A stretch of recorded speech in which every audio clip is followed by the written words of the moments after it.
Hi, students. This is part 2 of my lecture on special relativity,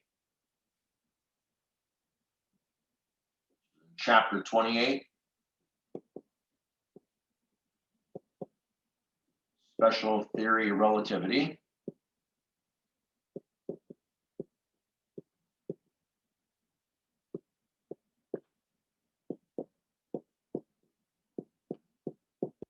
Part 2.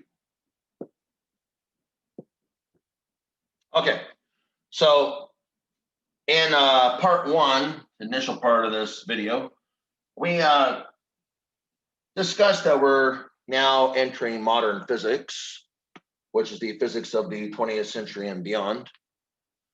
And with modern physics, we are challenging concepts that in the past we may have taken more for granted. Now we're looking at them more deeply. And so with special theory relativity, we readdressed what it means to take a measurement, in a spatial measurement and a time measurement. And what we found to be very important is to understand that when you take a measurement, it is with respect to a reference frame. And again, we talked about that in physics 1, but it becomes ever so more important in relativity. And so in the special theory of relativity,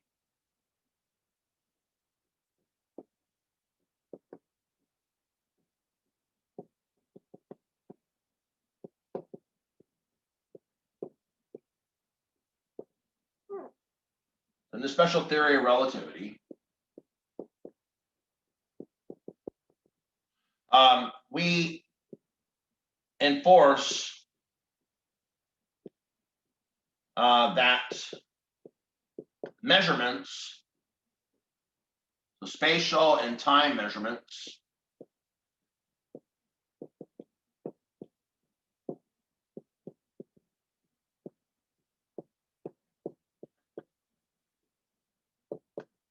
are with respect to a reference frame.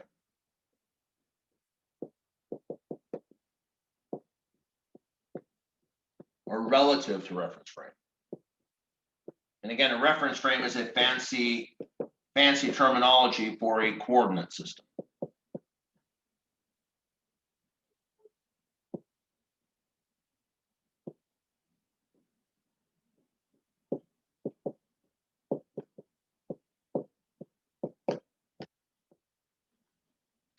It's time for a new pen.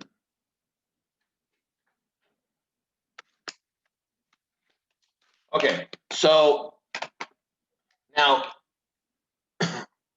we understand that, again, we can understand this back in physics 1, that observers in different reference frames will assign, well, first of all, we discussed the concept of space-time. All right, so coordinates, our universe is really in a fabric of 4-dimensional space-time, all right? And so we express coordinates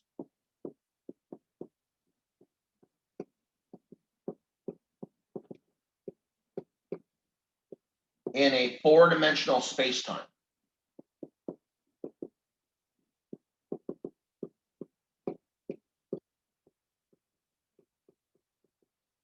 Of 3 spatial and 1 time variable or coordinate. So of 3 spatial and 1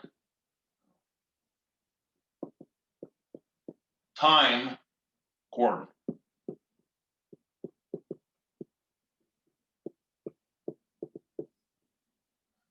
And the universe is on a fabric of space-time.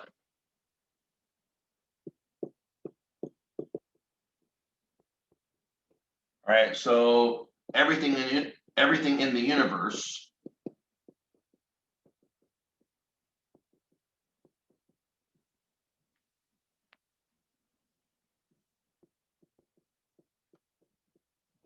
is in a fabric of 4-dimensional space-time.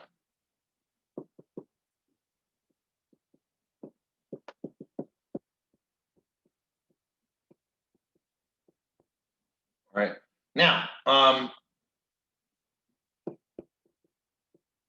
we need to address taking measurements with respect to coordinate systems, all right? And so with respect to reference frame. So how we started is we looked at the concept of simultaneity. And we realized that two events or an event may be two events may be simultaneous to a person in one reference frame. But if that's the case, then it will not be simultaneous to a person in another inertial reference frame. All right, so simultaneity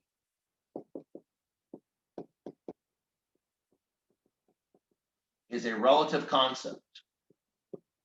Relative, not absolute concept.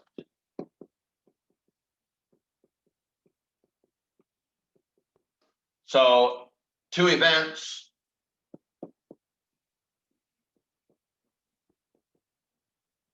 so I will say if two events are simultaneous, we saw this with our example of Sally and Sam on the two long spaceships. If two events are simultaneous to one observer in an inertial reference frame,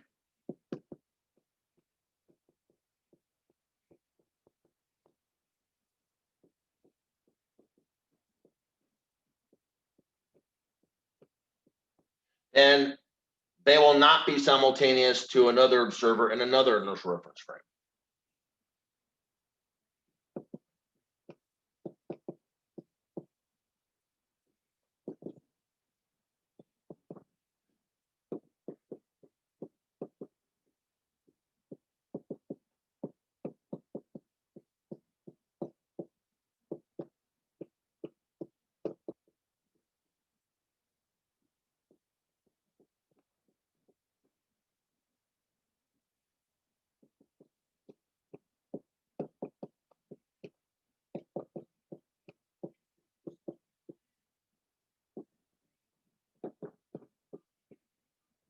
So we saw in our example that, when spaceships are struck by a red meteorite and a blue meteorite, that the explosions, the pulses that came from those explosions were they were simultaneous to Sam, but they're not simultaneous to Sally. Okay. Now we then studied the concept of the relativity of time. All right. And we see that, and again, as I mentioned, I had Sally was on a train, and she was going at a velocity that was constant velocity v with respect to Sam, who was on a platform, stationary platform. Sally was performing an experiment, or she's looking at two events. It was the light coming off of a bulb, striking the mirror of her train car, and then back down. For her, the event was done in one location and using only one clock. So for her, the event, her time duration of that event would be considered what's called the proper time. Anybody else, including Sam, who would witness the same event would witness a longer time duration due to what's called time dilation. All right. So an observer who is at rest in the reference frame of an event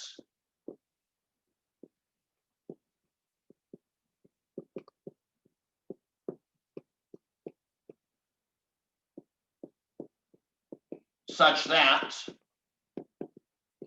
he or she requires only one location and one clock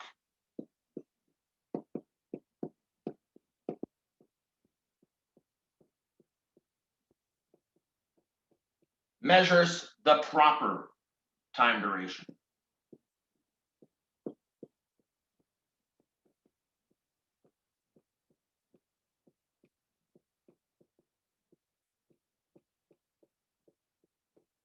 We call that delta T naught.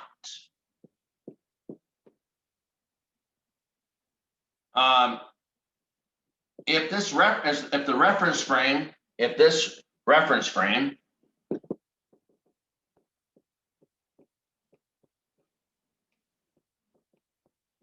moves at constant velocity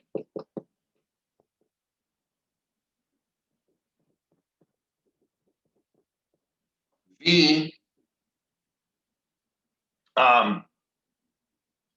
with respect to another reference frame,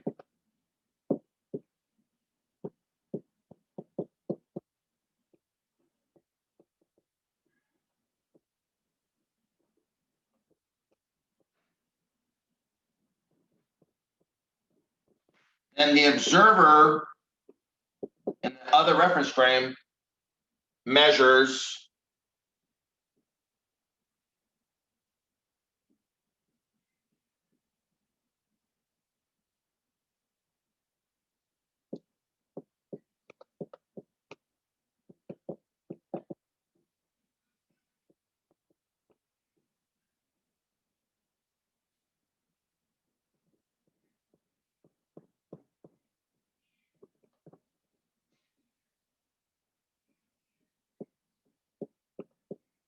delta T, how much space I have, equals delta T naught divided by the square root of 1 minus B over C quantity squared. Barely him. All right. We refer to that as time dilation. All right, so any other observer is going to observe a time duration that is longer than the proper time duration. All right, so again, we refer to this as time dilation. And this is where we left off last time. So again, time dilation.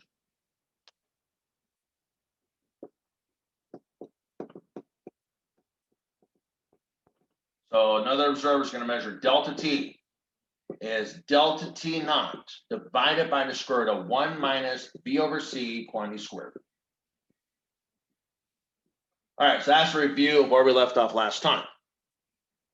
So that is a time measurement. So we're literally looking at the difference in time between two events.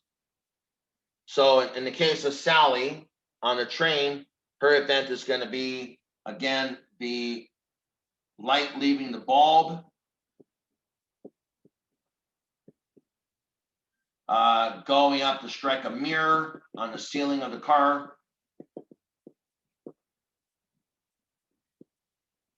and coming back down to its source. Okay, event 1, event 2.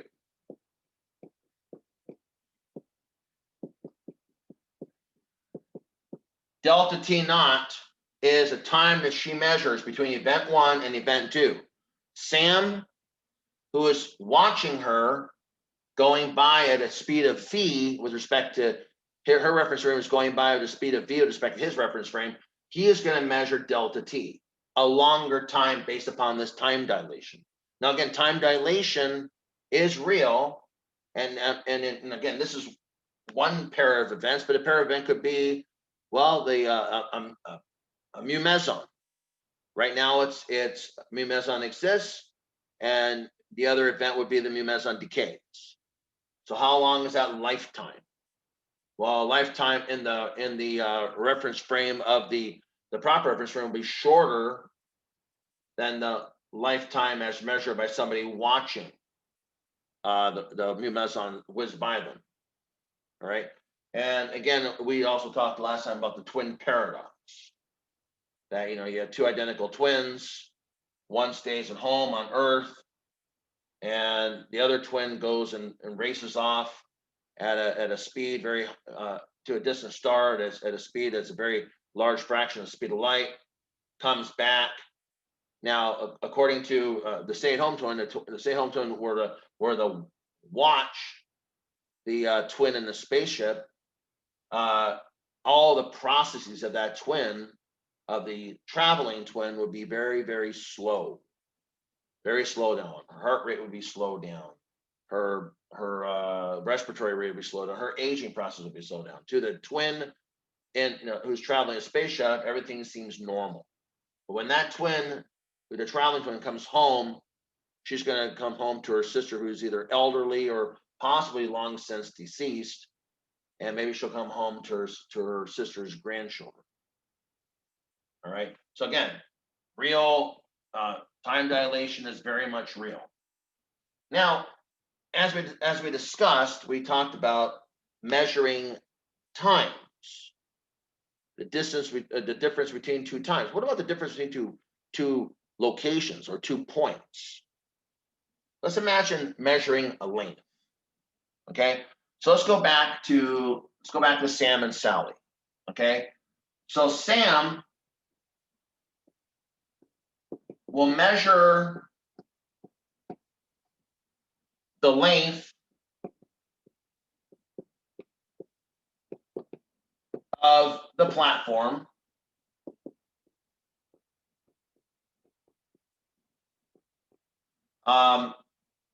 that the train will pass.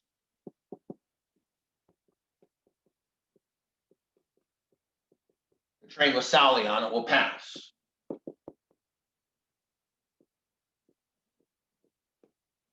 He can measure his platform at his leisure. All right, there's no rush. Sam can measure this length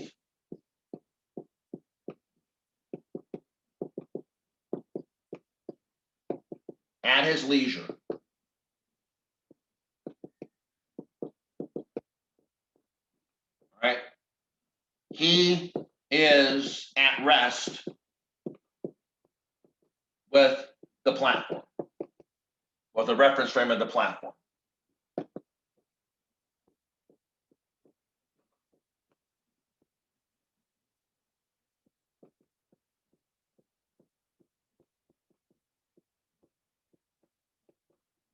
Okay, so essentially Sam there's no rush for him to measure the length of this platform. So essentially, here's this platform. We know there's going to be a train going by with Sally on it, right? So here's Sally. We'll put a little female symbol for her. She's on the train going at a velocity v. He wants to measure this length. He's going to measure what we call the proper length, L naught. Okay, so again, this will be Sam over here.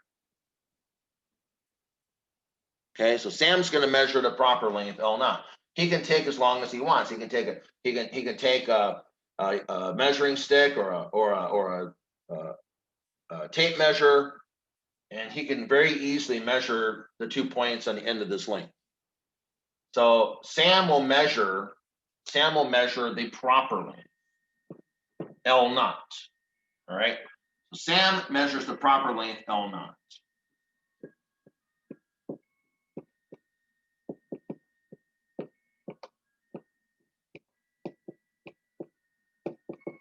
And again, he measures the proper length, L naught, because he could take his time. He is at rest with respect to the object that he's measuring the length of. Now, Sally has a tougher job. Okay. Sally must measure the length, the same length, while moving.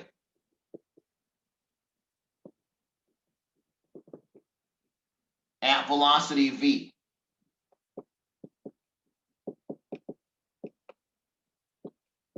Okay, she must measure the endpoints of this length at the same time. Otherwise, it is not a length. Okay, so Sally must measure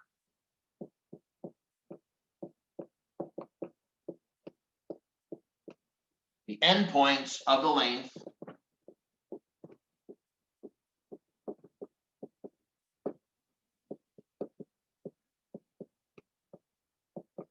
the same time.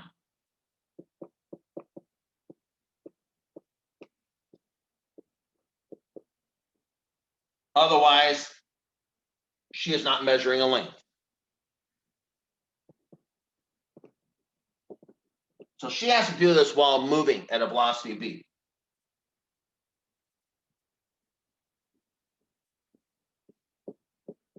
Otherwise, she would not be measuring a length.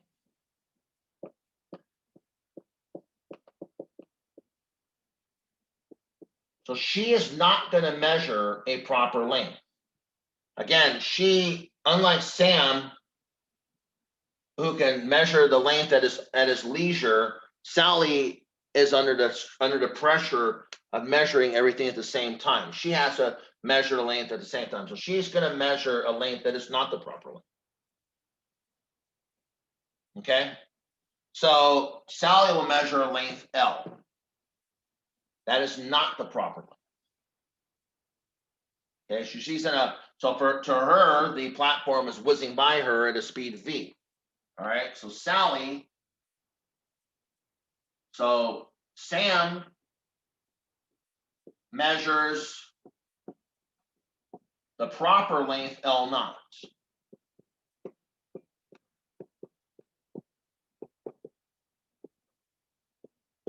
Sally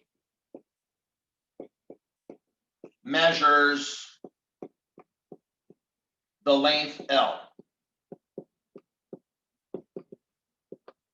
of the platform.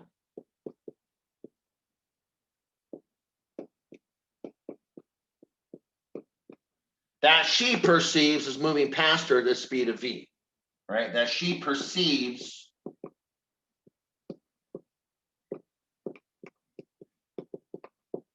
is moving past her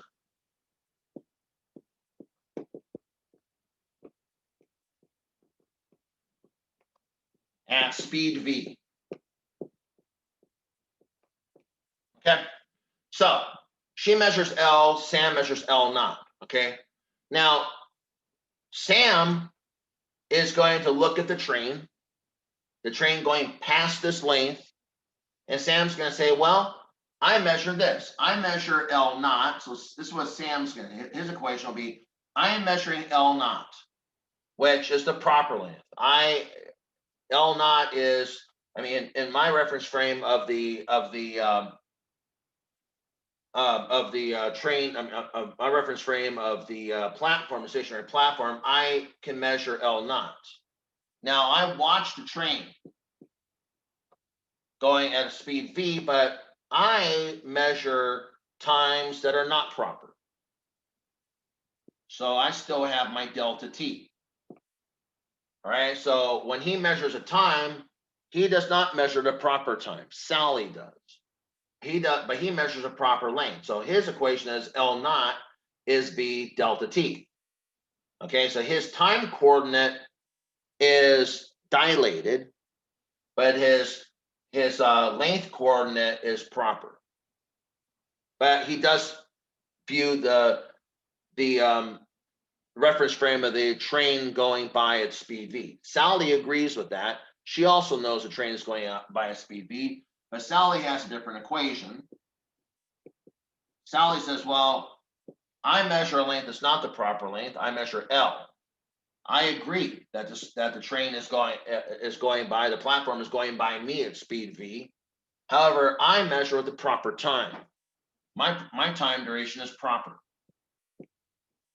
That's my equation. Okay. Well, the variable they have in common is v, but what we can do is we can actually divide one equation by the other. We'll basically take Sally's equation and divide it by Sam's equation. All right. So let's divide the equations. I have L over L naught. I have, that's going to be, again, dividing the left side, you got to divide the right side. I have v delta t naught divided by v delta t. My v's cancel. And let's remind ourselves, let's see here, delta t naught over delta t. Yeah, I know that delta t is gamma delta t naught. Remember the Lorentz factor gamma. Gamma is 1 over the square root of 1 minus b over c quantity squared.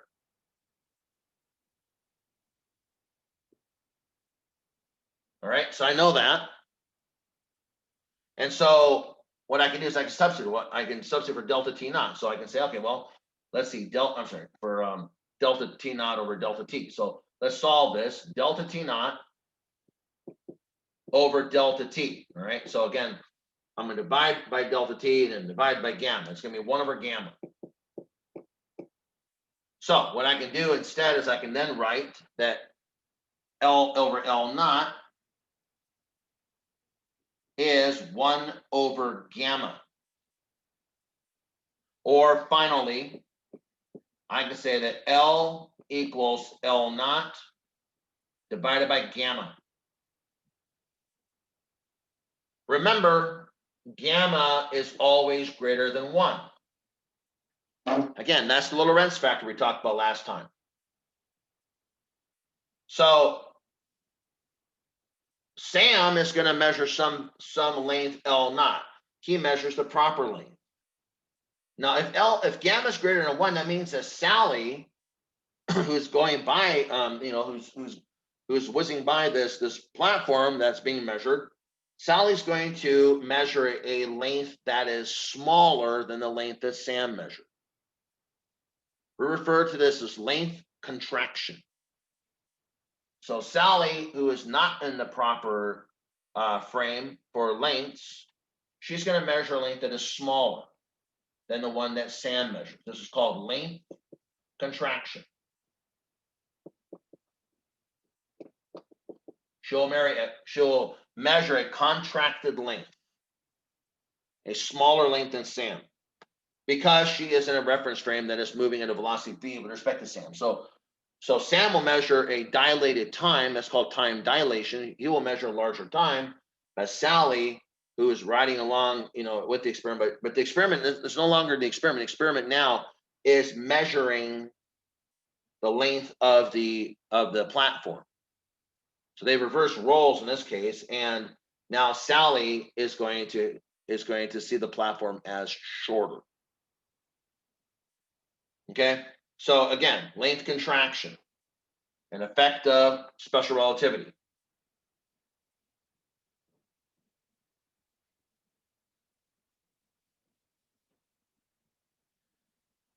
So again, L is L naught divided by gamma, length contraction.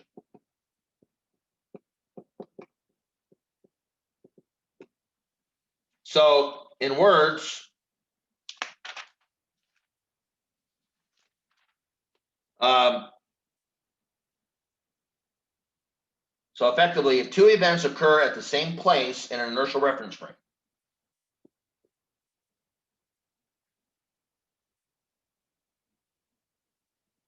so all together, let's just write everything together now. What we discovered: time dilation and length contraction.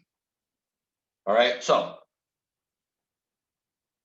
time dilation. If here's the official verbiage: if two events occur at the same place.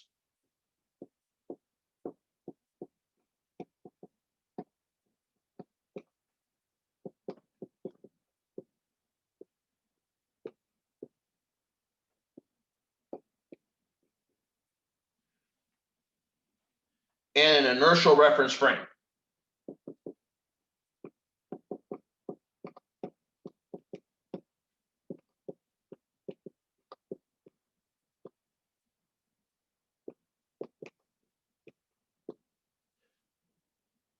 The time interval delta t naught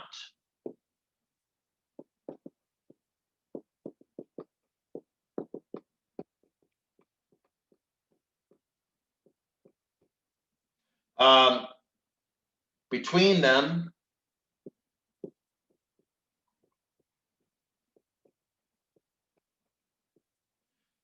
measured by a single resting clock.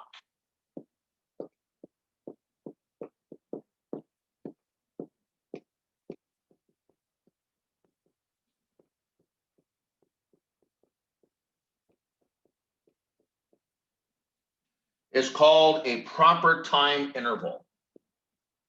Here's the legalese. So it's called the proper time interval.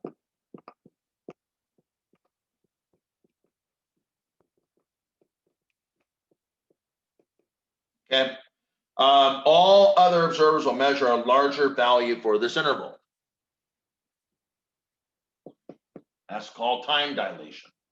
All other observers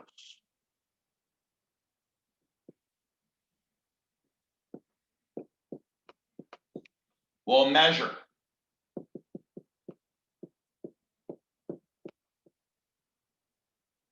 a larger value for this interval.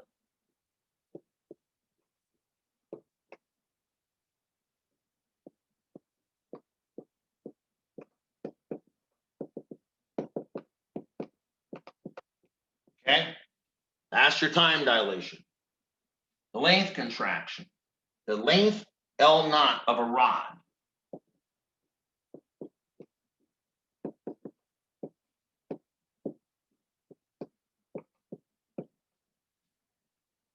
measured in an inertial reference frame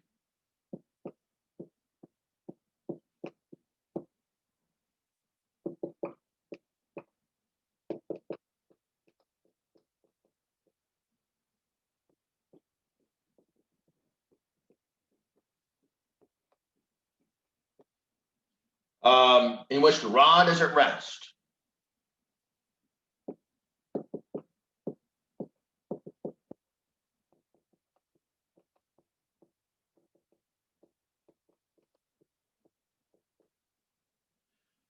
Is called the proper length.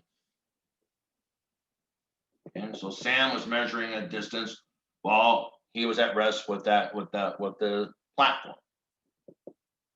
He was able to measure the proper length.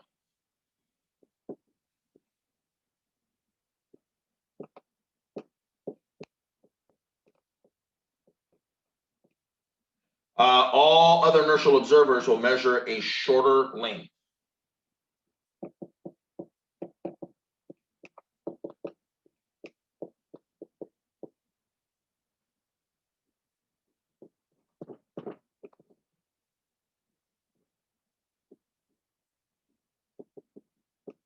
And that's the official verbiage.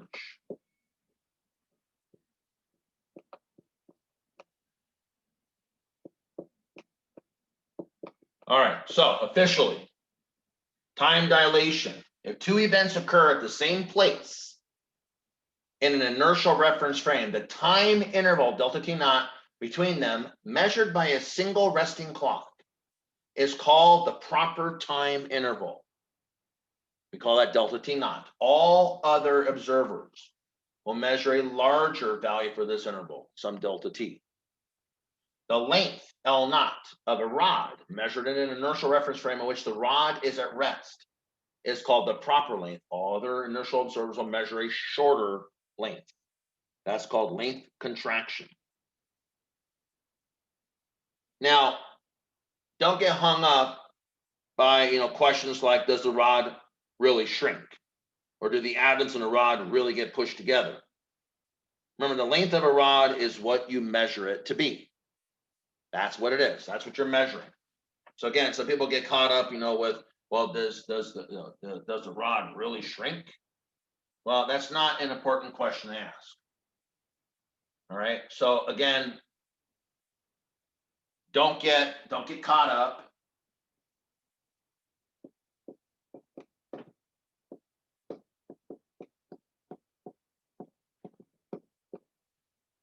with asking questions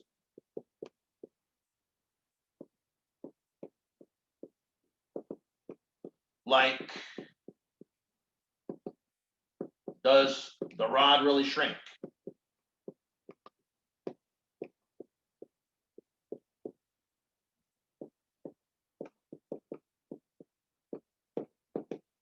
Or do the atoms really get pushed together?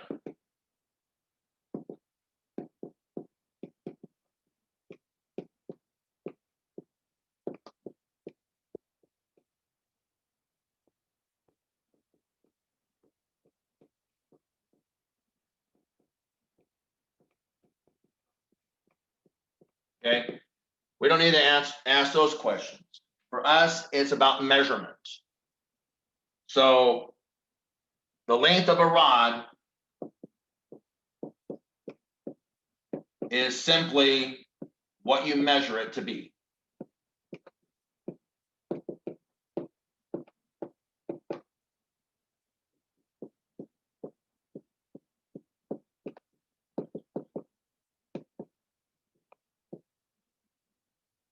It will appear to you to be shorter in the direction in which it's traveling, of course. So it'll appear as, the other dimensions, say it's traveling along the x direction at the speed as relativistic. Well, its y and z coordinates, those dimensions will look fine. It'll be foreshortened in the x. That's how it's going to appear to you. It's shortened in the direction which is traveling. Okay, let's look at OpenStax 28.12.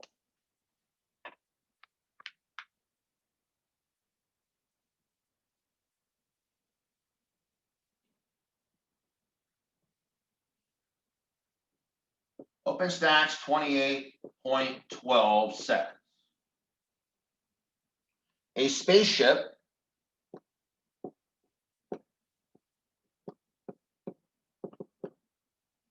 uh, 200 meters long as seen on board. 200 meters long as seen on board. And you got to read these relativity problems very carefully.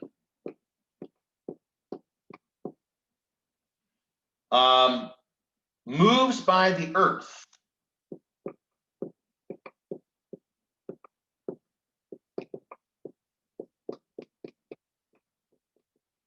at 0.970 c. Very, very fast. 97% of the speed of light. What is its length as measured by an earthbound observer?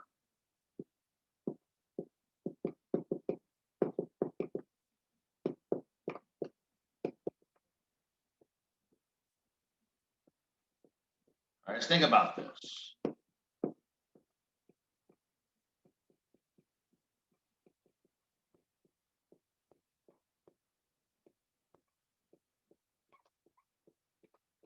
All right, so a spaceship 200 meters long as seen on board moves by the Earth at 0.970 c. What is its length as measured by an earthbound observer? Okay, so imagine a person aboard the spaceship. The spaceship is stationary to that person. That person can measure the length of the spaceship all day long. Doesn't really matter. All right. And so that person, that person, can measure the length of the spaceship at his or her leisure. Now, the spaceship is whizzing by the Earth at 97% of the speed of light. The earthbound observer has to look at the spaceship and has to, while it's moving past them, has to look at the front and back of it, the 2 points, and make her measurement right there. Has to look at those at the same time. The earthbound observer is going to measure. So a person on board the ship is going to measure the proper length, which will be 200 meters. That person can measure it at any time they want at their leisure, because the spaceship is at rest with respect to them. But the earthbound observer is watching the spaceship go by them. The earthbound observer is going to measure a smaller length, the contracted length. All right, and so what we really have here is, again, what is the length contraction equation? L equals L naught divided by gamma.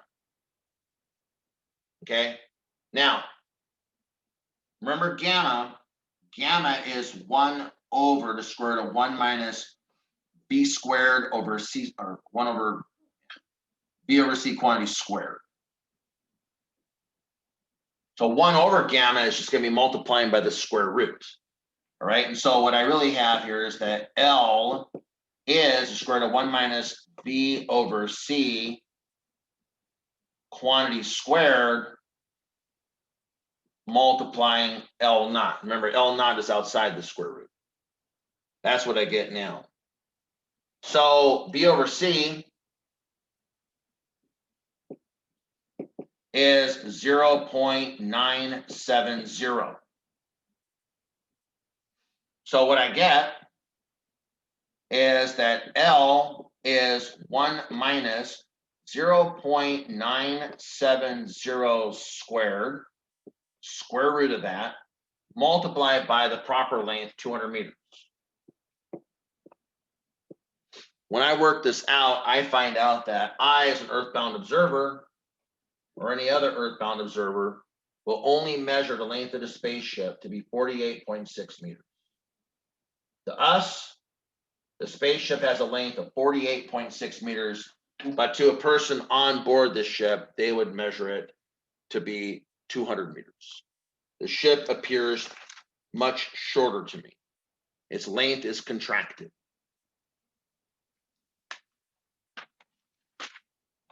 All right, let's do another length contraction problem. OpenStack's 28.17.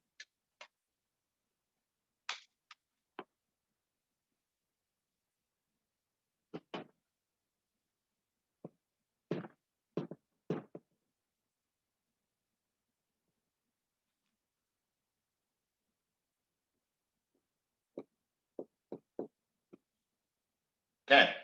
A. How fast would an athlete need to be running?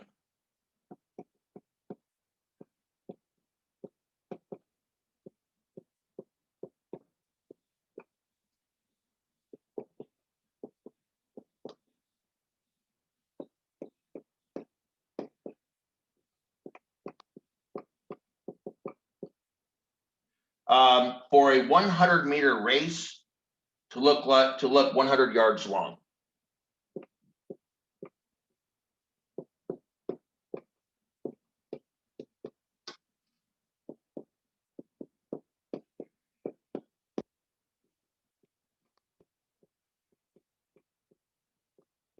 Okay. And then B, is the answer consistent with the fact that relativistic effects are difficult to observe in ordinary circumstances? Explain. So is the answer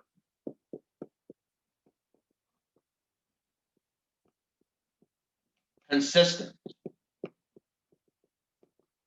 with the fact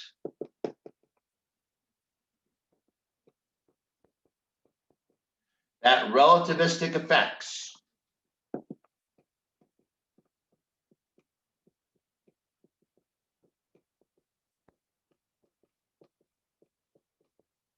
are difficult to observe?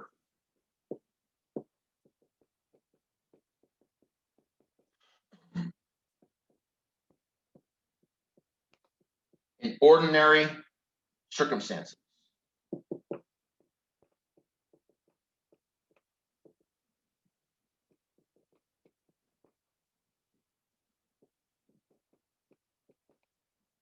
Explain. All right. So read this again. So A, how fast would an athlete need to be running for the 100-meter race to look 100 yards long? Is the answer consistent with the fact that the relativistic effects are difficult to observe in ordinary circumstances? So again, what does this mean? Well, again, 100 meters compared with 100 yards. 100 yards, we're going to find out, is actually shorter than 100 meters. So the idea is the athlete could take a look at a race, and the race, if you were to, at your leisure, measure start to finish on the race, you'd measure 100 meters. But imagine the athlete is going really fast, and the ground passing beneath him or her only looks to be 100 yards long. How fast would the athlete have to be running to observe that? That's what we're talking about here. So the athlete, at the athlete's leisure, he or she can measure the length of the track. That would be the proper length. So we know the track. We know that the actual race is 100 meters long. Okay, so That's their proper length, L naught. That's 100 meters, again, measured at leisure. But what we want to find out the length L of the ground passing beneath us, right? So again, you know, so maybe put some words here. So if the athlete was at rest on the racetrack,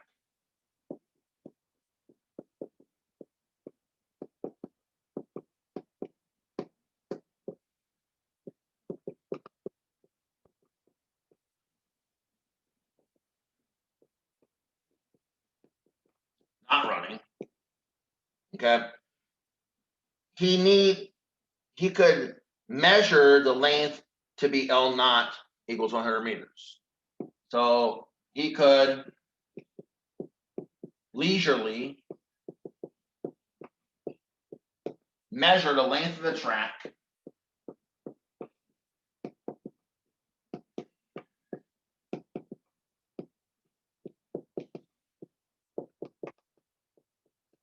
to be 100 meters. So this is the proper length.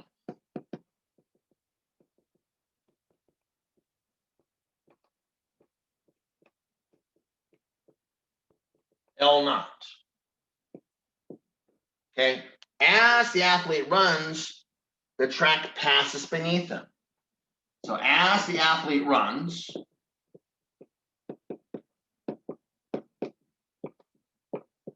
the track passes beneath him.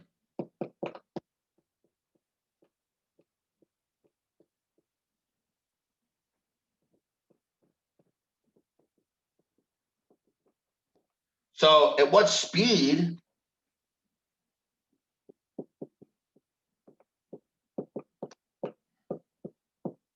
would he measure the track passing beneath him?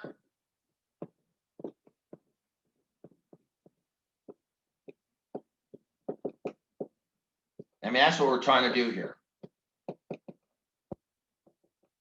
As L equals 100 yards. That's what we're after, okay? So again, that would be the non-proper length. That would be the athletes looking down and seeing the ground passing beneath them. Now, what is 100 yards? All right, so again, L naught is 100 meters. L is 100 yards. Okay, so L naught, the proper length, is 100 meters. We want to compare apples to apples. So we want to get yards into meters, first and foremost. So L is 100 yards. Okay, so again, it's an English unit. We know there are 3 feet in a yard. Anybody who follows football. Yards cancel. Okay, now we have feet. And 1 meter has 3.281 feet.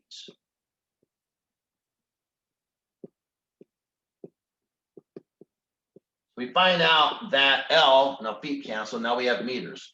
Find out that L will be 91.44 meters. So 100 yards is 91.44 meters.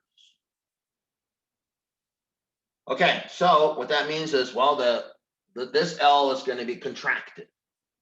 That means that L is L naught over gamma. We want to solve for gamma. We really want to solve for V over C, or for V. So L naught over gamma.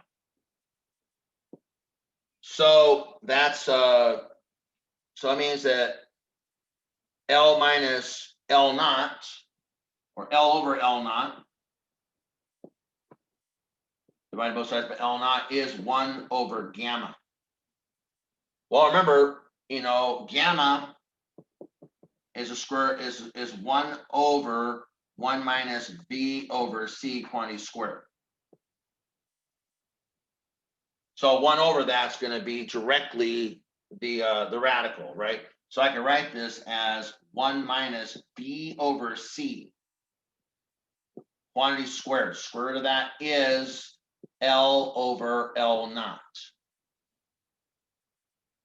Okay, let's now square both sides. And I'll get 1 minus V over C.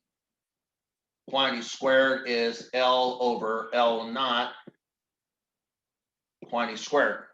Okay, so let me subtract both sides, 1 from both sides, and multiply through by a negative. I'm going to do 2 steps of algebra. 1. When I do that, I get V over C. Quantity squared will be 1 minus L over L naught. Quantity squared. And now I want to take the square root of both sides. I get B over C is the square root of 1 minus L over L naught. And that's squared. We plug in some numbers. So B over C will be 1 minus, okay, what's L? 91.44 meters. Divided by 100 meters. Square that fraction. Take the square root. When you do this, you work it out, you get that this runner will have to be going at 0.405 C. This runner would have to run at 40.5% the speed of light, which of course is ridiculous. So a runner's not going to see relativistic effects like that. And that leads you into part B. And part B is, that you have to run, you have to travel at this kind of a velocity to be able to see relativistic effects. 0.405 times the speed of light. All right. So part B effectively says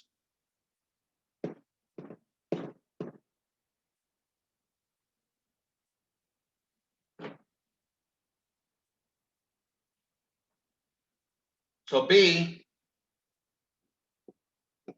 I wrote down yes. So again, the question was, is the answer consistent with the fact that relativistic effects are difficult to measure or to observe in ordinary circumstances? Well, my answer to B was yes. The foot racer would need to travel at extraordinary speeds.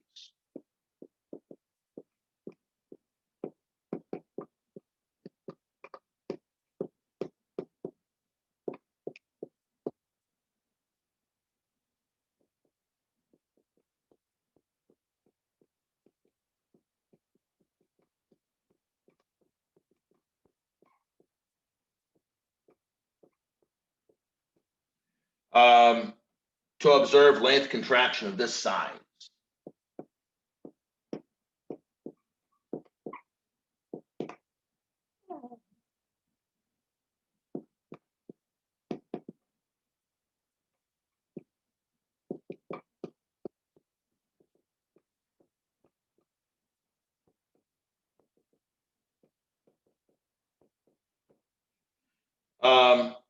Therefore, it's difficult to observe relativistic effects in ordinary circumstances.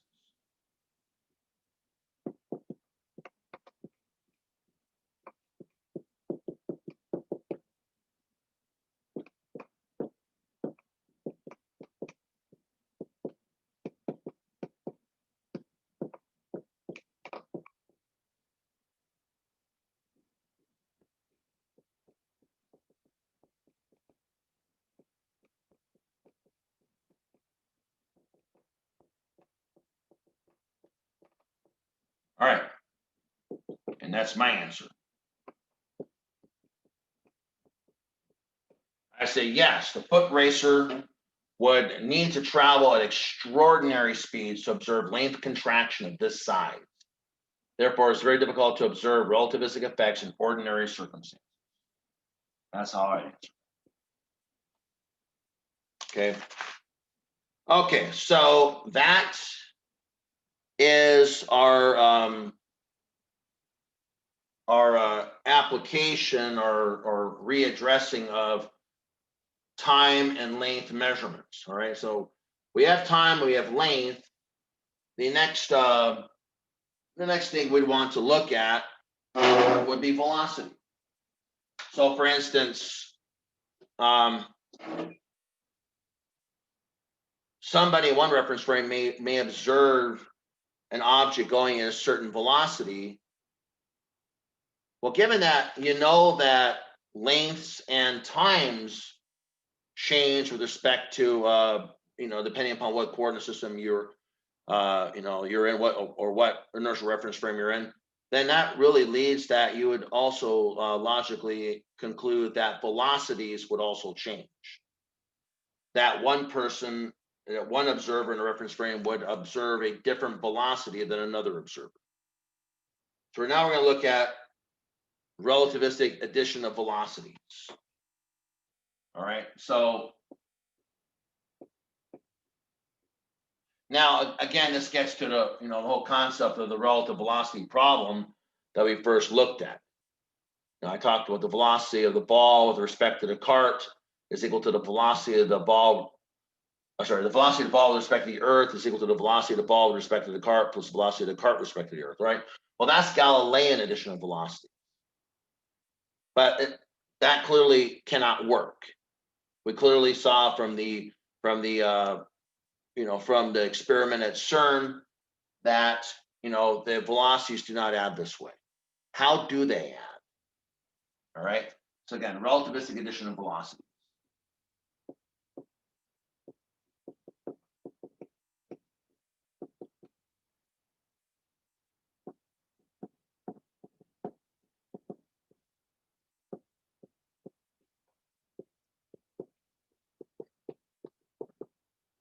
All right.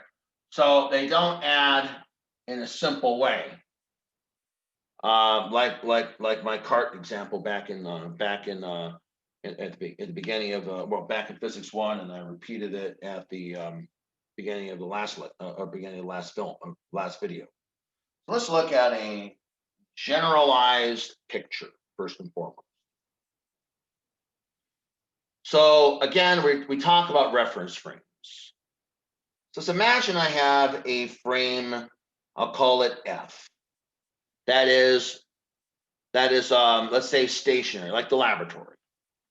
So I'm going to kind of draw this looking like 2 dimensions, but it's really a one-dimensional picture. I'm going to draw it so that we can see anything. I don't want to draw things on top of one another. So I have a frame F.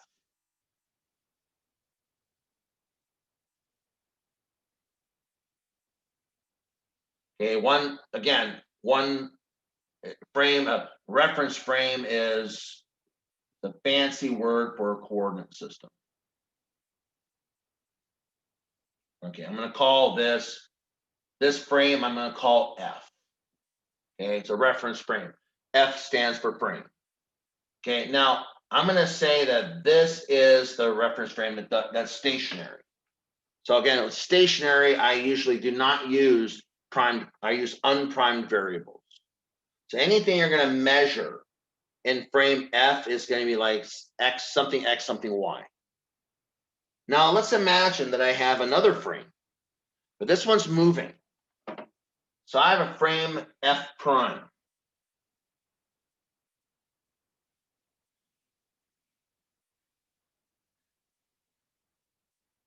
F prime is moving.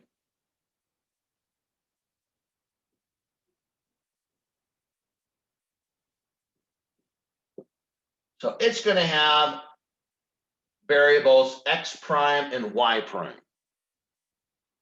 Okay, so again, and this frame is moving at a velocity V. We're going to say it's moving in the X direction at a constant velocity V. All right, so frame F prime is moving with respect to frame F.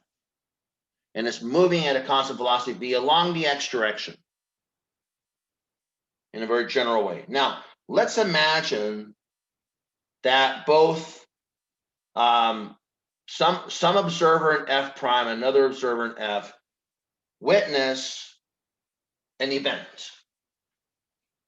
Imagine there's an event M. Remember, an event is something that I can assign 3 space and 1 time coordinate. So M is an event.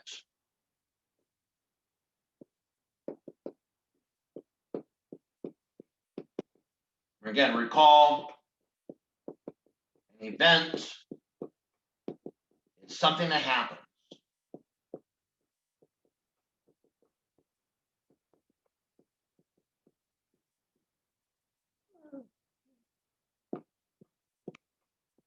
to which we can assign 3 space and 1 time coordinate.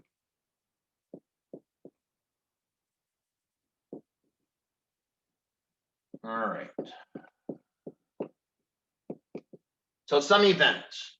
Now, let's imagine that in F prime, and again, this is my origin. My primed origin I'll call O prime. And my unprimed origin I'll call O. So O prime is the origin in the F prime frame, and O is the origin in the primed frame. Now, M can be viewed as a vector. Sorry, hat on. M can be viewed as a vector, OM, and in the frame F prime. So I can actually say O prime M. So if I say, well, where is M? Well, I would express it in terms of O prime. So I would refer to this as O prime M. This vector would be O prime M. I'm expressing the event M in the frame F prime. I refer to that as O prime M. Again, I express a vector by drawing from the origin to the location. I can also express the event from the frame F. So I can also use a frame F. Do this here. Bad. Okay, and I could say, well, I can look at this event from frame F, and that would be what? That would be OM. Again, I can draw a vector from the origin in F into the same event, M. And the two coordinate systems are related to each other. And they're related by OO prime.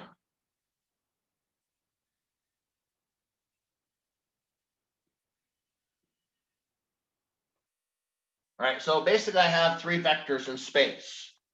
I have a frame F. A frame F is stationary. Stationary variables are usually unprimed.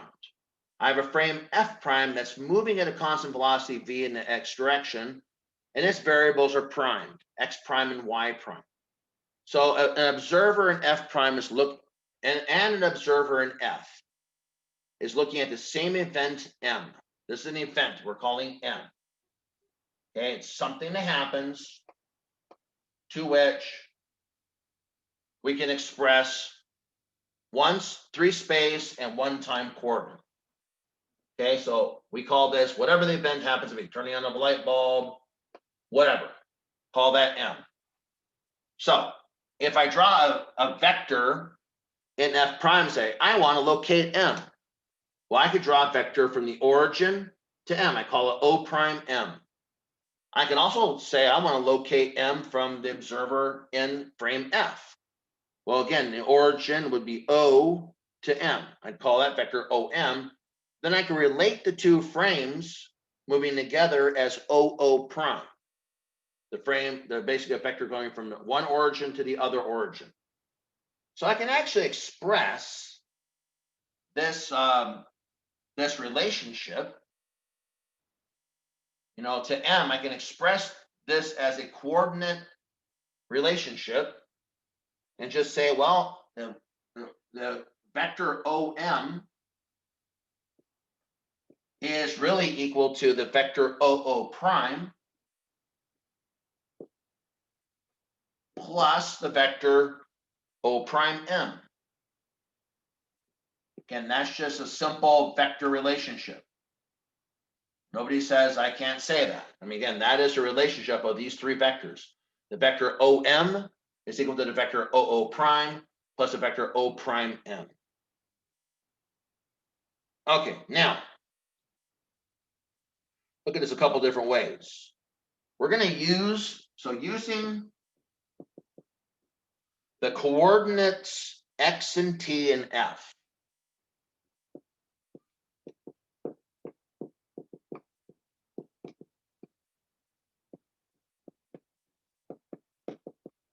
Frame f and x prime t prime in frame and f prime. Again, the coordinates are x prime t prime in f prime. Different coordinates, different reference frame. Okay. For event M. Okay. So again, we're both looking at event M. Okay. In frame F, so we look at frame F. In frame F, what is this relationship? All right. So again, we are looking at M with respect to F. So if I am taking a look and saying, okay, OM. Again, OM is going to be a measurement that I'm going to do at my leisure. It's a measurement I'm doing with respect to my own reference frame, which I am at rest with respect to that reference frame. I am talking about a measurement made in frame F. OM is a measurement made in frame F. Now remember, this is a one-dimensional problem. It looks like it's two-dimensional, but I'm really moving along the x direction. I drew it this way such that you have the ability to kind of see the relationships. I kind of drew it broken out like this, right? But OM, if I am measuring from F, OM for somebody in frame F is going to simply be x. Again, there's going to be some, again, this is a one-dimensional motion, so it's going to be going in some distance x. X is the coordinate of my event. OM is, again, it's measured, it's me measuring the event with respect to my own reference frame. Now, OO prime, what's that going to be? Well, OO prime deals with the relationship of one coordinate system with another. So again, we're measuring a length. I want to know where this event is. Okay, so x is me measuring within my reference frame. Okay, OO prime is the distance that I'm witnessing the frame F going past me at a speed v. So since I am at rest, all of my variables are unprimed. So I'm going to measure this to be nothing more than vt. Now again, I'm using t, not t prime. Why? Because I measure things with unprimed variables. All of my measurements are with unprimed variables. Okay, so again, I'm measuring the length. Again, in my own reference frame, I'm saying that this event M is at a displacement or a distance x.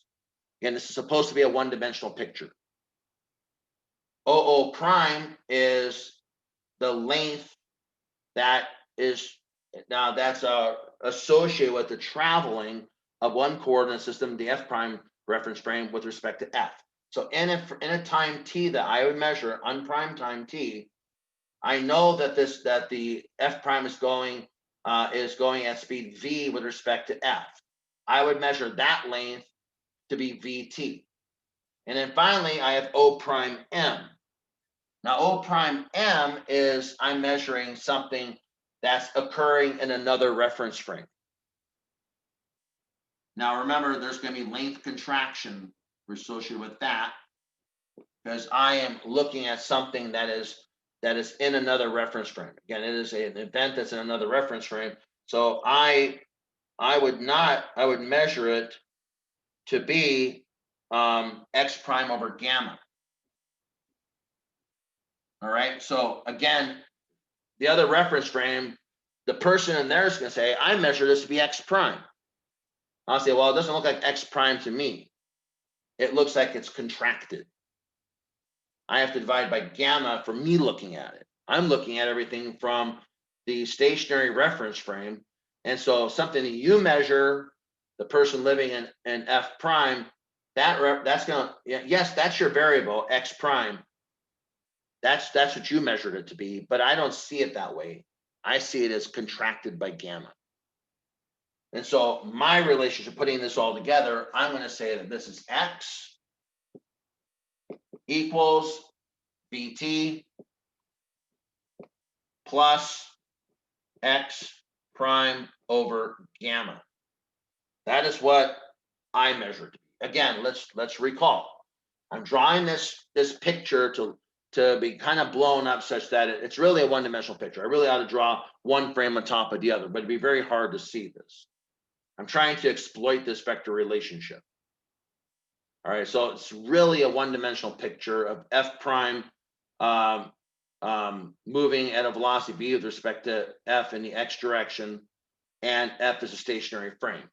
F is stationary, its variables X and T are unprimed.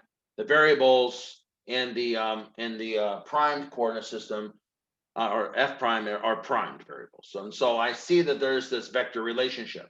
I have an event M. And how I measure it in frame F. Again, we're looking in terms of somebody living in F.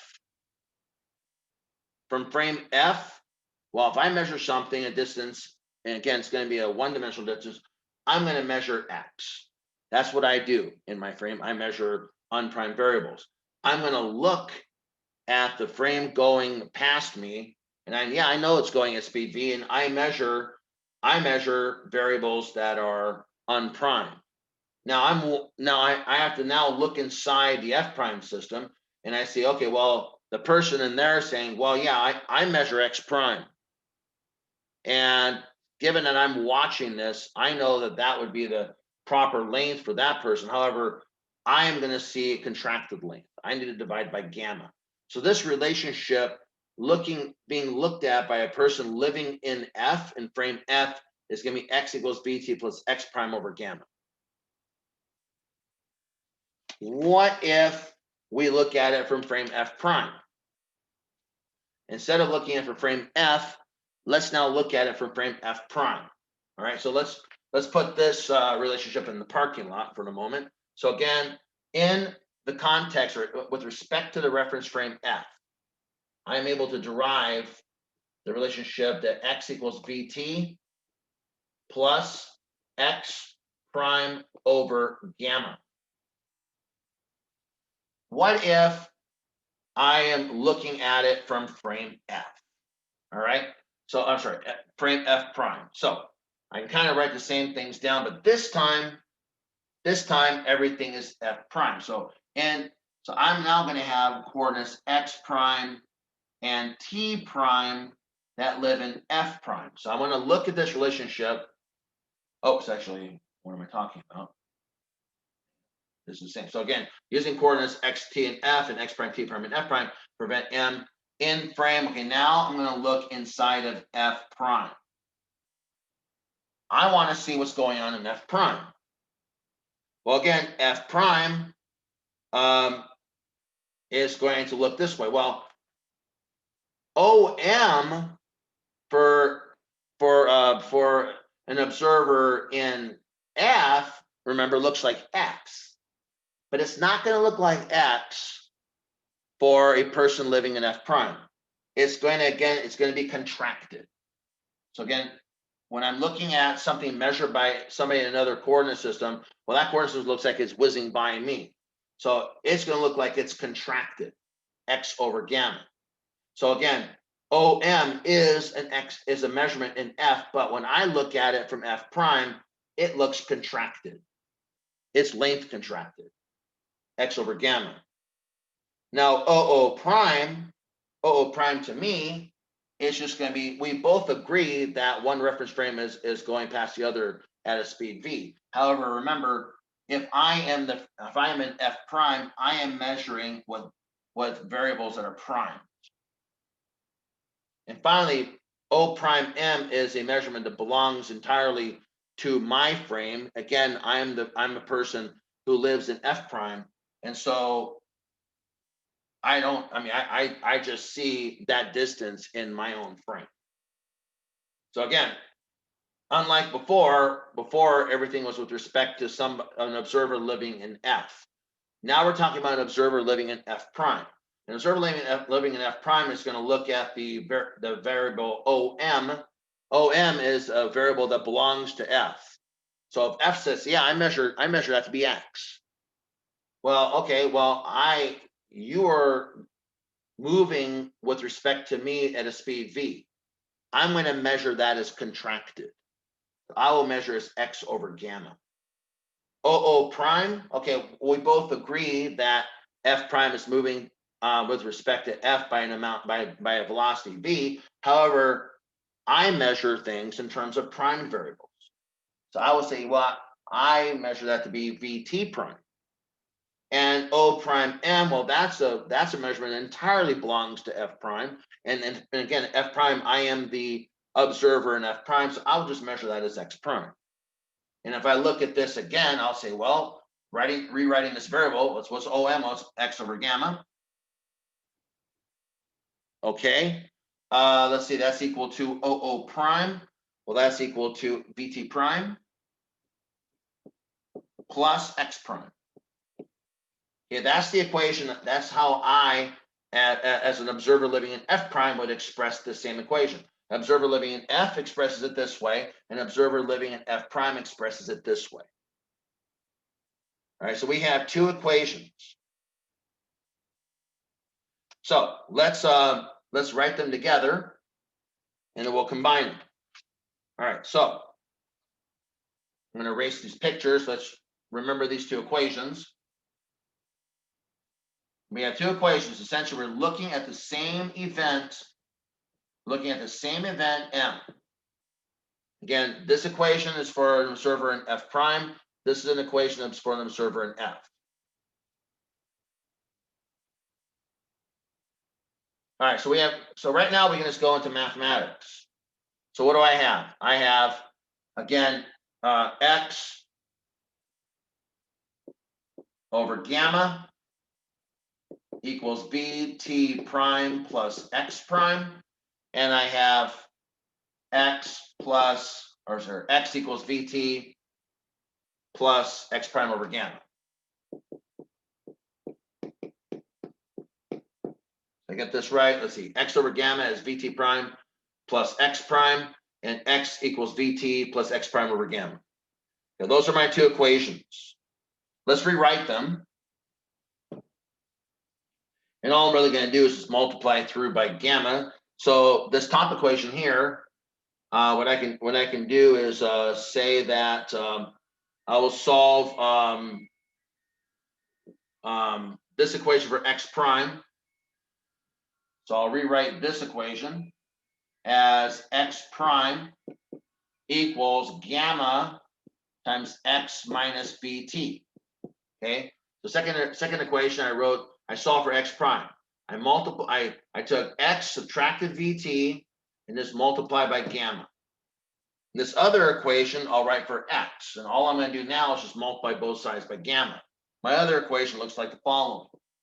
So again, this is the top equation. That's going to look like X equals gamma times the quantity VT, VT prime, or sorry, X prime plus VT prime. Okay. So I have two equations, okay, rearranged. These are just rearranged.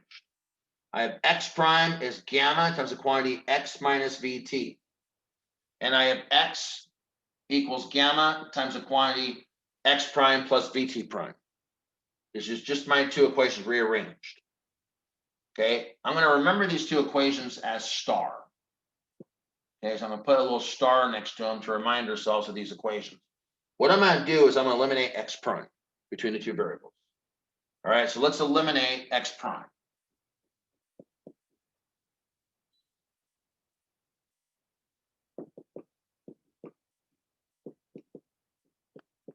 between the two equations, between equations star. So remember star, we're going to go back to that in a moment.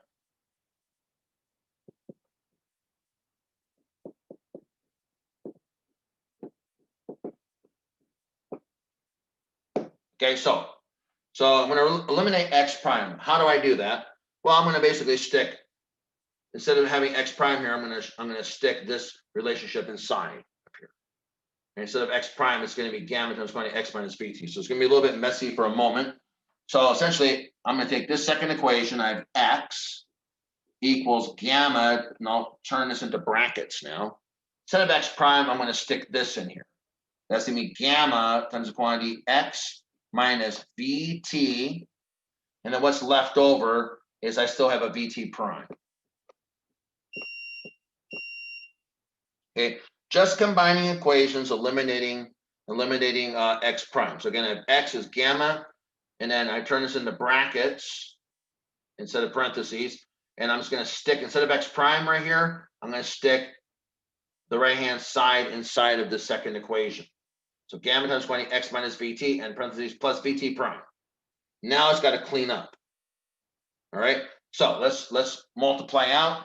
I have gamma. I have x equals. Again, I'm going to multiply through by gamma. So gamma squared x,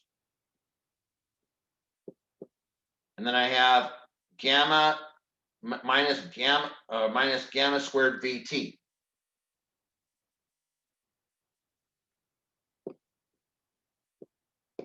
All right, and then I'm going to have plus gamma vt prime.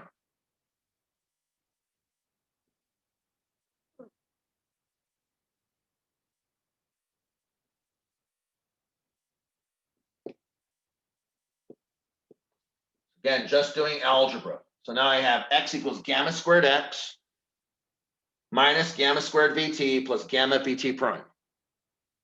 Okay, again, this is what I'm left with. Now, what I really want to do is I want to solve everything for t prime. We'll put t prime on the left by itself. All right, and I really am trying to find what we're going to eventually call Lorentz transformations. I want to find out how do I get t prime from x and t? How do I get a time variable? I already know how to get x prime in terms of x and t. Okay, I already know how to get the length variable. That's this equation here. I already know how to get x prime in terms of x and t. Again, transformation. If I have a relationship, I know an x and a t in f, I know how to combine them to get myself an x prime. What I like to do is figure out how do I get t prime from an x and a t. Again, these are transformations. I want to know how I can basically take an x and a t coordinate from f and transform that into an x prime t prime coordinate in f prime. Okay, eventually, these are going to be called Lorentz transformations. That's where we're heading. All right.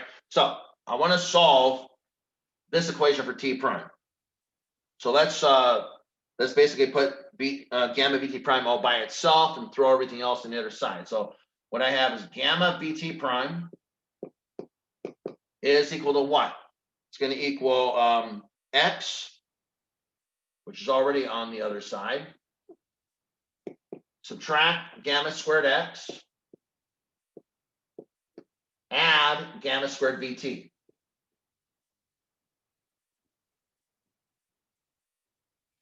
Okay, and let's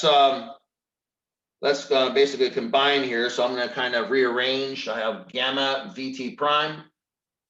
I'm going to write this term first. That's going to be gamma squared vt. And then I'm going to combine. These both have x's. So I'm going to combine it and say, well, this is plus 1 minus gamma squared times x. Okay, just doing algebra. Gamma vt prime is going to now be gamma squared vt plus the quantity 1 minus gamma squared all multiplied by x. I want to divide everything through by gamma v. So of course, on the left-hand side, I just get t prime. I'm going to divide the first term by gamma v. So one of the gammas goes away, b goes away. So I'm left with gamma t. Dividing through by gamma v, well, there's not much I can do quite yet. So I plus 1 minus gamma squared divided by gamma v multiplied by x. Okay, now let's remind ourselves what all this means. So I have t prime is gamma t. All right, what is gamma squared again? Remember that's the 1 minus 1 over beta 1 over 1 minus beta squared. So essentially what I can actually write this as is I can write this as I have x over v. I'll put that up front.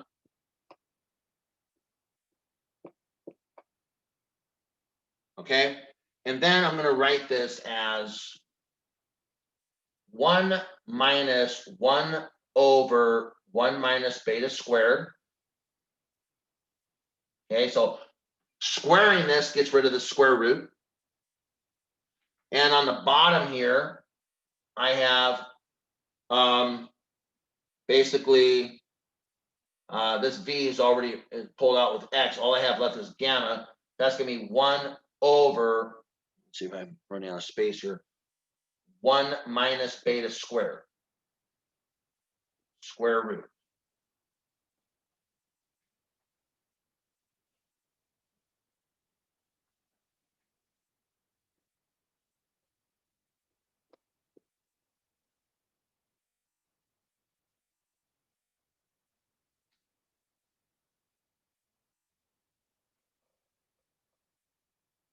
All right. Okay. So there you go. So t prime is gamma t plus I take the x over v out. The top equation, this, remember gamma is 1 over the square root of 1 minus beta squared. Well, squaring that just gives me 1 over 1 minus beta squared. And then the bottom here, I have 1 over the square root of 1 minus beta squared. Okay. So now let's rewrite this a little bit. I'm going to have to erase the stuff here on the left. All right. And so, continuing to rewrite the equations here. All right. So let's kind of simplify. So t prime is gamma t. All right. Now I have plus x over v. And all I want to do over here is get a common denominator. So I have 1, and this is really a minus right here. I have 1 minus beta squared in the denominator.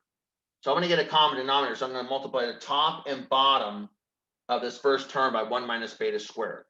So what I'll get is, instead of a 1 here, I'll get 1 minus beta squared minus 1 over 1 minus beta squared. Again, all I'm doing is getting a common denominator.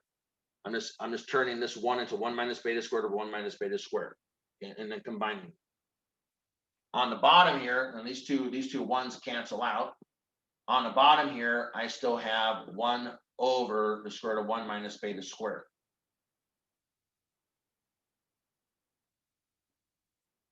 Okay, so again, just doing some algebra. The ones cancel, so I can write here as this is t prime is gamma t plus x over v.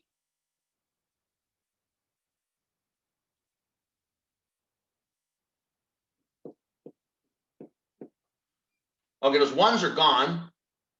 So on the top, I just have beta. I basically, well, the negative sign pops out here. Remember, what's left is a negative sign. Let's pull that out front. This whole thing becomes minus. Okay, this becomes beta squared over 1 minus beta squared. And on the bottom, I still have this 1 over the square root of 1 minus beta squared. All right, now we got to clear out this denominator. So I'm going to multiply the top and the bottom of the denominator by the square root of 1 minus beta squared. Again, I'm just multiplying by 1. So denominator 1 minus square root of 1 minus beta squared, and the numerator will have the square root of 1 minus beta squared. So this whole denominator now goes away. Okay. Now look at this more carefully. Rewrite this again.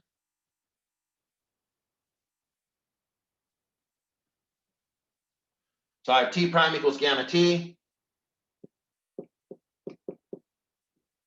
Okay, I still have minus x over v. Now let's look at this a little differently now. Now, 1 minus beta squared, isn't that the square root of 1 minus beta squared quantity squared? I mean, I can write this really as the following. I can say, well, I have beta squared still, sure. But down here, I have the square root of 1 minus beta squared squared. One way of looking at it. And then in the numerator, I have the square root of 1 minus beta squared.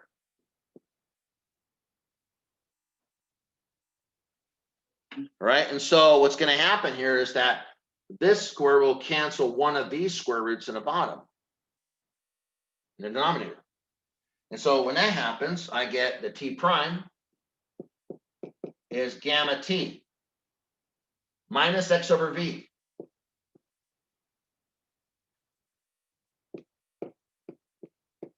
Okay, and then I'm still left with that beta squared on top, but I have the beta squared.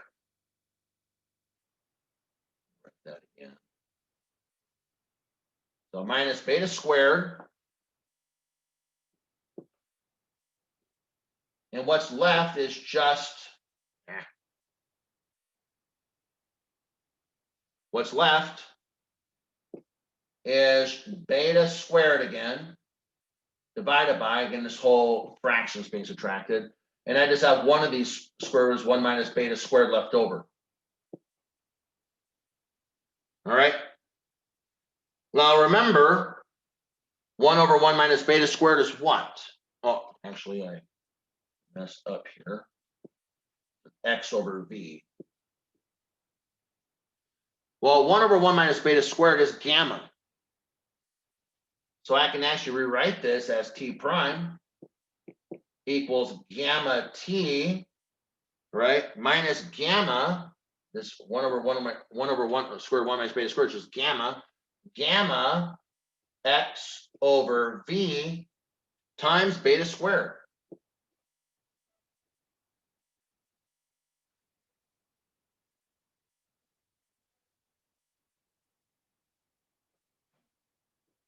Okay, and I can and then I can remind myself what beta squared is.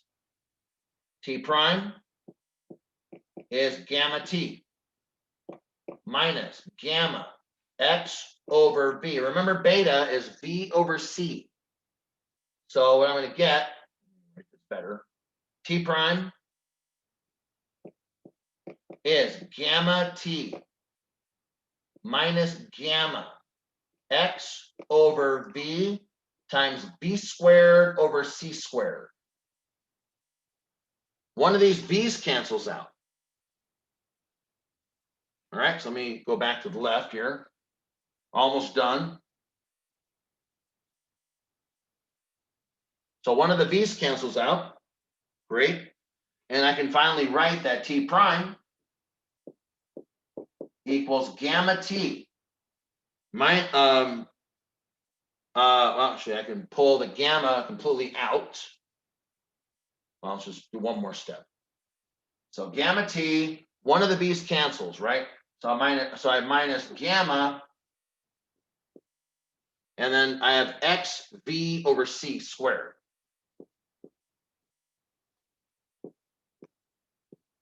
And all I have to do at this point is, I'll call this vx actually. I got to do at this point is pull out gamma. So I have t prime equals gamma, the Lorentz factor, times the quantity t minus vx over c squared. That's what I want. So putting things together, I have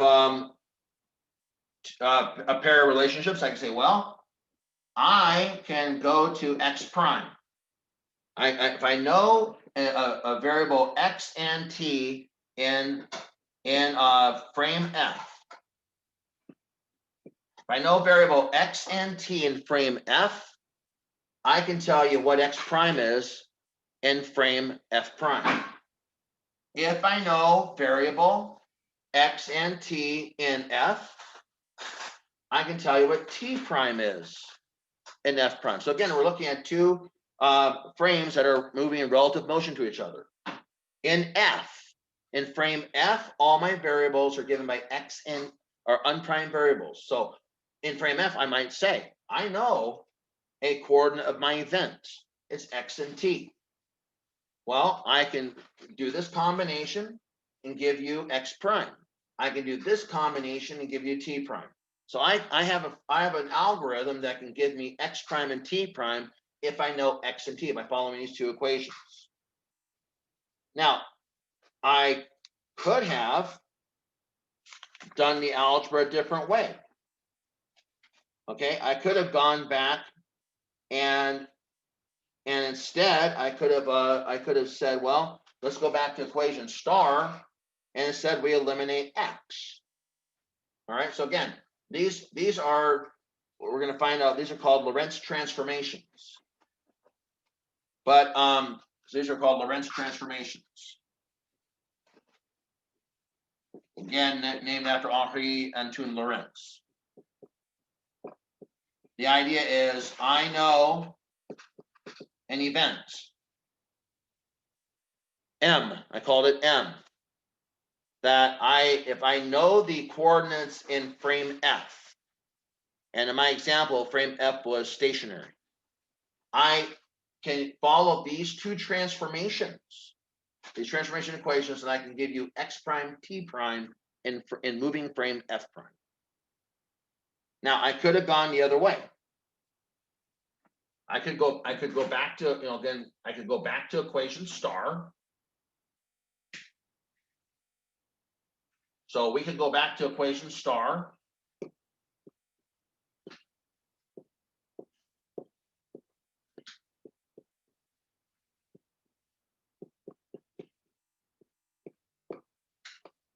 And eliminate x.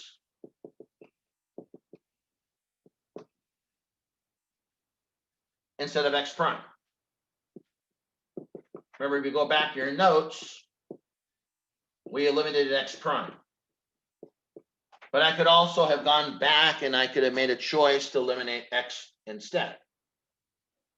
And if I did that, I would follow the same algebra, dot, dot, dot, and I'd get this relationship. I'd get that t is equal to gamma, again, times the quantity t prime, plus vx prime over c squared.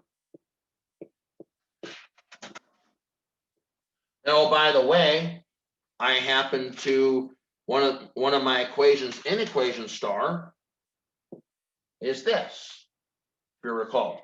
One of my equations in equation star is this equation, x equals gamma times the quantity x prime plus bt prime. What's that mean? Well, that means that these are Lorentz transformations that say, I know my event M, I know in F prime, in the moving frame F prime, what coordinates x prime, t prime are. I have an algorithm that can give me the corresponding x and t in frame F. So again, these transformations, these are all Lorentz transformations. I can go one way or the other. These transformations say, I know coordinate xt. I can follow these equations. I know coordinate xt in frame F. Remember, frame F is the one that does not have prime, that has the unprimed coordinates. I can use these equations to give me x prime, t prime, the same coordinate as expressed in frame F prime. These say, hey, I'm an observer in frame F prime. That's my home frame. And I know I measure X prime, T prime. What are the coordinates that's an observer in frame F would measure? Oh, I follow these relationships and I get X and T. He or she would observe XT. All right. So these are the transformations. These are called Lorentz transformations that are relativistically correct. All right. And so I'm going to kind of focus on these. All right. So again, I could go the other way. What happens though if you're not going at a very large speed? Now these are true for all speeds.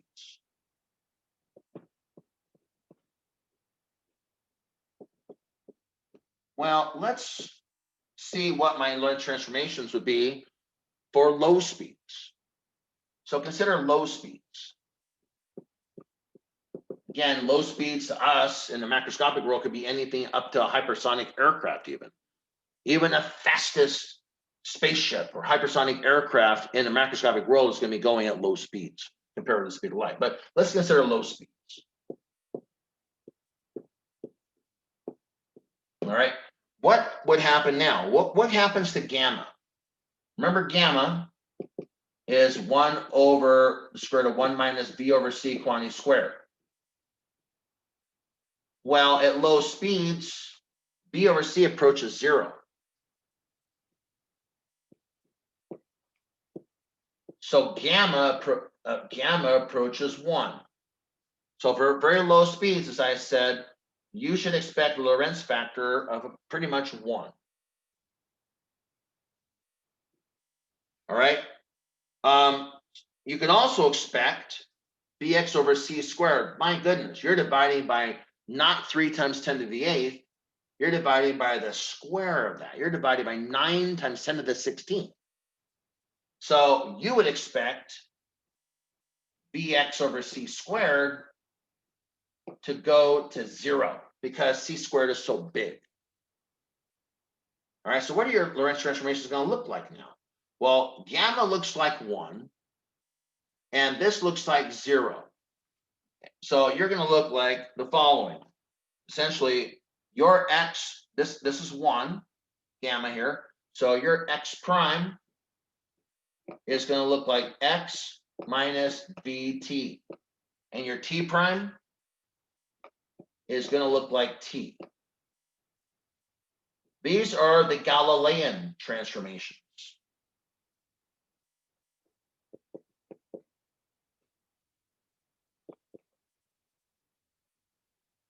Let's see if I can fit this here.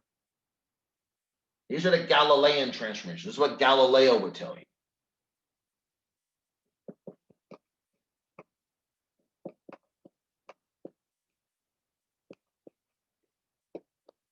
Okay, so first of all, Galileo will pretty much only tell you the first equation.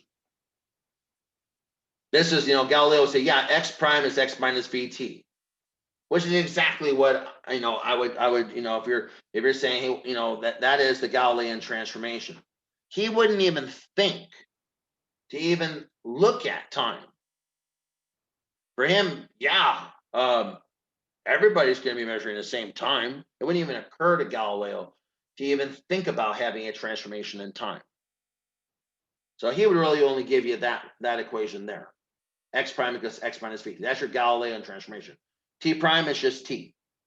Means that really time is time. Doesn't really matter what coordinate system I'm in. The time is the time. I mean, everybody's going to be measuring the same time. All right, and so again, it wouldn't even occur to him. So this is only true for low speeds. These equations are true for all speeds.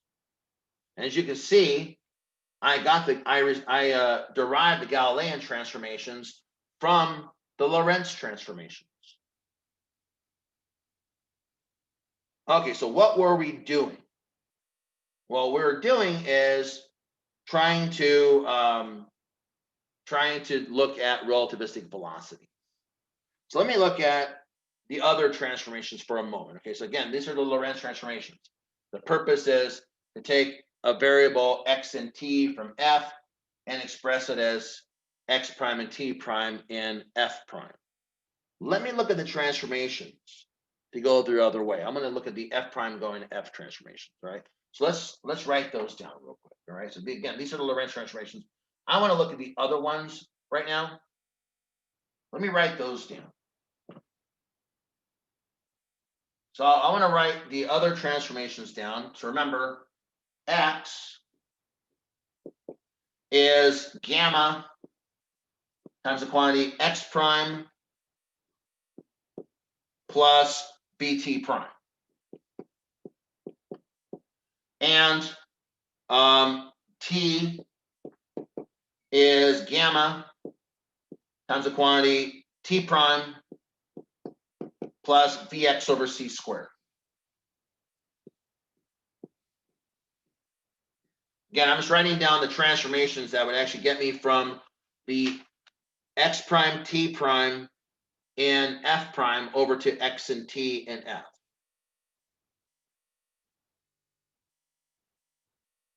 Just double checking here.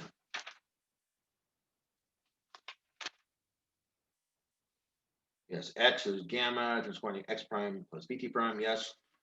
And t is gamma times quantity t prime plus bx or prime, or yeah. All right, so these are the transformations. Again, these are the Lorentz transformations.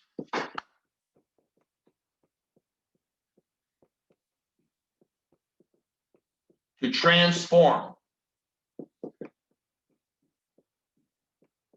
a coordinate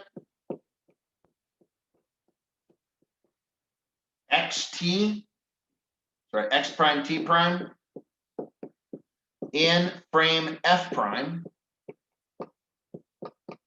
to coordinate x t in frame f. Now let's look at lengths. Let's imagine that instead of x, let's call these delta x. Let's imagine these as lengths. I'm going to change the nomenclature here a little bit, and I'm going to say this is delta x, this is delta t, and I'm going to say this is delta x prime. So I'm going to rewrite these, and all I'm going to do is rewrite them such that instead of x, I have delta x. Of x prime, I have delta x prime. Instead of t, I have delta t. Instead of t prime, I have delta t prime. So I'm gonna consider measurements now. So I'm gonna rewrite these transformations as delta x is equal to gamma times the quantity delta x prime plus b delta t prime. Okay, and I have delta t is equal to gamma times the quantity delta t prime plus v delta x prime over c squared.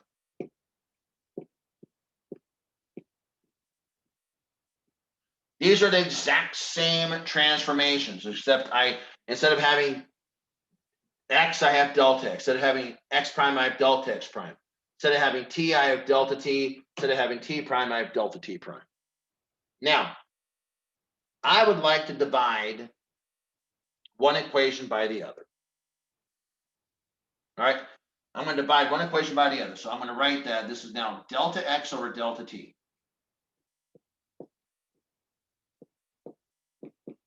is equal to gammas cancel out. What's left is delta x prime plus b delta t prime, what I have on top. My gammas have canceled. On the bottom, I have delta t prime plus b delta x prime over c squared.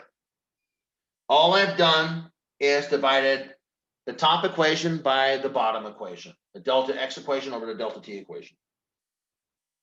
Now, I'm going to, at this point, I'm going to now multiply. I'm going to divide the numerator and the denominator on the right-hand side by delta t prime. right? Nobody says I can't do that. I'm basically multiplying by 1. So I'm going to divide the numerator and denominator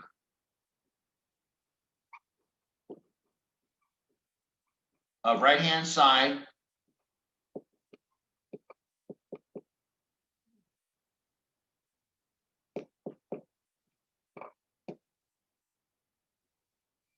by delta t prime. Okay, all I'm doing is multiplying by 1. So nobody says I can't do that. All right, so what's that going to do? Well, that's going to give me delta x over delta t is equal to, okay, I'm dividing the top and bottom by delta t prime. I have delta x prime over delta t prime.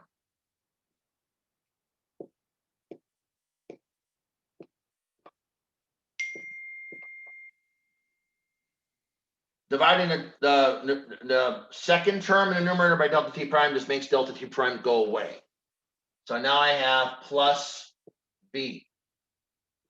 In the denominator, and delta t prime over delta t prime is just 1. And over here, well, v over c squared, this is a constant. I have delta x prime over delta t prime. So again, this is going to be v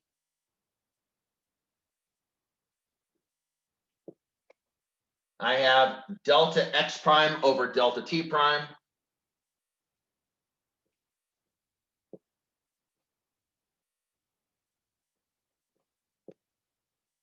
And I'm dividing all of this by c squared.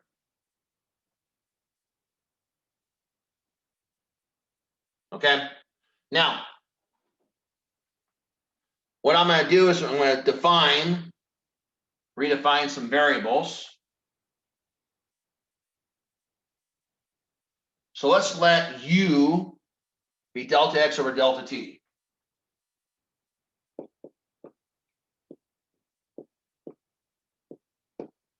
Okay. And let's let u prime equal delta x prime over delta t prime.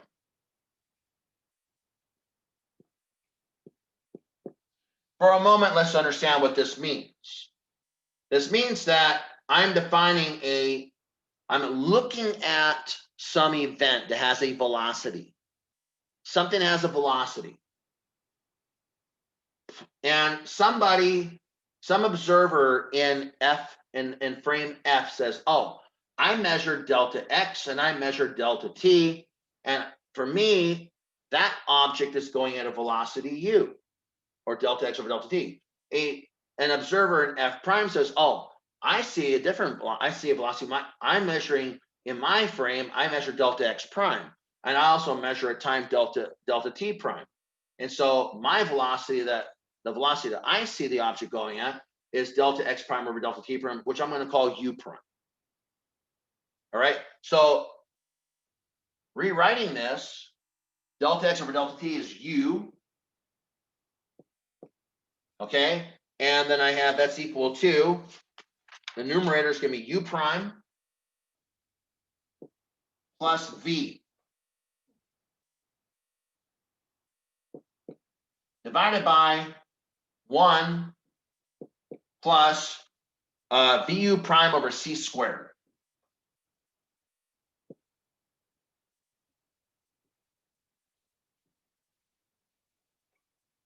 So again, U prime, so the primed frame F moves at a velocity V with respect to the unprimed frame. I'm sorry, the primed frame F prime moves at a velocity V with respect to the unprimed frame F. Again, that's what we're looking at. An observer in F prime witnesses or observes an object moving.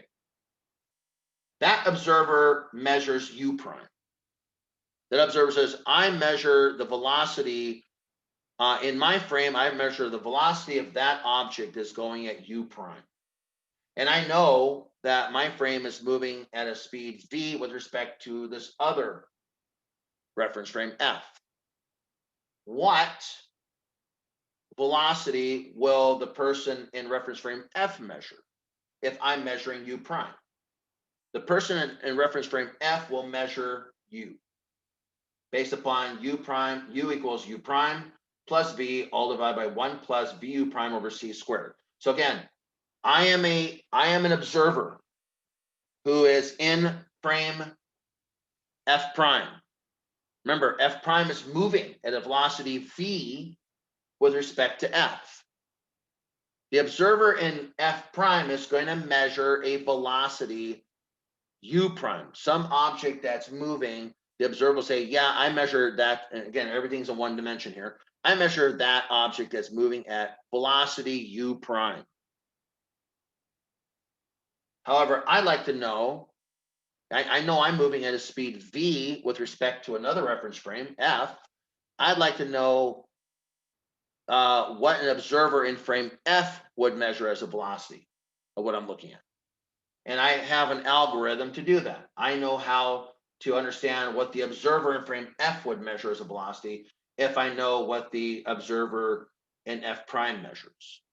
And I know that f prime moves at a velocity at a speed v with respect to f.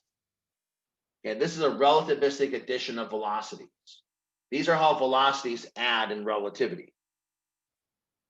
Now, what happens? Can we go back and imagine for a moment what happens at low speeds? Again, this is true for all speeds v. I mean, again, what happens at low speeds? Well, at low speeds,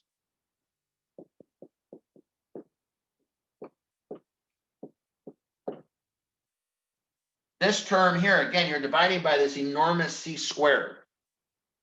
So again, the vu prime over c squared term goes to 0. And what do we get?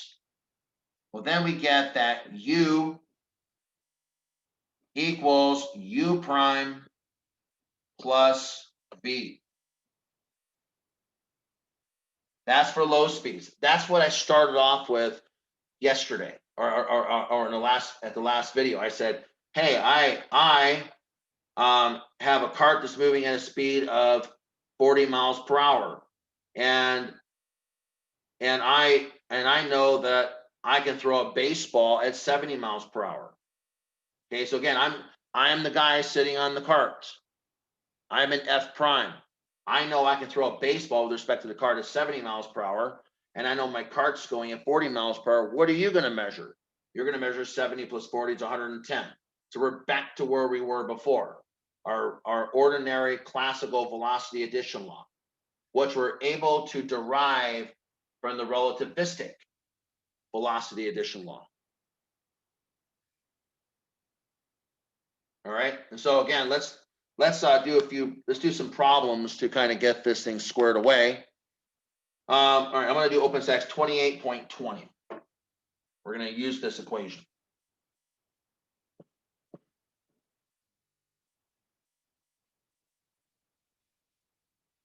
All right, OpenStax 28.20.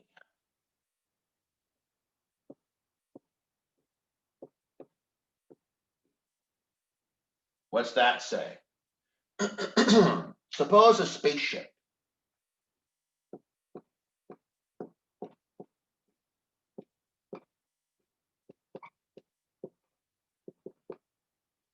is heading straight towards the Earth.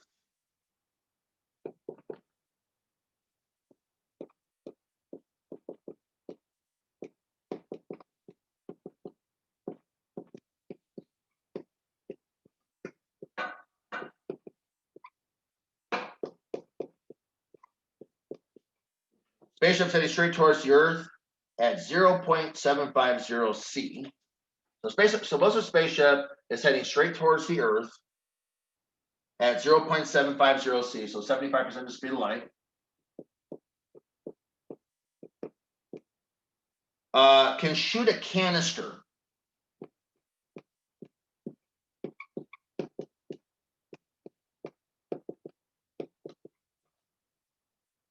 at 0.500 C relative to the ship.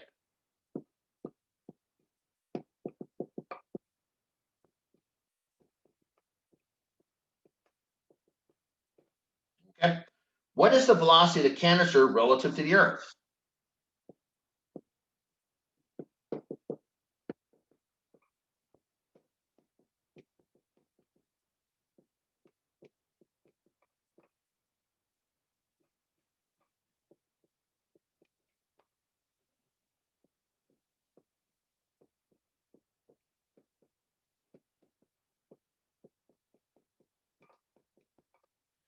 Okay.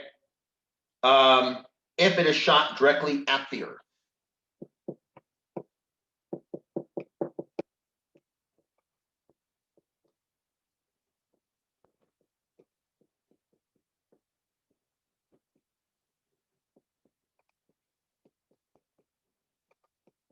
And that'll be part A. Part B says if it is shot directly, if it is shot away from the Earth.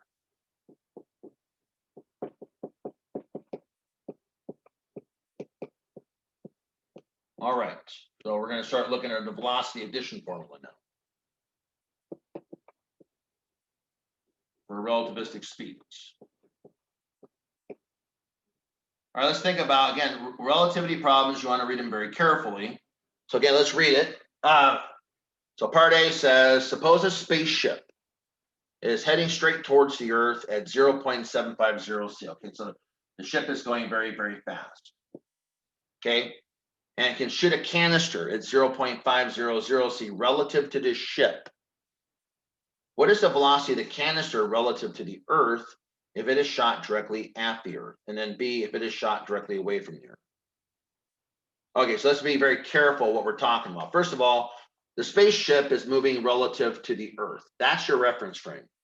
That is your V.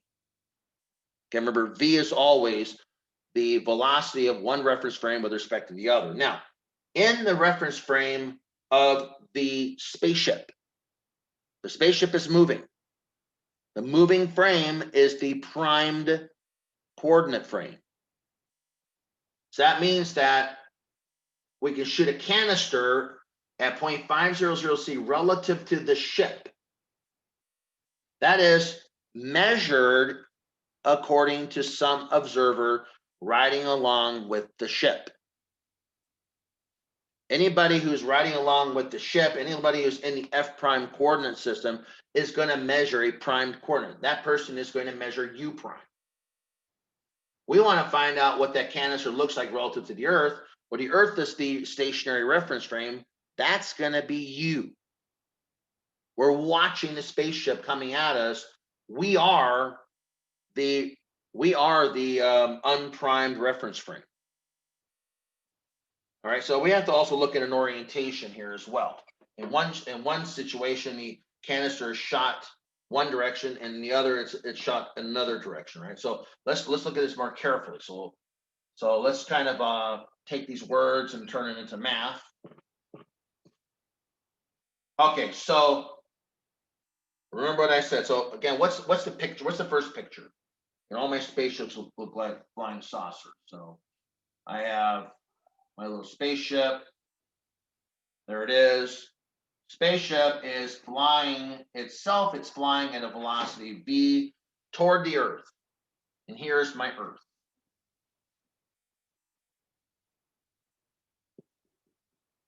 The Earth is my F frame, and the spaceship is my F prime frame. Now the spaceship is going to shoot a canister.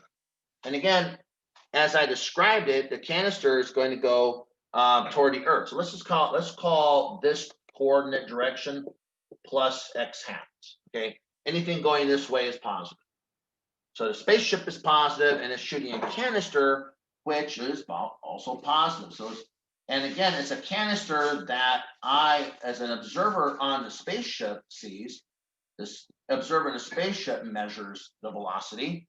And so anybody on the spaceship is going to, anybody in the F prime coordinate system is going to measure something that's prime. So it'll be U prime. What we don't know is U. U is the velocity that the canister would appear to an observer on the Earth.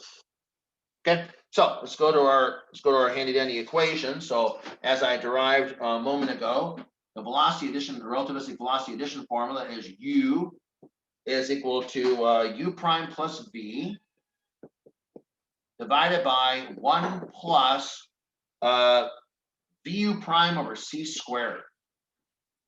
Okay, so we can just literally use this equation out of the box. This equation says, hey, if you know what the velocity as measured in the F prime system is, what is the velocity of something you're looking at? The same thing you're looking at that's moving, what would it be measured in the F system? All right, so I can literally go out of the box. And so now let's be very careful with our signs and our orientation here. So U prime in this case, well, what the canister shot toward the Earth, U prime is positive. So that's going to be 0.500 C positive. And I know that the velocity of the ship with respect to the Earth, that's the velocity of one reference frame with respect to the other. That's going to be the 0.750 C. Remember, the spaceship is going at 3/4 of the speed of light with respect to the Earth. And we divide that by 1 plus, again, V is 0.750 C times 0.500 C divided by C squared. If I work all this out, I find out that the canister to an earthbound observer looks like it's going at 0.909 times the speed of light. All right, so for somebody on the spaceship, that person says, the canister is going at half the speed of light. But that spaceship is hurtling toward me, the observer. I'm going to notice that that canister is going at 90.9%, almost 91% the speed of light. That's what a ship is going to look. That's what this canister is going to look like to me, the earthbound observer. What about part B? That's part A. What about part B? Well, part B is very similar, except I have to consider everything going the other direction now. So again, I'm shooting the canister now the other way. That's my U prime. So what I got to do now is say, okay, well, everything is the same except my U prime is changing sign. That's negative. And this U prime is negative. That makes this on the bottom also negative. Okay, I have to now allow everywhere I see U prime, I got to put in a negative 0.500 C as opposed to a positive 0.500 C. If I do that, again, I'm being a little lazy here by just redoing the same problem again. But if I do that, I find out that an earthbound observer will now see the canister is going at 0.400 C, 40% the speed of light.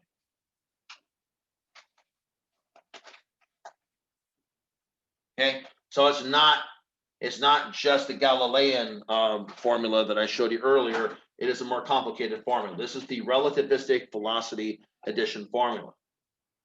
Okay, so you're literally at, you have the velocity of the reference frame, but then you also have the velocity of something being shot out of that reference frame. All right, let's look at another problem. OpenStax 28.26.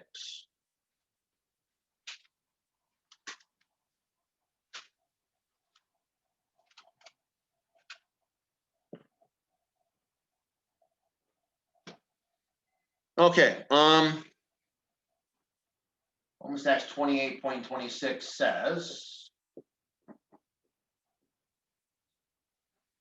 if two spaceships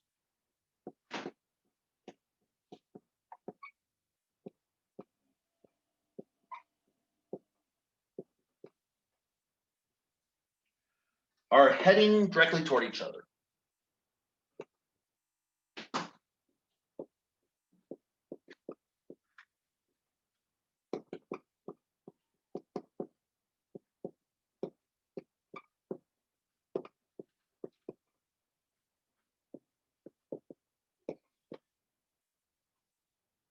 at 0.800 c, 80% the speed of light.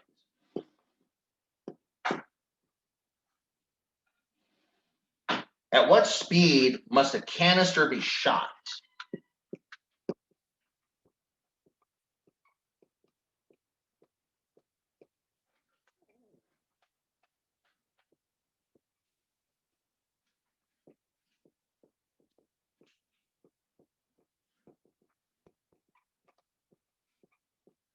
You know, it's just amazing that all of this was in Albert Einstein's head.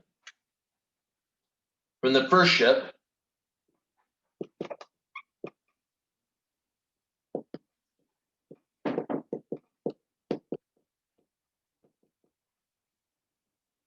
to approach the other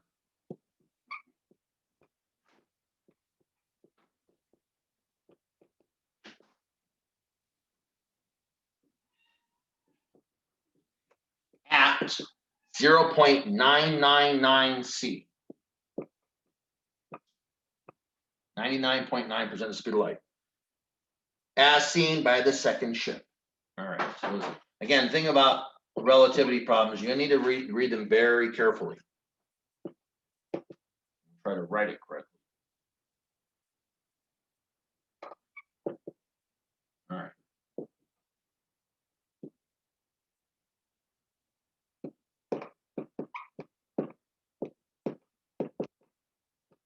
Okay, so two spaceships are heading directly toward each other at 0.800 c, 80% of the speed of light.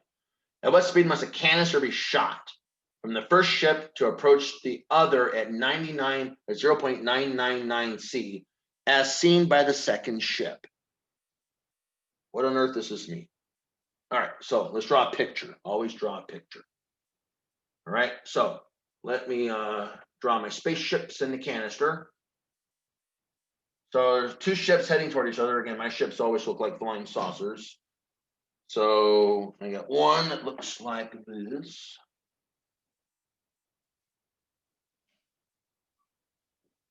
All right, and this guy, this ship. Now when I do this, I can declare one of the ships is stationary and the other one is going at a speed v, right? And so I'll say that this first ship is going at a speed v. And the second ship, I'm just going to declare as stationary. I mean, one of them is traveling 80% speed light compared to the other one. So I'll say, okay, well, we'll live in the second ship's coordinate system, which means that the first ship is coming at it at 80% the speed of light. Okay, that's one way of looking at it. So here's the second ship. All right, first ship, second ship. Now, what we're going to imagine that the coordinate, we'll call this positive x hat. To the right is positive. That's my orientation. The one-dimensional problem. Now, I'm going to shoot a canister out. I'm going to shoot something, canister, and it's going to be going at u prime. I don't know what u prime is. However, this is going to look like u to the other ship. All right, so again, v is 0.800 c. That's the velocity of one reference frame with respect to the other. Now, I know that in the reading this problem carefully, the second ship is going to see the canister coming at it at 0.999 c. All right, this is my f coordinate, my f frame. This is my f prime frame. Okay, this is frame f. Frame f is the one that I'm declaring as the one that's going to be staying stationary. Frame f prime comes at frame f at 0.800 c. And by the way, even though it's coming at it at 0.800 c, it's going to shoot a canister out, and that canister is going to look to a person sitting in frame f on the second ship. It's going to look like it's coming at it at 0.999 c. The question is what is u prime? What would be the velocity as measured by somebody on ship 1. That's what this is asking for. Now, I gotta fix some stuff up, right? Because first of all, my equation out of the box for relative velocity addition looks like this. Looks like U is equal to U prime plus V over 1 plus VU prime over C squared. Okay, that doesn't do me any good because I mean, this is the out of the box equation. Well, why? Because, well, I really want to solve for U prime, not U. So I got to solve this equation for U prime. All right, so let's do that. I'm going to cross multiply. So U times 1 is U. U times the VU prime over C squared is going to be VUU prime over All right, so again, I'm cross multiplying. I got to solve for U prime. U times 1 is U.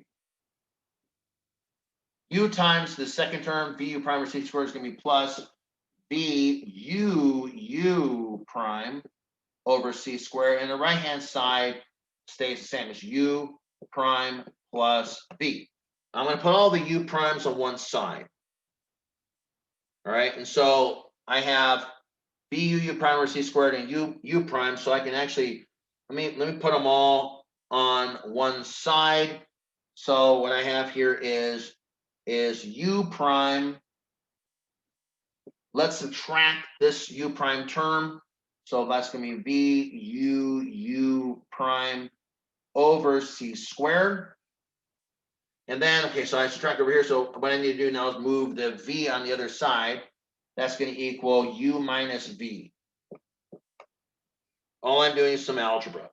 Let me pull the U prime out. It's common to these two terms on the left. So U prime, pulling it out,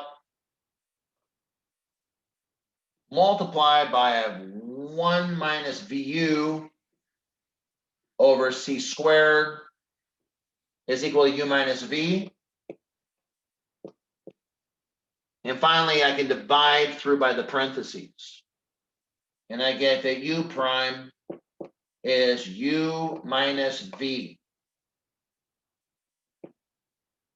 divided by 1 minus VU over C squared.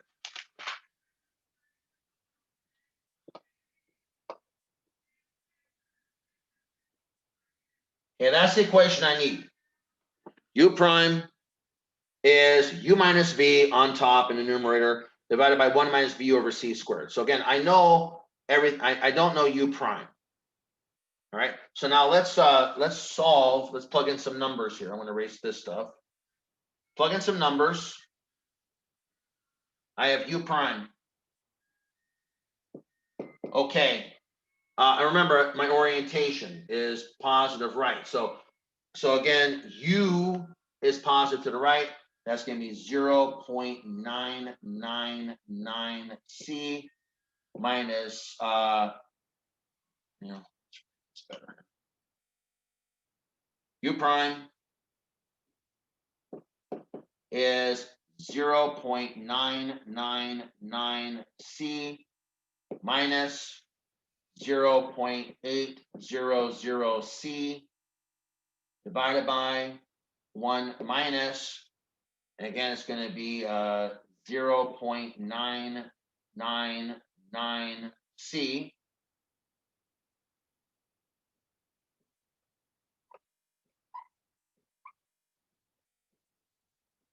times U, which is 0.800 C divided by C squared. I find out that U prime, when I work this out, working all this out, I find out that U prime is 0.991 C.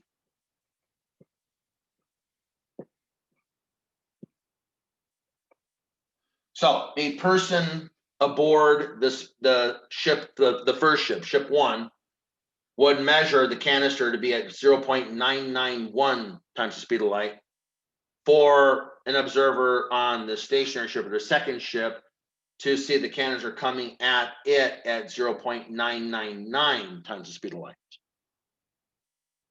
and I had to do some algebraic manipulation in order to rewrite the velocity addition formula such that it was for u prime in terms of u. Okay, it was the velocity as expressed in the primed coordinate, which is the moving coordinate, with respect to variables, with respect to the velocity that's in the unprimed system. All right, that's velocity of addition, relativistic velocity of addition. So again, we continue our consideration of the of mechanics. If we go back to physics 1, we also discussed what was called the Doppler effect. Remember, the Doppler effect was that the frequency that you perceive is different than the true frequency if the source and or observer is in motion. What if that motion involves relativistic speeds? Okay, so let's revisit now the Doppler effect.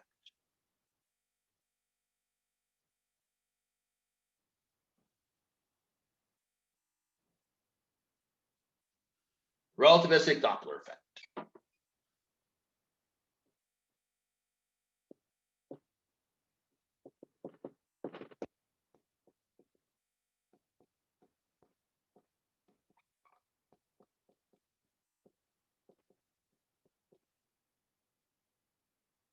All right.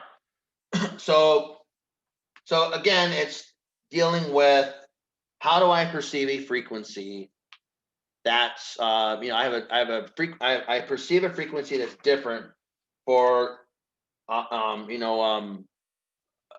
source and or observer in motion than what the true frequency is. I mean, again, that's what the Doppler effect is.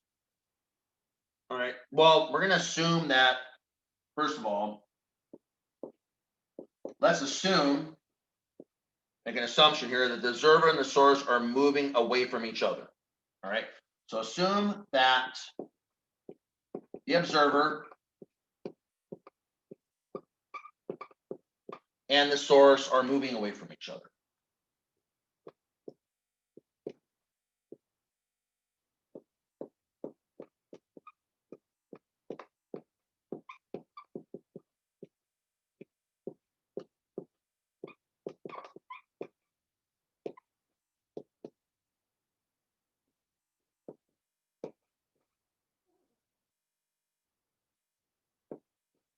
Okay, we're going to assume with a relative velocity v.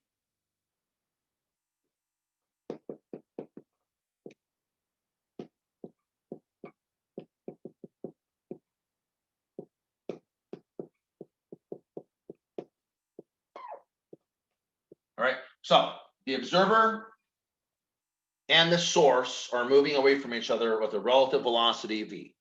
That's our number one assumption we're going to make.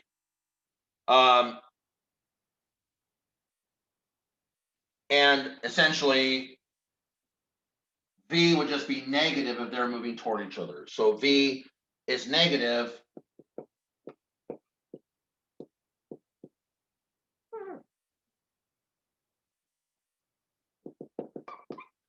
if the observer and source move toward each other.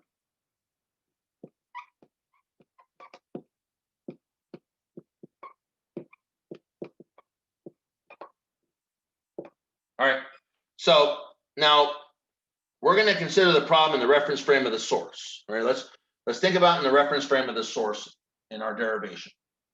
Okay, so we're making our assumptions right now before we start our derivation. So again, we're going to consider the problem in the reference frame of the source. That's frame F. Okay, so now let's consider the problem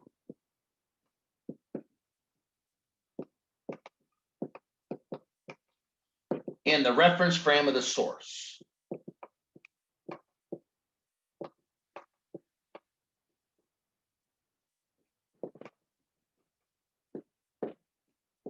All right, so the source is going to be at rest in frame F.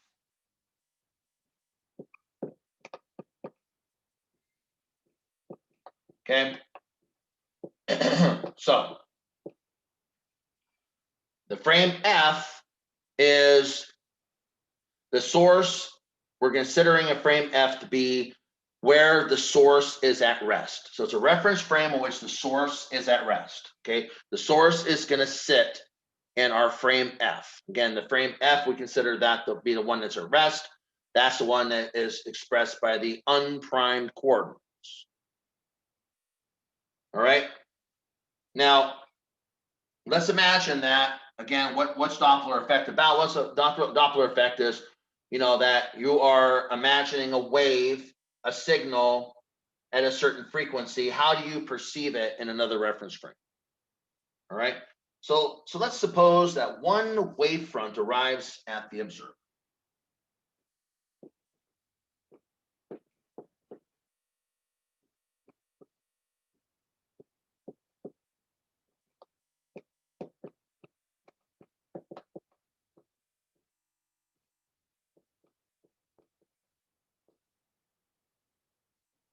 All right, so the observer perceives a wavefront.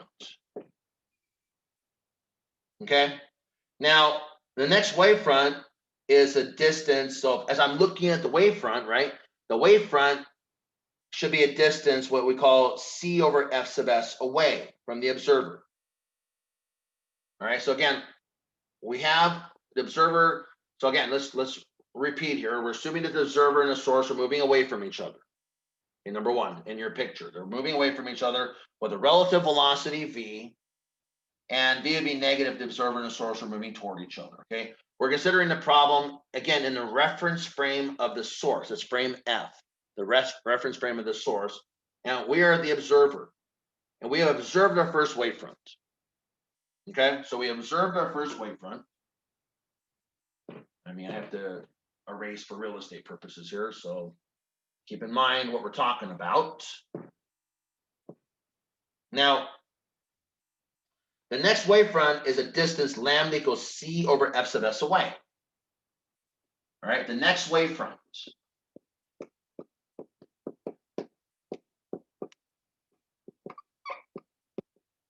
is a distance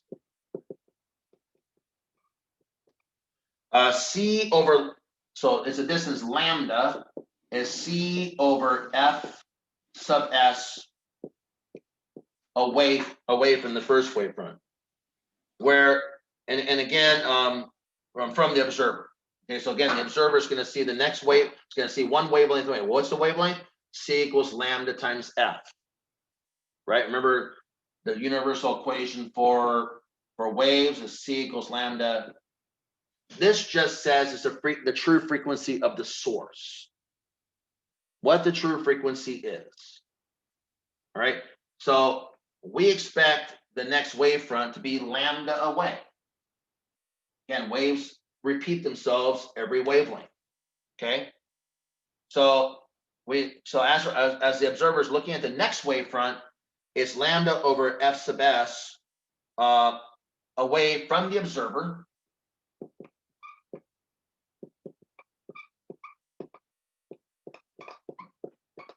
Okay.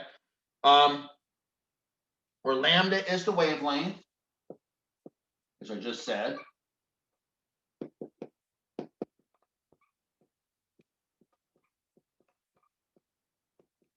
Okay. And F sub S is the frequency of the wave the source emitted. Again, that's just the true frequency. The frequency F sub S is the frequency of the wave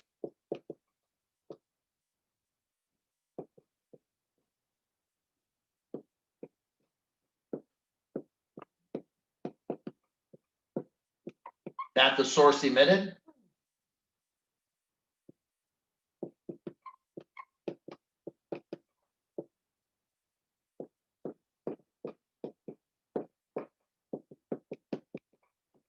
Okay, and of course, C is the speed of light.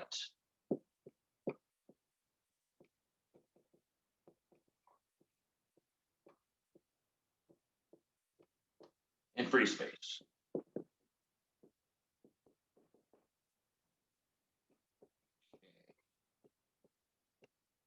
Okay, so again, in the picture, we're the observer. Frame F is, the source is in frame F, the stationary frame. We receive a wavefront where we are.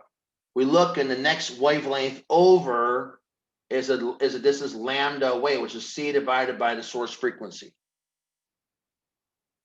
Okay. Now the wavefront though moves with the velocity c, but at the same time the observer moves away at a velocity v. So again, this is an electromagnetic wave. The wave itself is moving at a speed c, but at the same time the observer is moving away at a speed v. Okay, so again, the wave itself moves at a speed c. Now, if the observer was, if there's no relative motion, it would just be the speed c. But so again, the wave is an electromagnetic wave, right? So the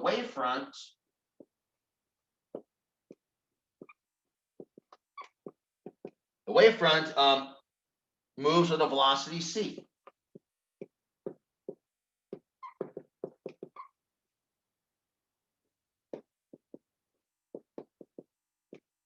Since it is, so it could be light or whatever, but it is an electromagnetic wave. Electromagnetic wave moves at a speed c.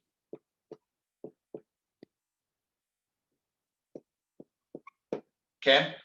But at the same time, the observer moves away with a velocity v. All right. So again, at the same time, remember, the observer is moving away. At the same time, the observer moves away.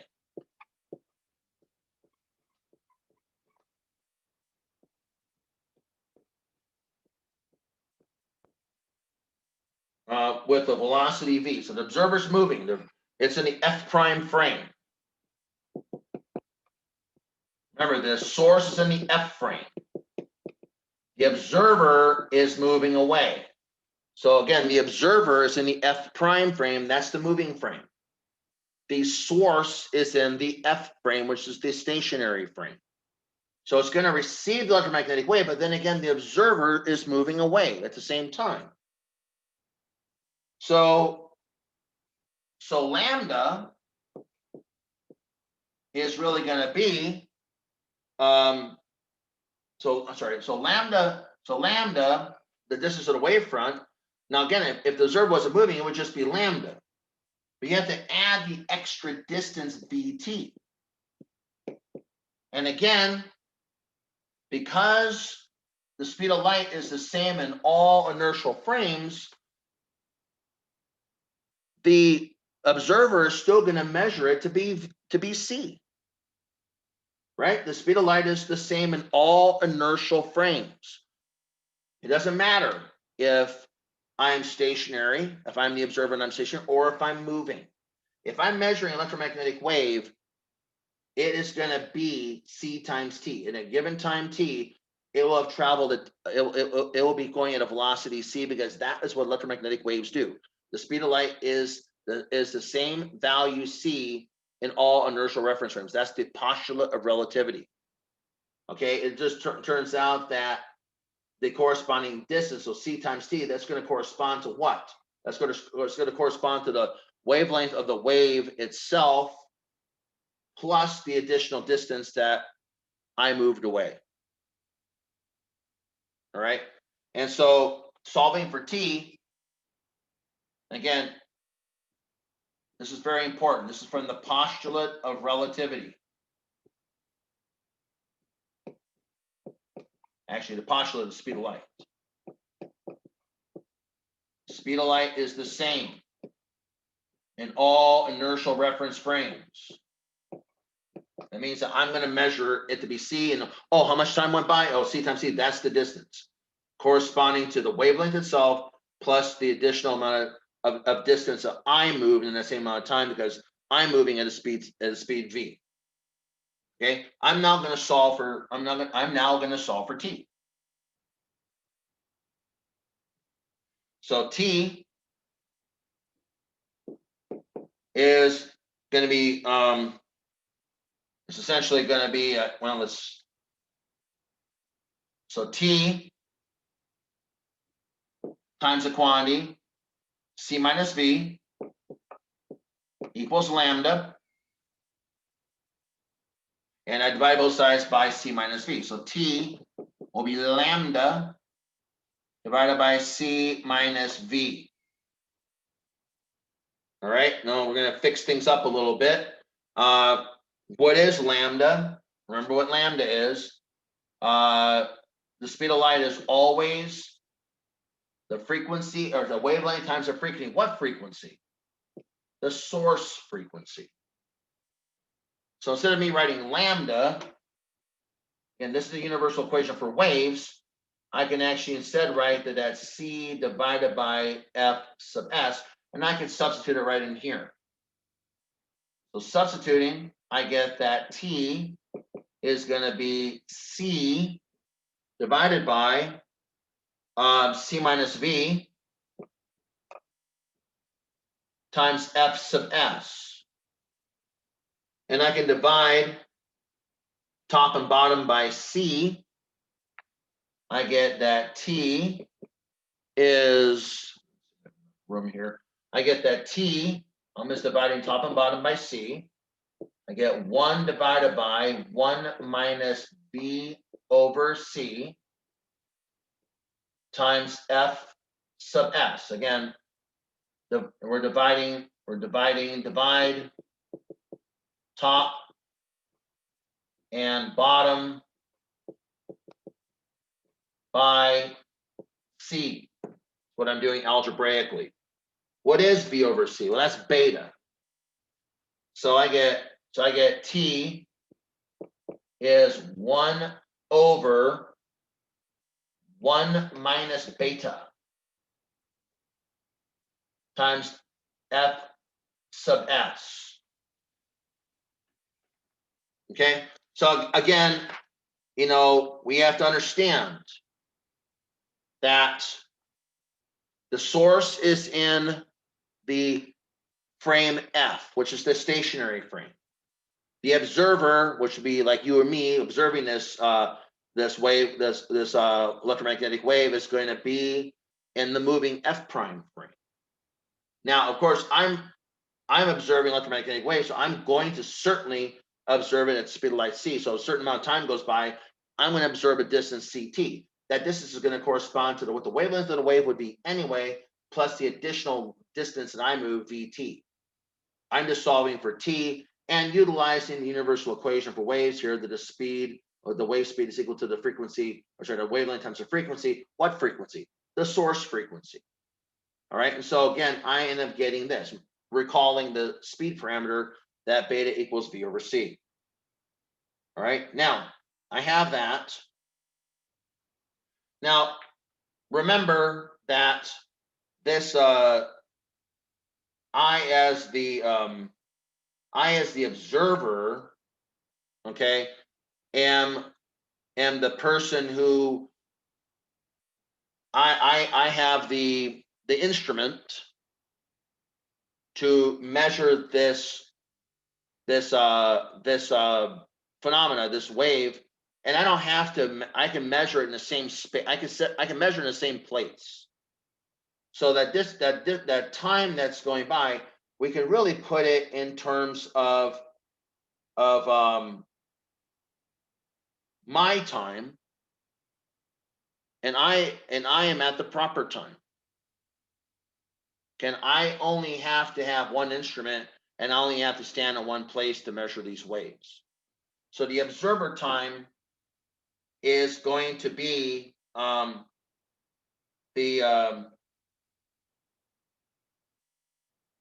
actually the, I may have that backwards here. Using relativity time dilation. Actually the time, I got this backwards. the observer is actually gonna have the proper time, I apologize, is actually at the source. Yes, the source is yes. The source is the home frame. I'm witnessing something that's in a different frame, right? So time dilation is actually going to work the other way. I apologize. So so again, what all I've done so far is shown you that I can derive the following. This is equation. This time is the time with respect to the source frame. Okay, so let me get this straight. I apologize for that. 1 minus beta times f sub s. All right. So again, this is the time in the sources frame. So t is time in frame f, and that's the frame of the source. Everything is being done in the source's frame, not the observer's frame. So again, I really want to have things done in my frame. I'm the observer. So everything I've done so far has been in the time measured in the source's frame, in frame S. So again, that relationship I wrote, that lambda plus Vt equals Ct, that time is in the source's reference frame. So again, I am utilizing a time in the source's F frame. What I really want is, and again, the source, the time as measured in the source frame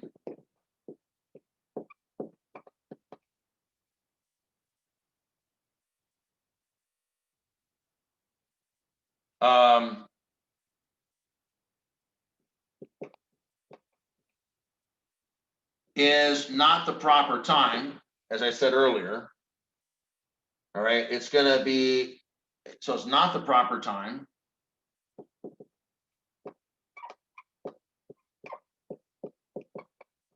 Since the observer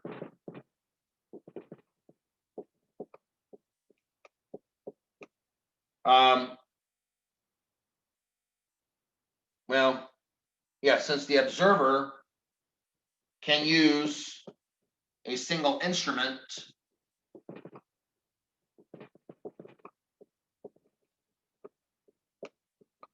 at a single location.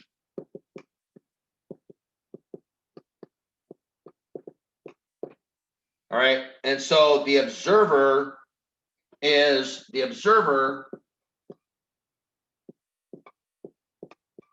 measures the proper time.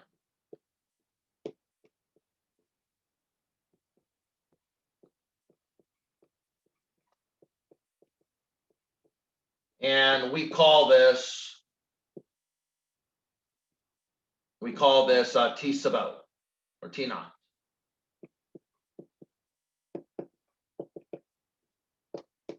Right? And so the time that would be measured in the frame F, remember, would be gamma times the proper time. So the proper time, the time measured by the observer, will be T divided by gamma. Gamma, again, is Lorentz factor. So I really want to have the time as measured by me, the observer. I want to have everything transformed in my reference frame. All right, so again, we're going to leave the reference frame of the source. Everything's done so far at the source.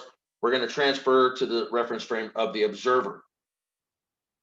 All right, and of course, the frequency would be nothing more than just 1 over T naught. So the frequency that the observer would measure is 1 over T naught, which is just gamma divided by T. All right, so I'm going to flip everything upside down to get the frequency that would be perceived by the observer.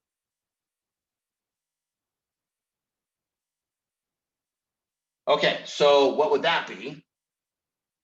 Well, remember what T is. We wrote it right up here. So let's let's combine this now. And we wrote what T is. It's 1 over 1 minus beta times F sub S. So let's throw that in there. And so 1 over this is going to be everything in the numerator. So F naught, or F, F naught, F at for the observer will be what? T, 1 over T, so it's going to be gamma, and then 1 over T.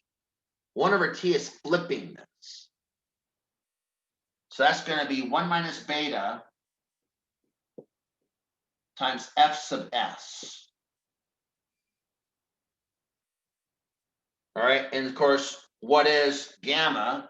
Well, F at the observer, we're going to have 1 minus beta, and this is going to be the square root of 1 minus beta squared times F sub S. Well, let's go back to a little bit of algebra now. Okay, this is what we have right now. And so I need real estate. So now we just got to simplify things a little bit. Well, remember, difference of squares back from algebra 1. So F sub O is going to be 1 minus beta. And what? Well, remember, 1 minus beta squared is 1 minus beta times 1 plus beta. That's difference of squares back from your algebra class. Again, that's still in the square root sign times the source frequency. Well, a square root of a product is a product of the square roots. So I can take this apart. So F sub O becomes 1 minus beta divided by the square root of 1 minus beta, and also divided by the square root of 1 plus beta. So I can take these apart. And I still have multiplying by F sub S. And of course, 1 minus beta, what's that? Well, F sub O, I can write this really as the square root of 1 minus beta quantity squared, right? It's, again, I pulled that trick before. 1 minus beta could just be the square root of 1 minus beta quantity squared. I still have in the bottom the square root of 1 minus beta divided by the square root of 1 plus beta. And all of this, again, is multiplied by the source frequency. One of these square root 1 minus betas cancel out. So I'm left with this square root 1 minus beta, and the denominator is gone. I'm left with one of them up here. All right, and so I can rewrite this last equation as F sub O for the observer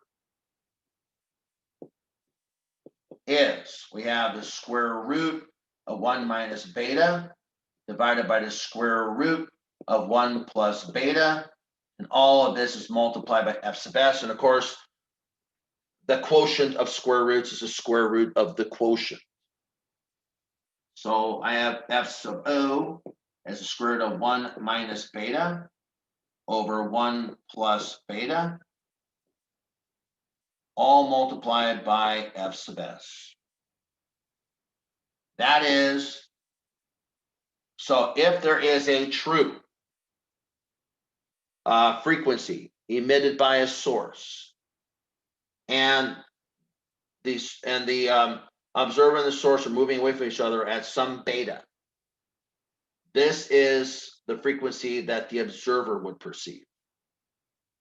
Okay, and I can also actually write this in terms of wavelengths if I so desire, very easily. Because remember, I could also take this formula. Remember that lambda sub O, so I can write that C is lambda sub O times F sub O. I can also write that C is lambda sub S F sub S. Either one, right? I mean, I can always write the universal wave equation for waves. So instead of F sub O, I can instead of F sub O, I can write that as C over lambda sub O. And instead of F sub S, I can write this as C over lambda sub S. And so what I could do in this equation is I can write instead, I can say, well, this is C over lambda sub O is the square root of 1 minus beta over 1 plus beta, all multiplied by this C over lambda sub S. The C's go away. And what I can do now is I can just flip the equations upside down. And what I can finally write is I can write, well, the wavelength as expressed by as seen by the observer now becomes the square root of 1 plus beta over 1 minus beta, square root of all of that, multiplied by the true wavelength from the source. So again, I can write an equation for Doppler shifted frequency, or I can write an equation for Doppler shifted wavelength. Again, these are the relativistic Doppler equations. The relativistic Doppler equation for frequency, the relativistic Doppler equation for wavelength. Again, what does this mean? This means that the true source, the source which we consider as sitting in a frame F, is going to have a true frequency F sub S. Now, because there's a relative velocity of V between the two reference frames, the observer is going to perceive a frequency that is different than F sub S.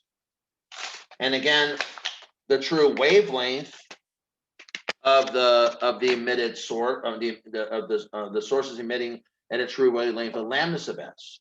And again, because of the relativistic motion, given by beta, the observer is going to measure a wavelength lambda sub O. So again, the observer is going to measure a wavelength that's different than the true wavelength. Okay, let's do a problem here for relativistic Doppler effect. All right, so I'm going to look at OpenStax 28.24 to put this equation to use. Or we're going to look at the lambda equation. All right, so we're going to do one relativistic Doppler effect equation or problem. So OpenStax 28.24.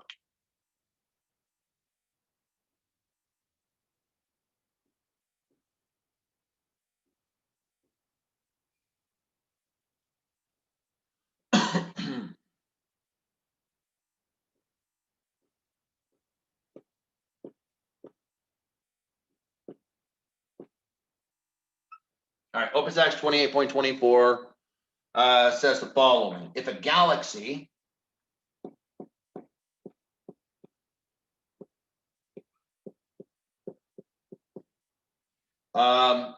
moving away from the Earth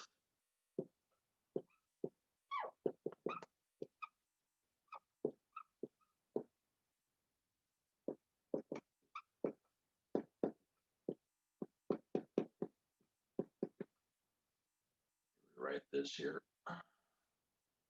Sometimes when you first bring up one of these pens, it doesn't work very well. Here we go. All right, 28.24. If a galaxy moving away from the Earth has a speed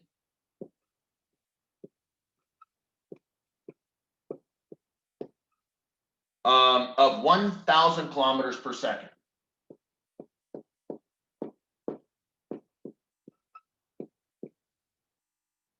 and emits 656 nanometer light,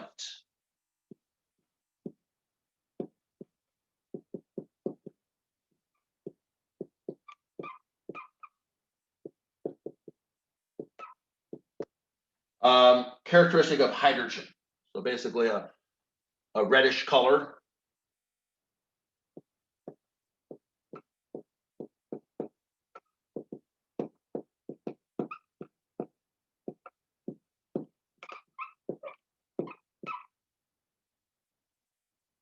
The most common element in the universe.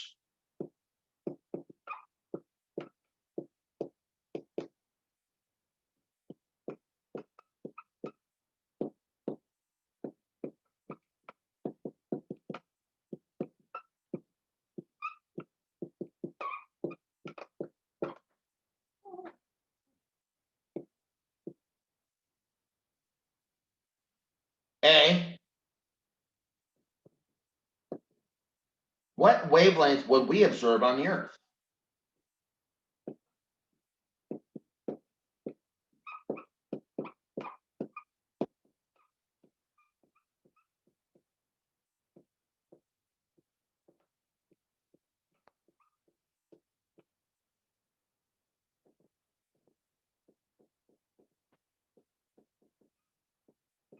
B. What type of electromagnetic radiation is this?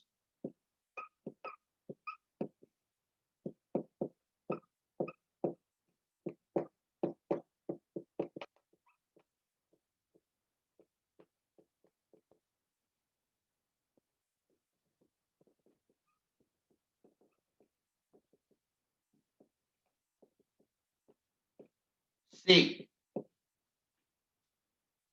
Why is the speed of the Earth in its orbit negligible here?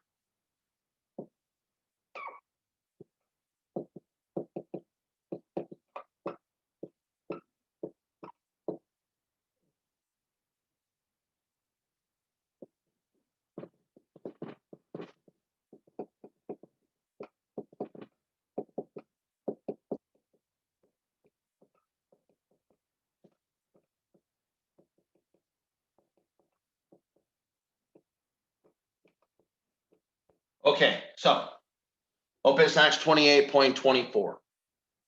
If a galaxy moving away from the Earth has a speed of 1,000 kilometers per second and emits 656 nanometer light characteristic of hydrogen, the most common element in the universe, A, what wavelength would we observe on Earth?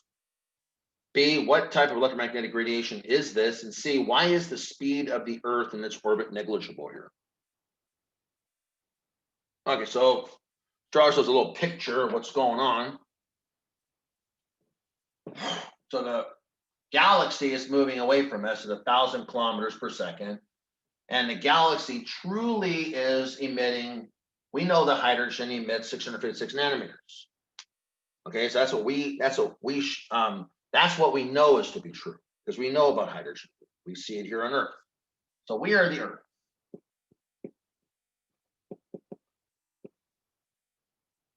Okay, there's a galaxy far, far away.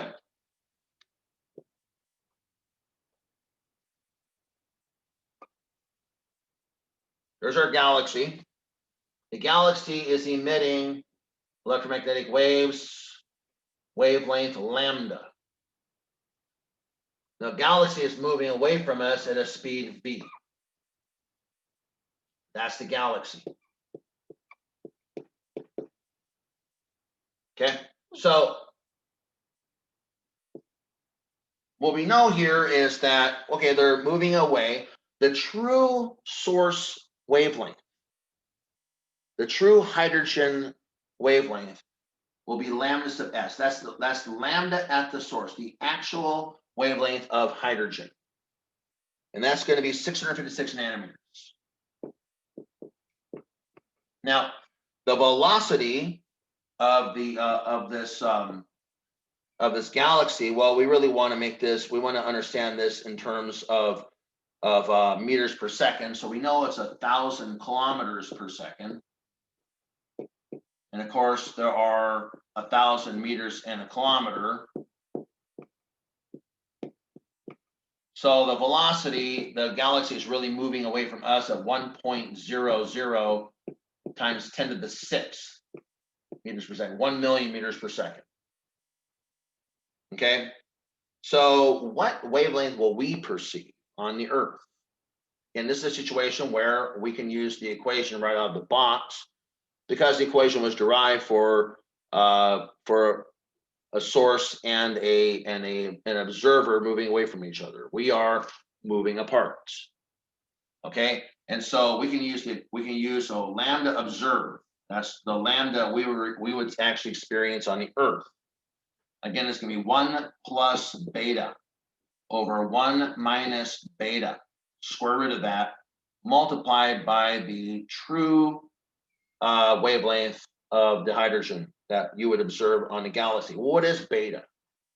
All right, so let's find out what beta is really briefly. So little calculations of beta is going to be your V over C. All right, That's going to be a 1.00 times 10 to the 6 meters per second divided by the speed of light, which is 3.0 times 10 to the 8th meters per second. So beta in this particular case will be 3.33 times 10 to the negative 3. Again, it's unitless because it's a speed parameter. So I can stick that value in here. Lambda sub O will be 1 plus 3.33 times 10 to the negative 3 divided by 1 minus 3.33 times 10 to the negative 3. Again, that'll be under a square root, under a radical. And all of that is multiplied by the 656 nanometers. When I work all that out, I find out that lambda sub O is 658 nanometers.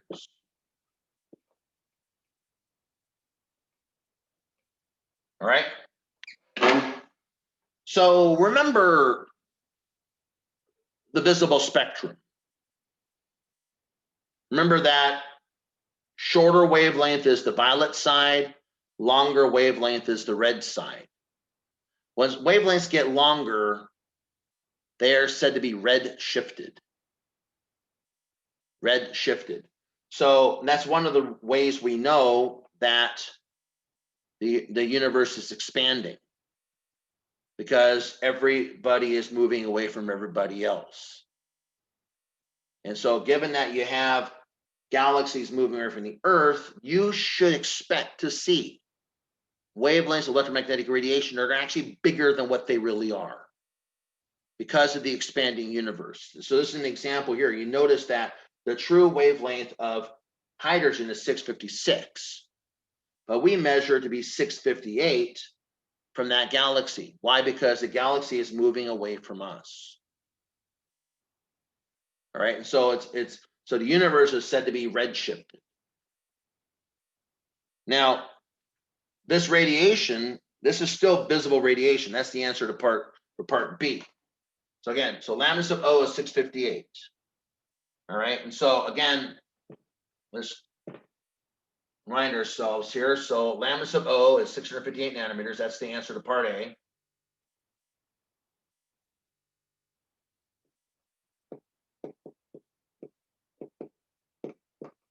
And part B, well, this radiation, this electromagnetic radiation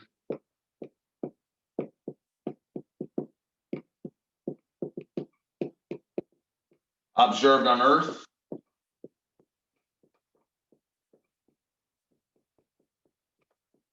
is still visible light, still red.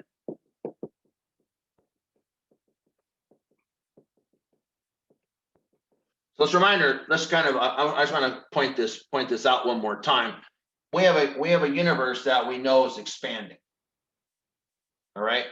And so let's imagine that somehow, we had the Big Bang, and maybe the center is here. The Earth is maybe here, and maybe this distant galaxy is out here.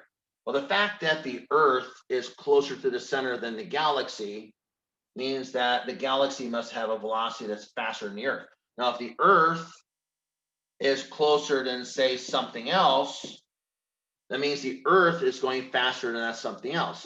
So again, the galaxy is expanding from the Earth faster than the Earth is going, and the Earth is expanding away from this closer star or galaxy faster than that star or galaxy is going. So again, everything in the universe is moving away. The Earth is moving away from something closer, because that's something closer to the Big Bang, where the Big Bang happened, as going slower. The Earth is going at a faster speed, or our solar system is going at a faster speed. And of course, the Earth, something way out here, is going to be going even faster than the Earth. So again, it's also going to be expanding away. So everybody's expanding away from everybody. Anywhere you look in the universe, you're going to see wavelengths that are red shifted. Okay. And then part C is simply this. It's saying, well, why can we neglect the orbital speed of the Earth? Why is that not important? What would the orbital speed of the Earth be? Well, let's see. Orbital speed of the Earth is simply 2 pi times the Earth-Sun distance. So that's going to be what? That's 2 pi. Again, 2 pi r. That's the distance around the circle. And the Earth is going around in a circle all the way around the sun in 1 year. So again, you know, here's the sun, here's the Earth, and it's going around, and this is the Earth-Sun distance, right? That's going to be 2 pi r. So the velocity is going to be 2 pi r divided by 1 year. That's your orbital velocity. So what is the distance around the Earth? Well, that's going to be 1.496 times 10 to the 11th meters. That's the distance between the Earth and the sun. That's the meter equivalent of 93 million miles. And that's 1.496 10 11 meters divided by 1 year. This is 1 year. That's how long it takes the Earth to go around the sun. What's that velocity? Well, again, I'm okay metric wise as far as meters are concerned, but I need to get the year into seconds, right? And so I know that a year has 365 days. Okay, that gets me into days. And I know there's 24 hours in a day. So 1 day has 24 hours. Right? So now days are gone. And I know that there are 1 hour has 3,600 seconds. Right? And so I can do all this multiplication. I find out that V sub E, the orbital velocity of the Earth, the orbital speed of the Earth, is going to be 2.98 times 10 to the 4th meters per second. How does that compare with light? Let's calculate a speed parameter. What would the speed parameter of the Earth be? I'll call it beta sub E for Earth. Well, that would just be the speed of the Earth divided by the speed of light. How big is this parameter? I mean, that tells us whether we need to use relativity or not. Well, I get 2.98 times 10 to the 4th meters per second divided by 3.0 times 10 to the 8th meters per second. We find out that's about 9.9 times 10 to the negative 5, which is minuscule.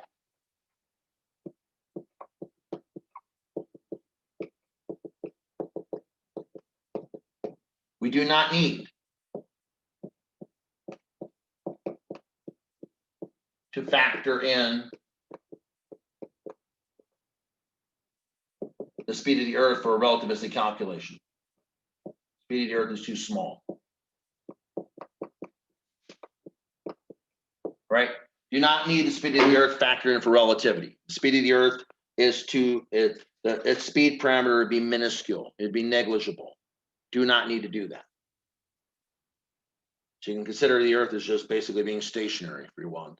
1,000 kilometers per second is vastly faster than any kind of orbital speed from the Earth. Okay, that's the relativistic Doppler effect. Let me go to the next topic.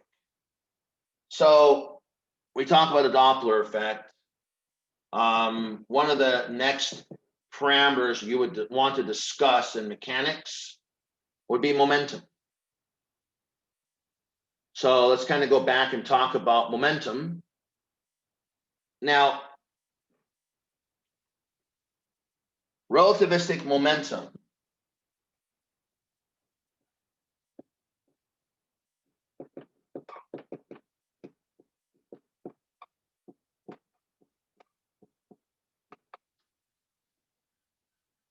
So momentum needs to be fixed up too. So again, as you revisit mechanics, you have to figure out what you need to fix up to account for relativistic effects. So essentially kind of let's go back and talk about momentum here. Again, we haven't talked about it for a while. It's a physics 1 concept. So suppose a number of observers. So suppose that a number of observers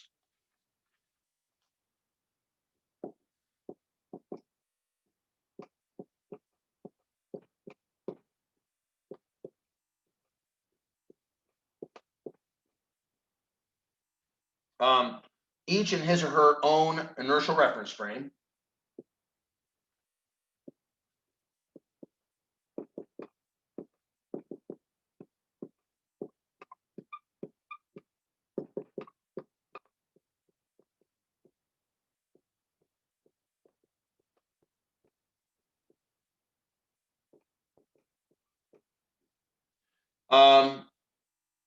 watch an isolated collision between two particles.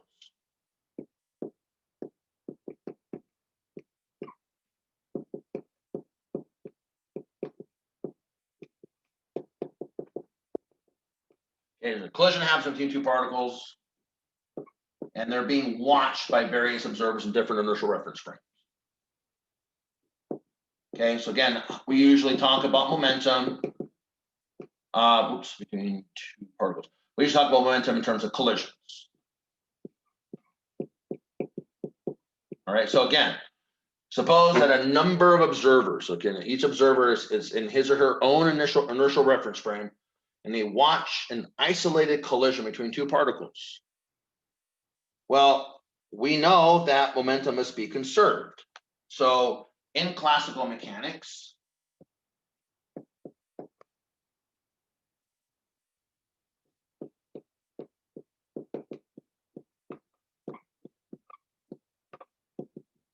okay, in classical mechanics, we have seen that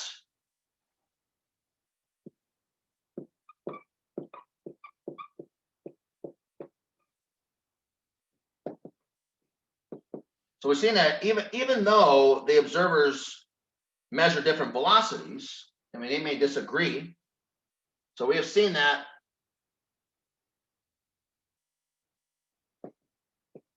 even though the observers may measure different velocities because they're in different reference frames,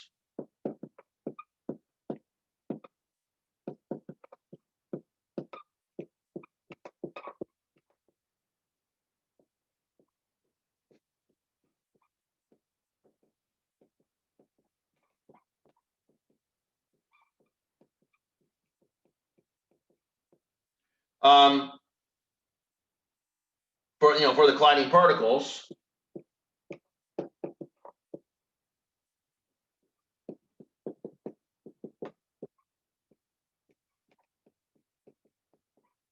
they may disagree. They will find the law of conservation of momentum holds. All of them will agree on that. They will all find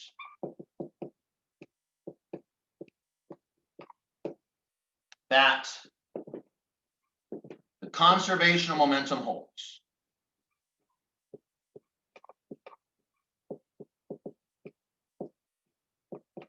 And laws of mechanics, this is Galileo.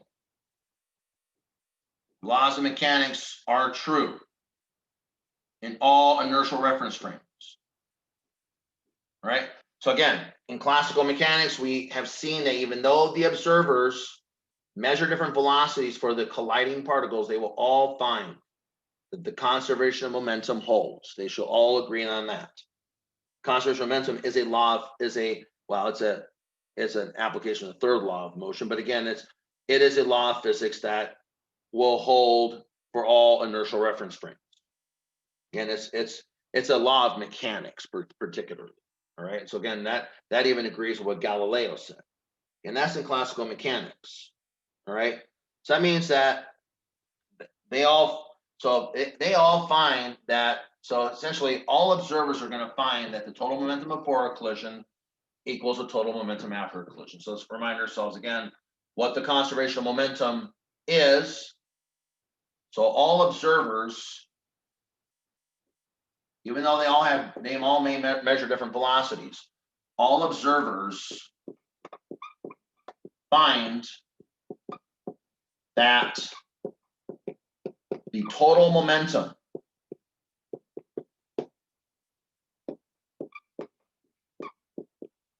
of the system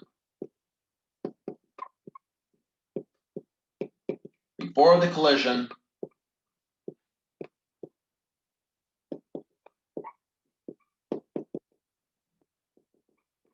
equals the total momentum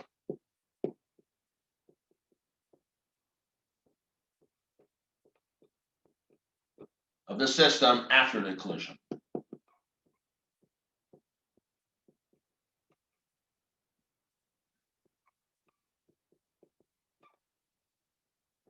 So they all agree on that. That is the conservation of momentum. Which is the conservation of momentum? Remind us.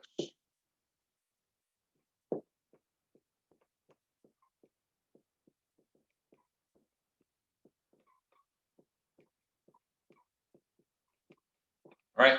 So again, we're still in classical mechanics. We haven't talked about relativistic speeds. So, but how would this be affected by relativity?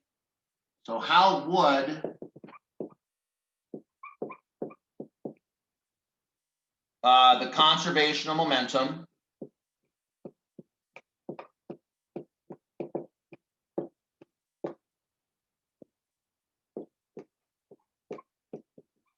be affected by relativity? Again, so everything we talked about regarding momentum so far has been classical mechanics, physics 1. Now let's bring relativity into it.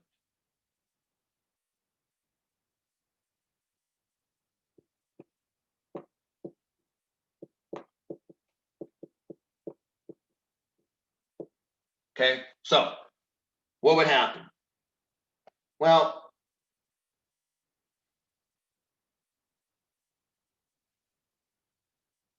if we go back to the definition of what momentum is,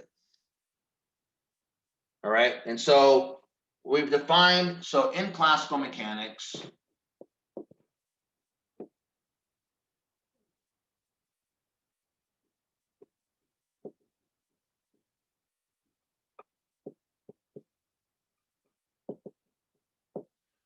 we know, or we have defined a momentum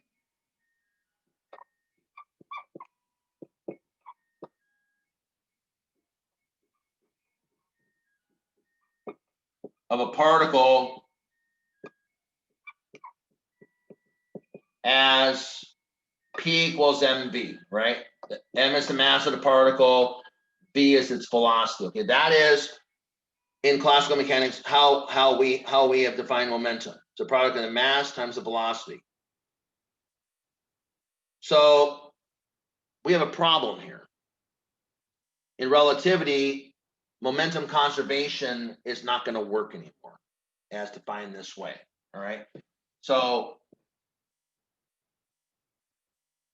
we can't do it this way. We cannot add velocities like this. All right. So if we stick with this definition of momentum, or this form of momentum,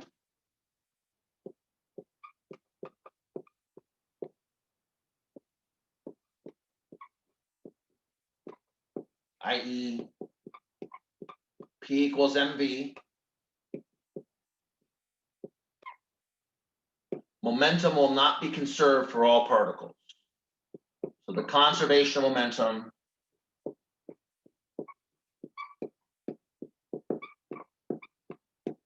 will no longer hold.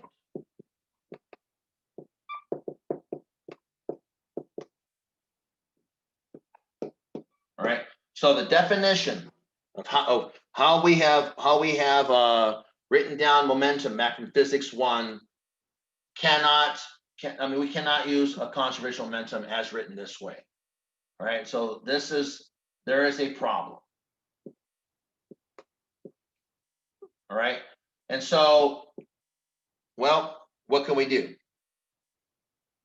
Well, we have a couple of choices. We can give up the law of conservation momentum, or we can redefine momentum to be more general. All right, so we have a couple of choices.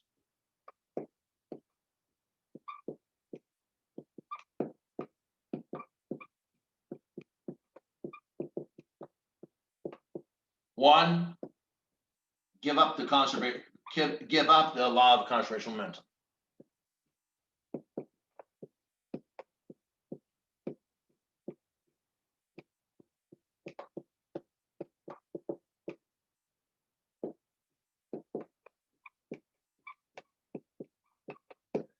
That's one choice. Or number two, see if we can redefine the momentum of a particle in some new way. So see if we can redefine.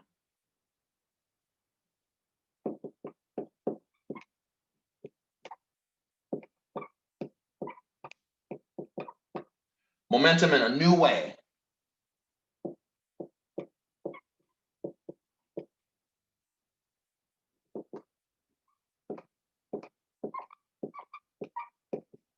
You know, so that the law of conservation of momentum still holds.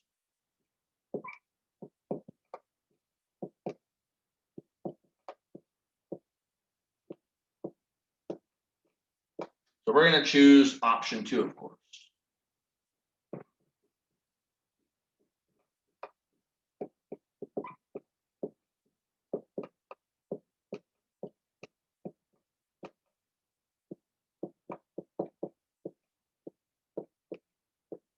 Okay, so again, we stick with the form of momentum we learned in physics 1. P equals mv. The conservation momentum will not hold at relativistic velocities. All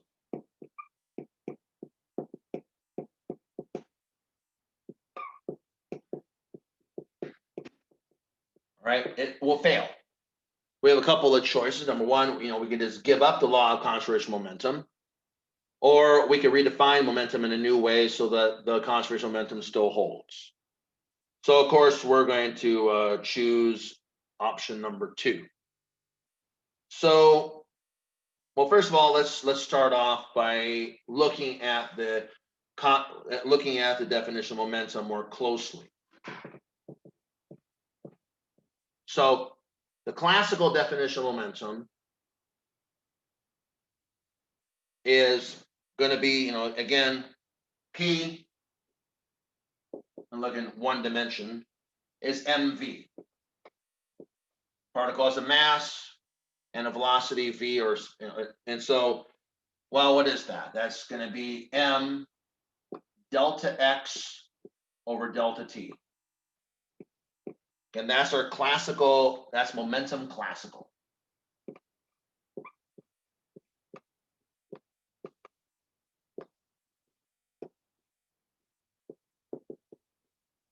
And that's from physics 1.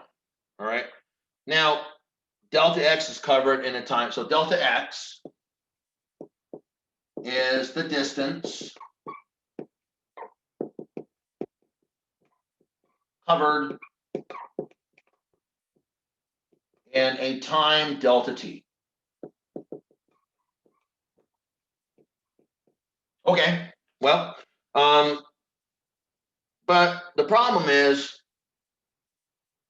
we need to turn our thoughts now to relativity. So we turn our thoughts to relativity now.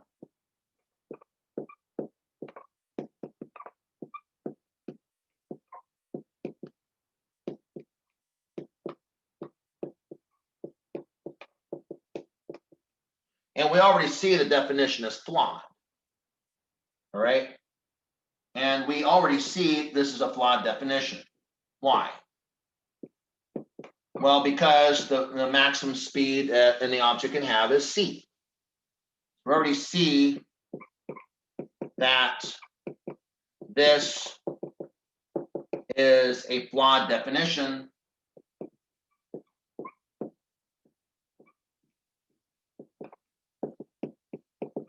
since the maximum momentum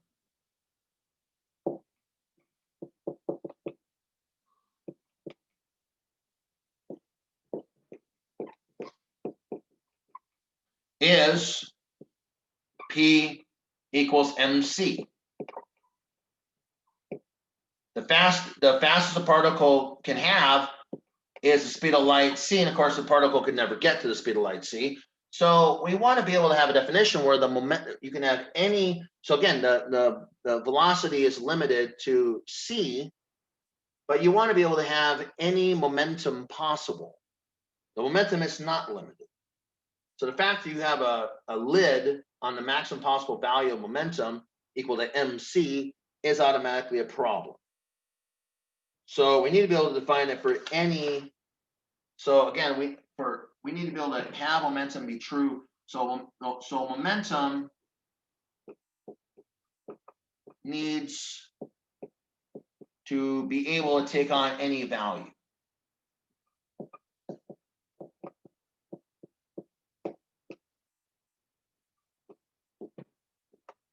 Okay, not be limited to mc.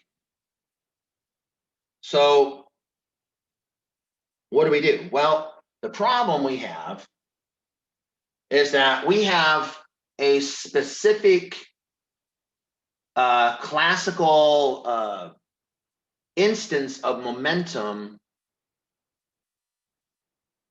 but we really want the generalized version. But the problem is you can't get a generalized expression from a specific expression. You can go the other direction. You can go from generalized to specific, but you can't go from specific to generalized. Okay, so this is what we have. We have the classical form of the momentum. The problem is we cannot go from this specific form, the low speed form, and generalize to a form that would be good for any speed. All right, so that's the issue we have. So the only thing we can really do is take a guess and see if that guess agrees with experiment. All right, so that's what we have a situation where we can't go from specific to general. All right, so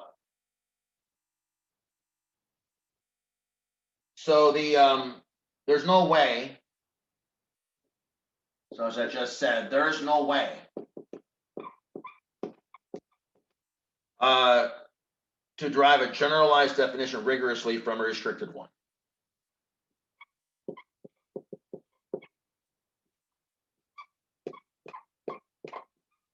As much as we may like to.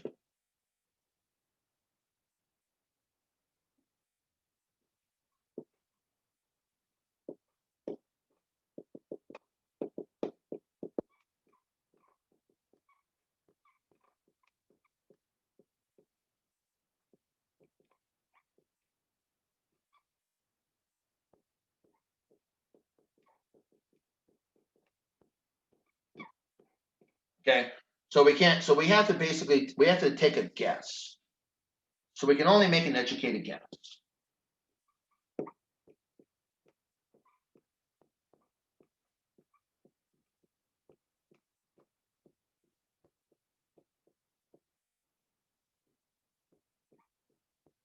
And see if it agrees with experiment.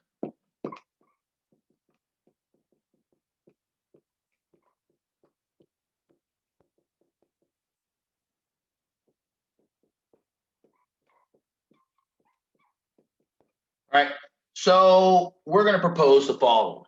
We propose the following form for momentum. Let us say that P is delta x over delta t, or sorry, m delta x over delta t naught. Okay, delta x this is covered by the moving particle as viewed by the observer watching the particle, but delta t naught is the proper time duration in the reference frame of the particle. All right, So again, what we had before was that delta x again was measured by the observer watching the particle, and delta t is the time duration measured by the observer watching the particle. What we're going to do is we're going to say that delta x is the distance measured by the observer watching the particle, and the delta t naught would be the time duration, the proper time of an observer that will be moving along with the particle. Okay, see if this works. So again, proposed definition is m times delta x over delta t naught. Let me say a little bit more about that and see what happens. So again, we propose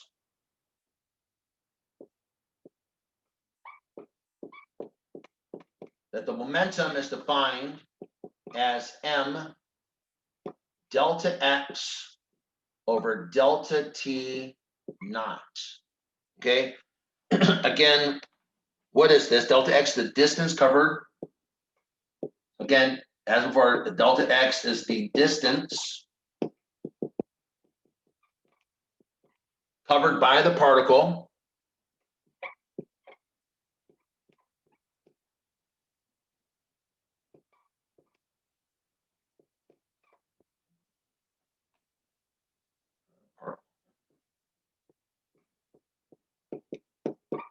As measured by an observer watching that particle.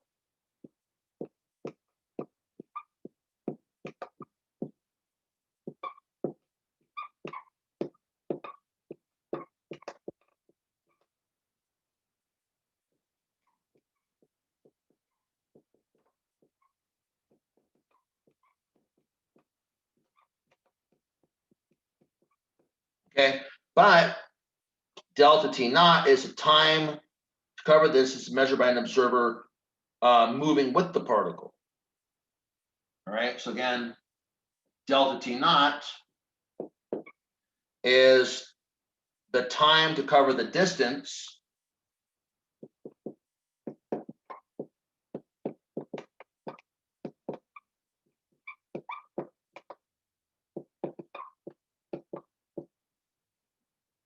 so the time to cover the distance measured by the observer watching a particle.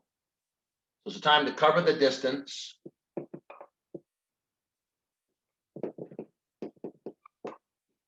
measured by the observer watching a particle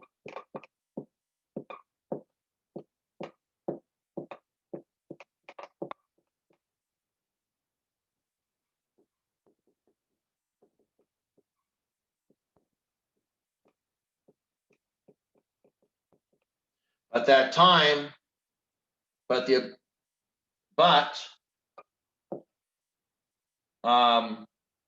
delta naught is the time to cover the distance measured by the observer watching a particle by an observer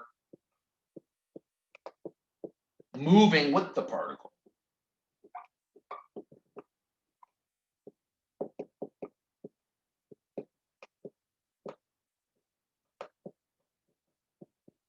So delta t naught is the proper time.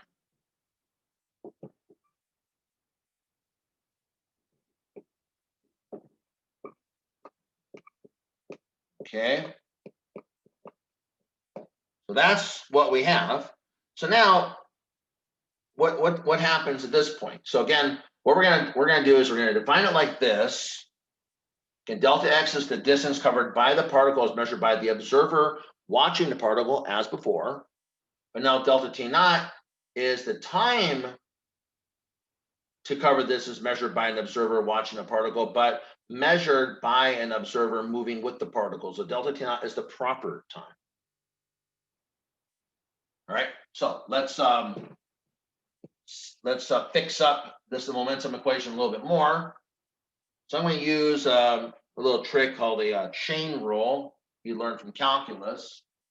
So again, we know that P is m delta x over delta t naught. I'm going to write this as m. I'm going to multiply basically top and bottom by delta t, but I'm going to write it in a special way. I'm going to put the denominator under delta x and the numerator over delta t naught. So if you're doing calculus, this would be referred to as the chain rule. Okay, so again, this would be called the chain rule. Now, delta t over delta t naught. What is that again? Remember, delta t is time dilated. So it's gamma delta t naught. So delta t over delta t naught is just gamma, right? So delta t over delta t naught is gamma. So I can put gamma right here, the Lorentz factor. All right. So this would be m delta x over delta t times gamma. And that delta x over delta t, that's just v, right? That's the v I had from before. As measured by the observer watching a particle. So I can fix the momentum up. Another way of writing it is just gamma mv. That's how I fix up the momentum. It's written as before, but now multiplied by the Lorentz factor gamma. This is the momentum relativistic.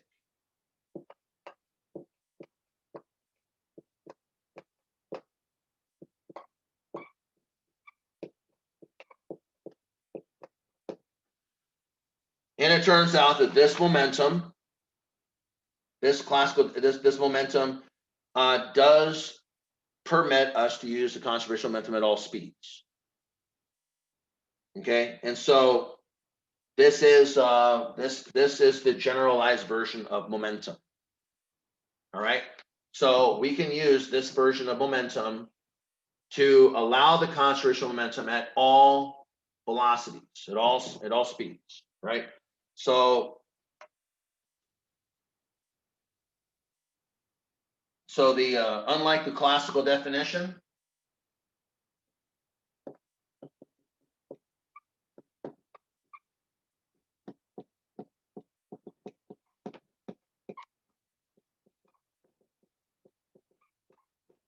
the relativistic definition of momentum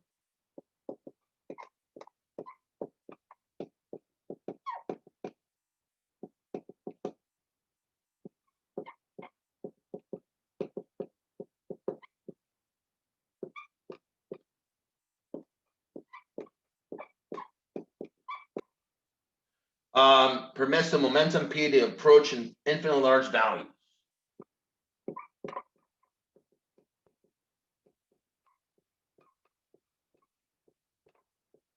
Not limited by MC.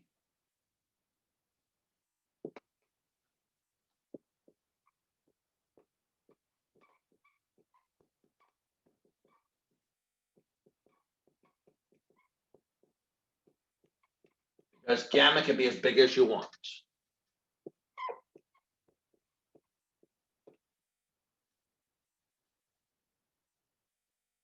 As the particle v approaches the speed of light.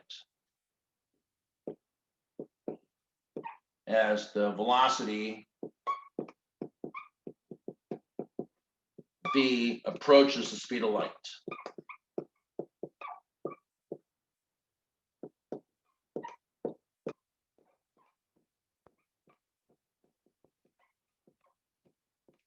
Okay, and so then, and in general, we can write it in vector form. So we can write the relativistic momentum in vector form.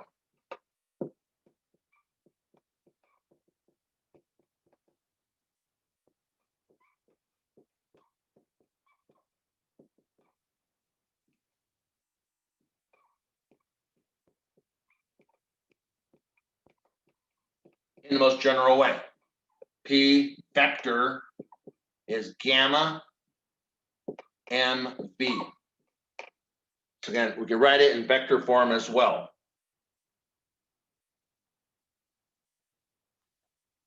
Okay, and furthermore,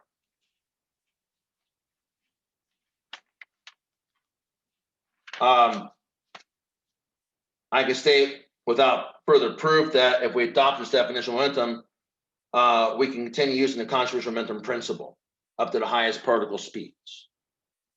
All right. So I further assert without proof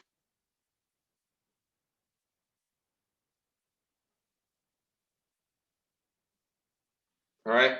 So we state without further proof.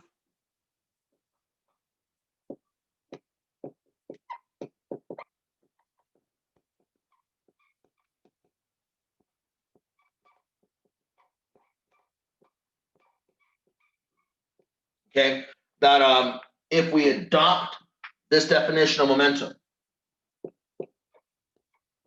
that if we adopt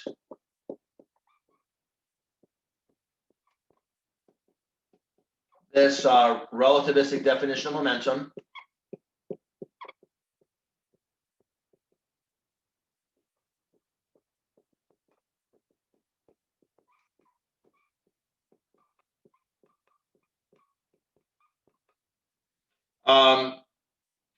we can continue to use a conservation of momentum principle up to the very highest particle speeds.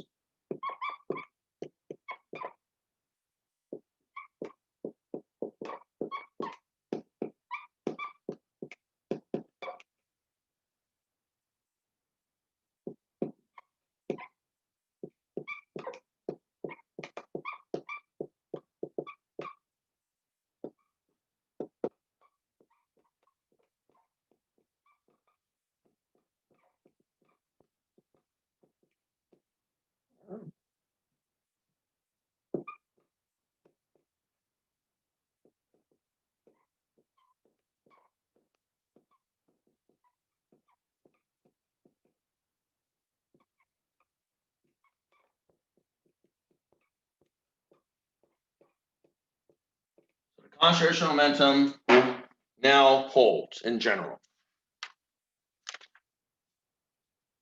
Now we can take a look at the momentum formula one more way.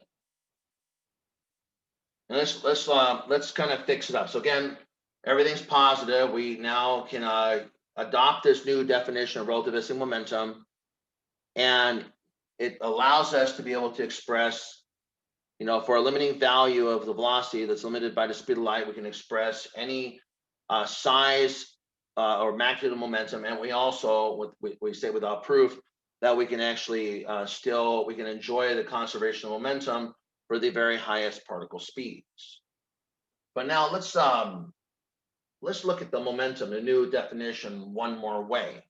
Now, so again, let's write this. So let's look at this here. So I have P equals gamma mv. Now, I can define what I call the relativistic mass. So we define the relativistic mass.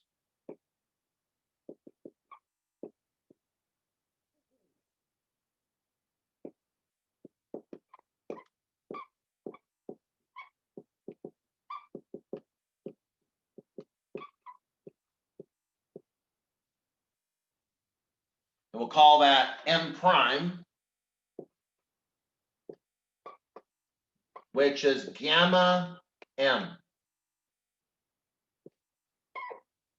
Okay, if I do that, then I can write the momentum as P equals m prime v. I mean, essentially, I can write the momentum like I did before, as long as I utilize the relativistic mass. Okay, and this is our definition of relativistic mass. So what that's telling us is that now that the m that we're using right here is the rest mass.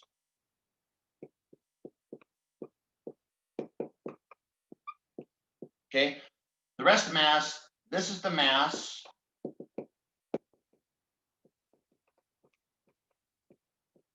as measured in a reference frame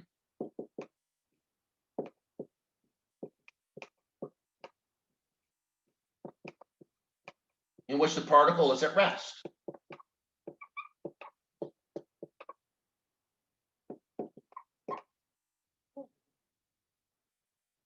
call that the rest mass.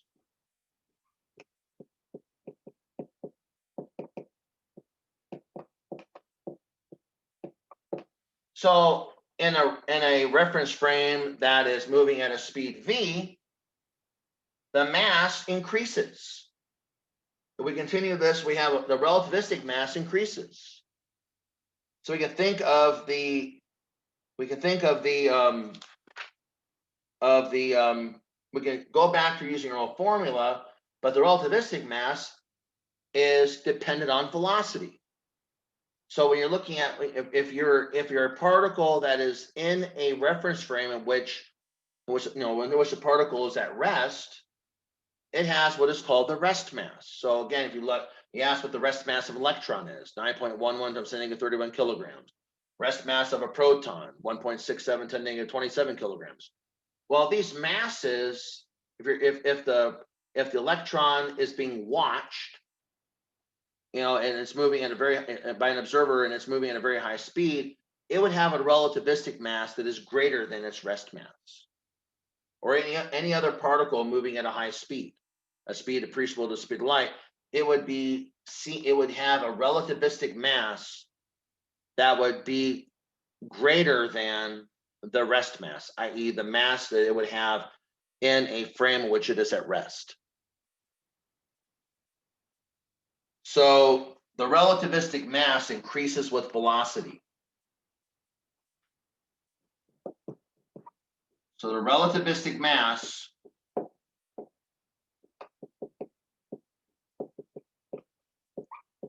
increases with velocity.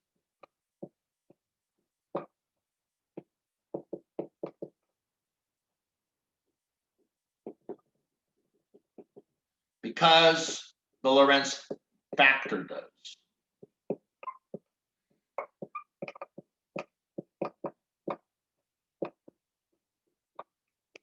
Right, so the Lorentz factor increases with velocity, hence the relativistic mass increases with velocity. So if you are an observer watching a particle of rest mass m moving at a speed v, it's gonna you will observe a relativistic mass given by gamma times m, where gamma is 1 divided by the square root of 1 over v over c quantity squared, the usual form of the Lorentz factor. The Lorentz factor increases to a number greater than 1, and hence that's going to enhance the mass. The relativistic mass will be a value that's enhanced over the rest mass. And the relativistic mass can literally approach infinity. So the relativistic mass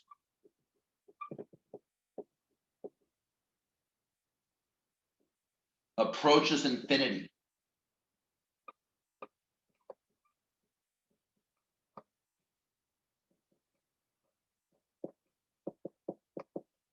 As the velocity approaches the speed of light. So as the velocity approaches the speed of light, the relativistic mass literally goes infinite. All right, let's work a few problems out of OpenStax.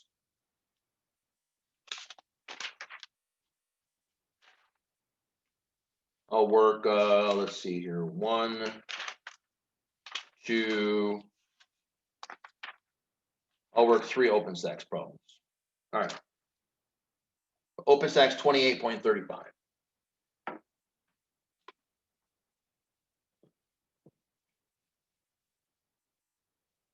These are on relativistic momentum. OpenStax 28.35. This says, find the momentum of a helium nucleus.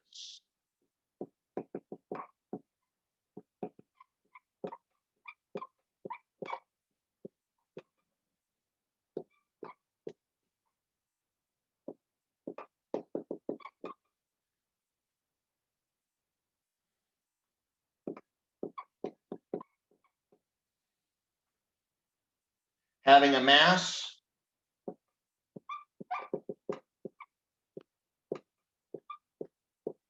of 6.68 times 10 to the negative 27 kilograms.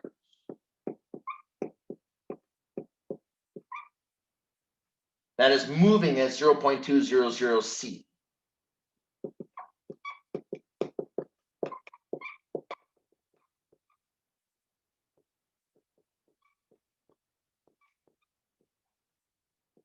Okay, so the rest mass of the helium nucleus, what you'd look up if you looked up a helium nucleus is 6.68 times 10 to the 27 kilograms. It is moving with respect to an observer in the laboratory at a speed of 0.200 C. So that's V. All right. And so what do we want to do? Well, we want to utilize the new definition of momentum, P equals gamma mv. Again, this is the rest mass m. Well, again, m is 6.68 times 10 to the negative 27 kilograms. And we're saying that the velocity is 0.200 C. Okay, we got to work out gamma. All right, so again, well, let's see, so P is going to be mv divided by 1 minus v over c 20 squared square root. Okay, and so what's that going to be? Well, that's going to be, I mean, v is, that's going to be the mass times 0.200 c divided by 1 minus 0.200 squared, right? Because the c's cancel here, square roots. All right, so the momentum will be the mass of the helium nucleus, 6.68 times 10 to the negative 27 kilograms times 0.200 times 3.0 times 10 to the 8th meters per second. That's the speed of light. And then divided by the radical. 1 minus 0.200 squared. If I work all this stuff out, I find out that the momentum, I'll write it over here, is 4.09 times 10 to the negative 19. And as usual, kilograms, meters per second. Utilizing the relativistic definition of momentum. Okay, let's look at OpenStax 28.37. And this is just a basic problem employing momentum. 2 more problems.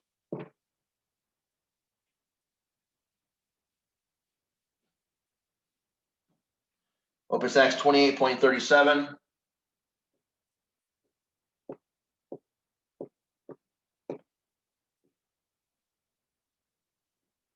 Okay, A. Find the momentum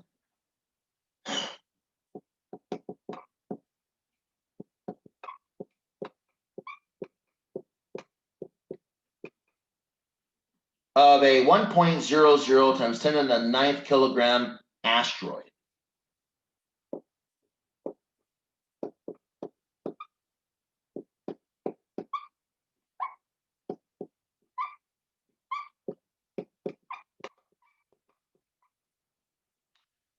Heading toward the Earth.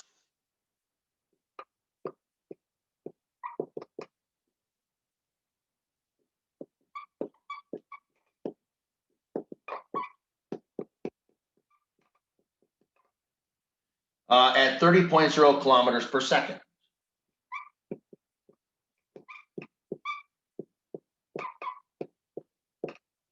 B, Find the ratio of this momentum to the classical momentum.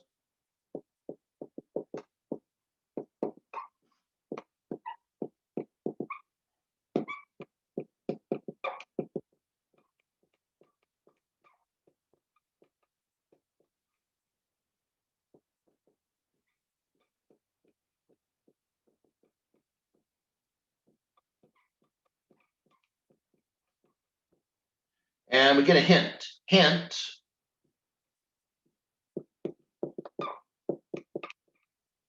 Use the approximation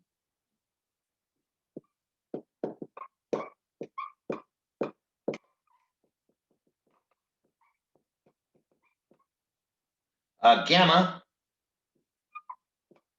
is 1 plus 1/2 b squared over c squared for low velocities.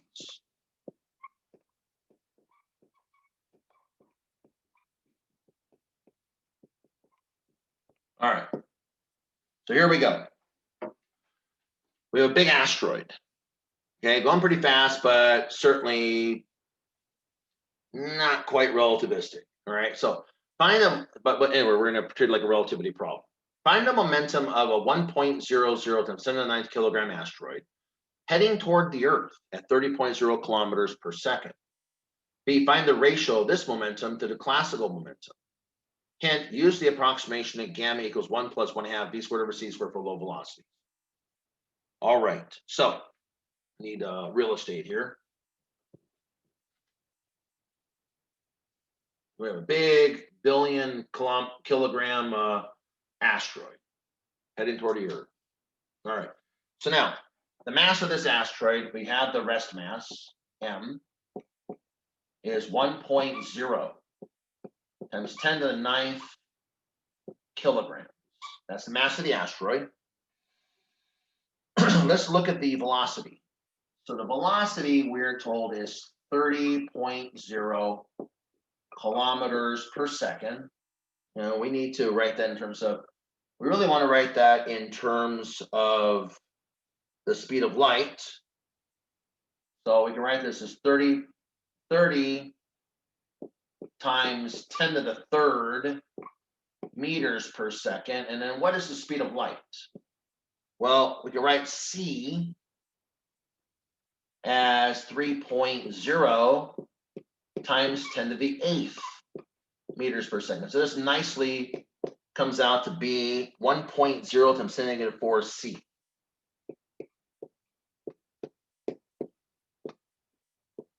Which of course is much less than c. All right, and so you're not really going to have to worry about relativity, but again, you're going to get lost in the square root, you know, in the relativistic calculation. So we're given that hint. Let me show you where that hint comes from. It comes from what's called the binomial theorem. So the hint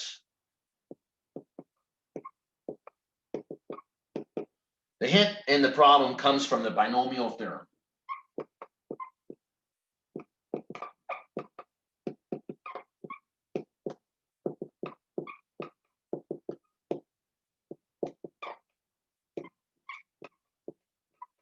Okay, which states that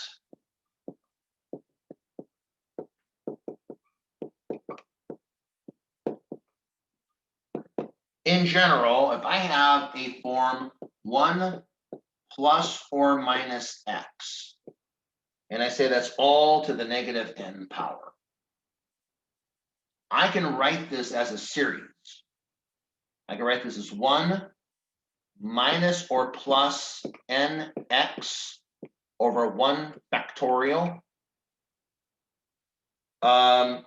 plus n times n plus 1 x squared over 2 factorial, and so on and so forth, provided that x squared is less than 1. So for me to be able to do this, x has to be smaller than 1, or at least the square of it has to be smaller than 1. Well, so how does that work for us now here? So what we have is gamma is what? Is 1 over the square root of 1 minus v over c quantity squared square root. Let's write this differently. I can write this as 1 minus v over c quantity squared, and that's all to the what? Negative 1/2 power. All right? And my x, again, what am I looking at here? Well, I have 1 minus some value. Well, it turns out that's v over c quantity squared to the negative what? To the negative 1/2. All right? So if I do the translation, my x is really going to be v over c quantity squared. And my n is 1/2. Okay, so again, I'm just translating from the general formula from what I have for gamma. Now, what is this factorial business again? I mean, again, I've talked about it. I mean, factorial basically means what? And again, this exclamation mark means factorial. This is the same as we call it n factorial. So if I calculate n factorial, it's really going to be n times n minus 1 times n minus 2 dot dot dot all the way to 2 times 1, all the way down to 1. So for instance, that's n factorial in general. Let's give an example of 3 factorial. Let's do 4 factorial. So let's imagine if I say 4 factorial, what's that going to be? Well, that's 4 times 3 times 2 all the way down to 1. 4 times 3 is 12, times 2 is 24. 4 factorial would be 24. Factorial is actually a very, very fast-growing function. You put in like 50 factorial in your calculator will blow up. I mean, it won't. Many calculators cannot handle something like 50 factorial. So even going up to something like 50, the number's too big, like 10 to the 99 or something. All right, so again, factorial grows fast. So 1 factorial is 1, 2 factorial is 2 times 1 or 2. All right. So if I look at this approximation, then what does this tell me? Well, this if I understand that v over c is small, yes, it is very small. V over c quantity squared, well, v over c is 10 to the negative 4. So v over c or v over c, 1 times 10 to the negative 4, square that is 1 times 10 to the negative 8. So it's very, very small. In fact, so small that I could truncate right here. I can just basically keep the first 2 terms because v over c is so small.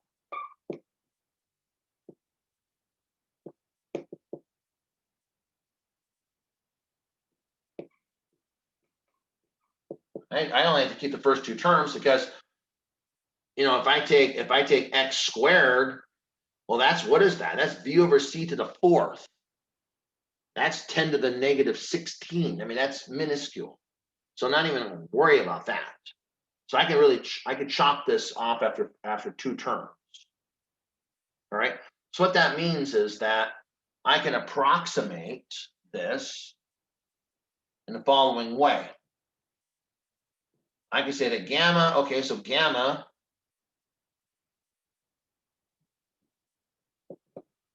rewrite this over here. It's 1 minus v over c quantity squared to the negative 1/2. Well, I'm just going to keep the first 2 terms.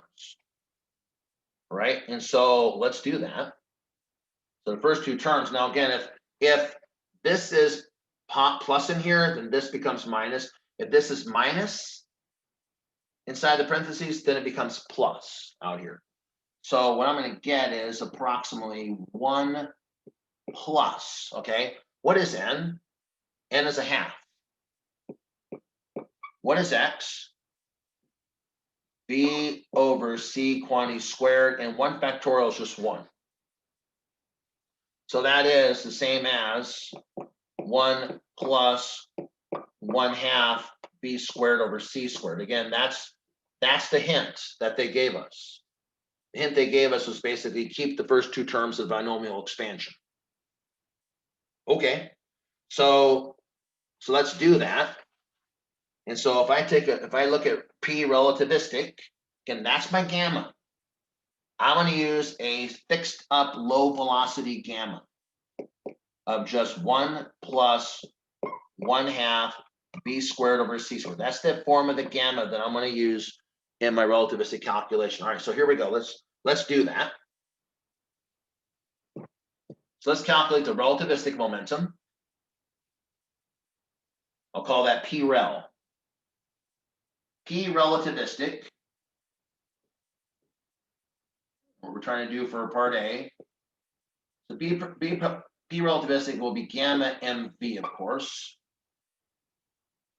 All right, so that's going to be, well, again, I'm using the approximation. 1 plus 1/2 b squared over, or v over c quantity squared.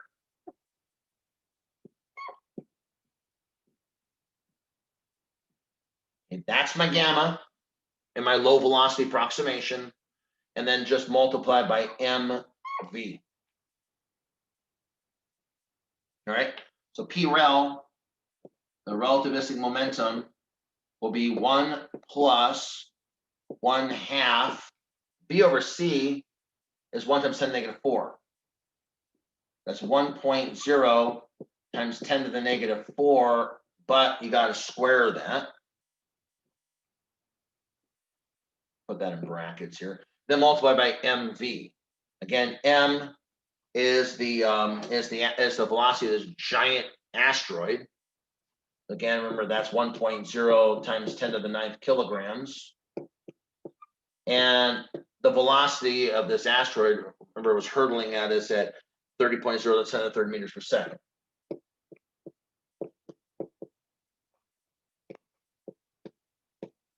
Doing all this, we find out that the relativistic momentum for this low speed situation is 3 point, let's see, 1, 2, 3, 4, 5, 6, 7 zeros. So 1, 2, 3, 4, 5, 6, 7 zeros. 1.5 times 10 to the 13th kilograms meters per second. Okay, and that's the relativistic momentum. What would be so let's now compare the two, and that is what we were asked to find in part A. Now let's do the ratio now of the relativistic over the classical. Okay, and that's the answer to part A. Now we're going to use this formula, but now we're going to actually calculate the ratio of the relativistic over the classical. So P rel over P classical. Okay, again, the relativistic momentum is going to be what? 1 plus 1/2 v over c quantity squared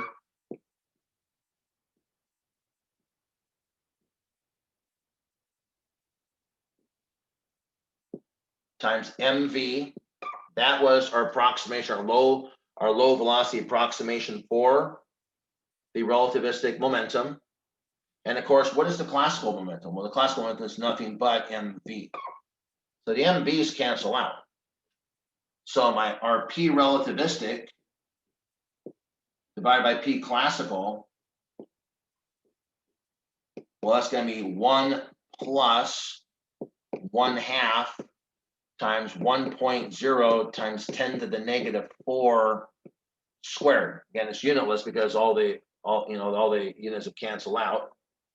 And I find out that that is going to be 1.1, 2, 3, 4, 5, 1, 2, 3, 4, 5, 6, 7, 8 zeros. So 1.1, 2, 3, 4, 5, 6, 7, 8, and a 5.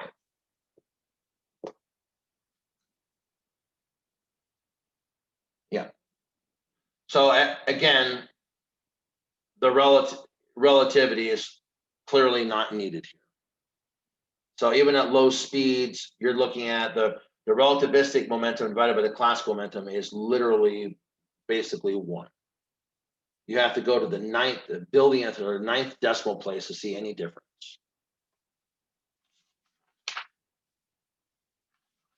Okay, let's look at OpenStack's 28.39.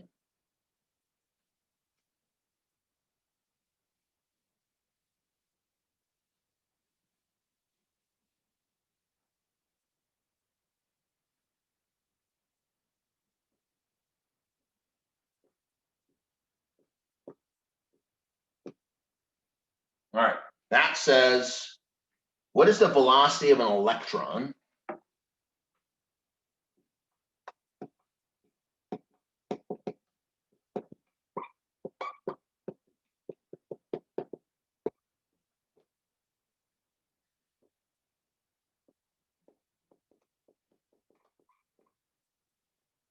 that has a momentum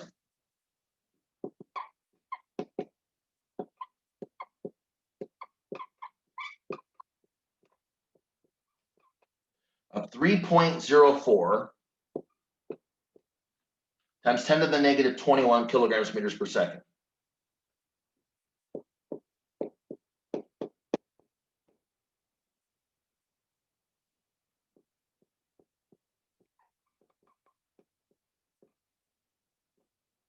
Note that you must calculate the velocity to at least 4 digits to see the difference from C.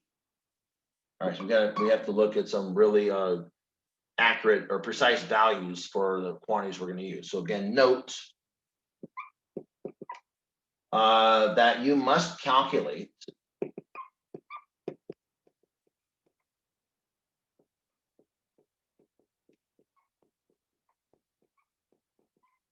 the velocity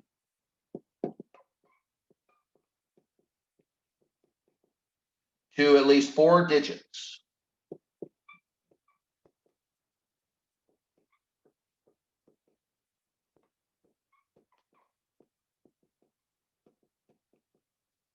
to see the difference from C.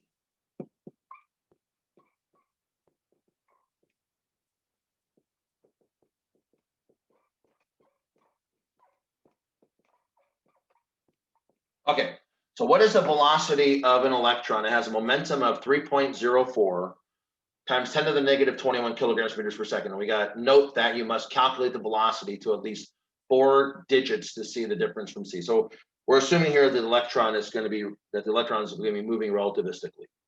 So we're going to need the relativistic formula. All right. So but we need to look at high precision. All right. So again, we'll remember this momentum in a moment. So we're being told right now, we're be given a warning here that we're going to need to use high precision. All right. So since the problem's requiring high precision, so since the problem is requiring higher precision,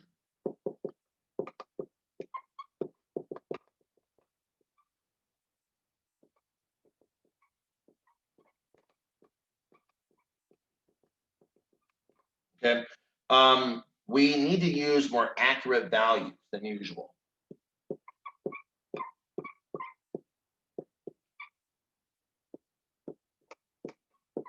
We'll say more precise values than usual.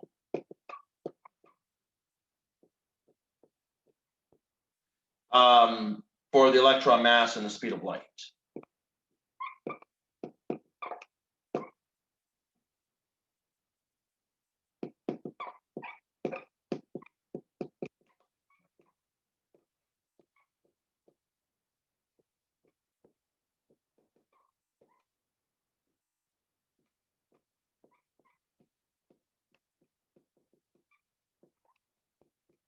All right, so we need to look up what these are. Now, if you look up the electron mass, you can get the electron mass as precise as 9.109, 38291 times 10 negative 31 kilograms. And that's electron mass. Normally call it 9.11 times 10 negative 31 kilograms, but we want to go as precise as possible. We need high precision, so we can go all the way out. 9.109, 38291 times 10 negative 31 kilograms. So again, we can just max out the precision on the electron mass. We can also max out the precision on the speed of light. Speed of light, we can go, and again, we know that exactly, 2.99792.458 times 10 to the 8th meters per second. We know that exactly. Again, we can go all out on the electron mass and speed of light, 299,792,458. Yeah. Okay, so, and we also know, as given, the momentum of the electron is 3.04 times 10 to the negative 21 kilograms meters per second.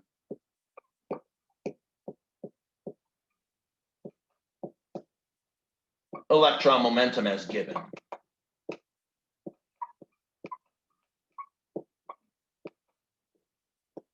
All right, so that was given to us in a problem. So we can look up the speed of light very, very accurately. We can also use a very accurate measure for the electron mass. Okay, so let's go. What we want to figure out is V. All right, so let's go to the relativistic definition of momentum. Remember these values. We'll plug them in later when the time comes. All right, so we go back to the relativistic definition of momentum. So P equals gamma mv. All right, and so that's going to be mv divided by 1 minus v over c quantity squared square root. Now we want to get v out of all of that. All right, so let's basically, we know p, so let's cross multiply. So what I get is, again, p is a number that I know. So p, I'm gonna basically cross multiply the radical. So 1 minus v over c quantity squared. And on the right hand side is just mv. Okay, I'm gonna now square both sides. I need to solve for v. All right, I'm gonna square both sides. So again, square of a product is a product of the squares. So I square both sides, I get p squared, multiply by, and squaring the square root just makes the square root go away. So that's 1 minus v over c quantity squared. And on the right side, I get m squared v squared. All I'm doing is squaring both sides. All right. Let's multiply through the p squared. So p squared times 1 is p squared. Minus p squared v squared over c squared.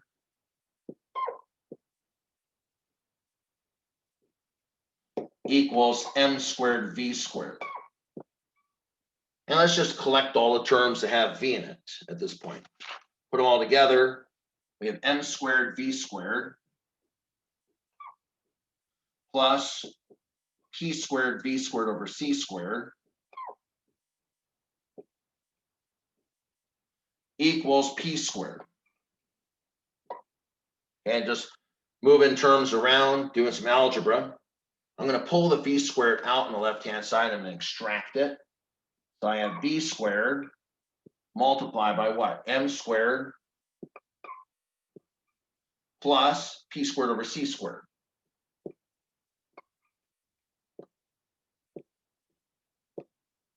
And again, the right-hand side is just p squared. And then I'm just gonna divide both sides by the parentheses. And so now I get that v squared is just p squared divided by m squared plus p squared over c squared. And then, of course, I can now take the square root of both sides. So I finally get that v is equal to p divided by the square root of m squared plus p squared over c squared.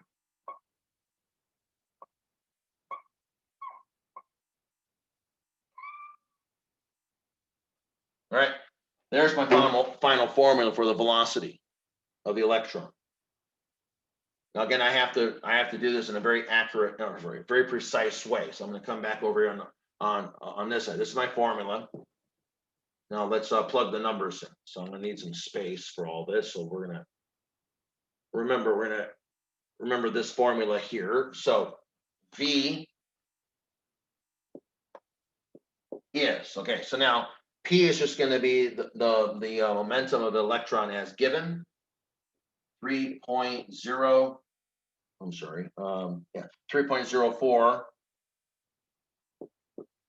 times 10 to the negative 21 kilograms meters per second. And that's all divided by, again, m is going to be electron mass.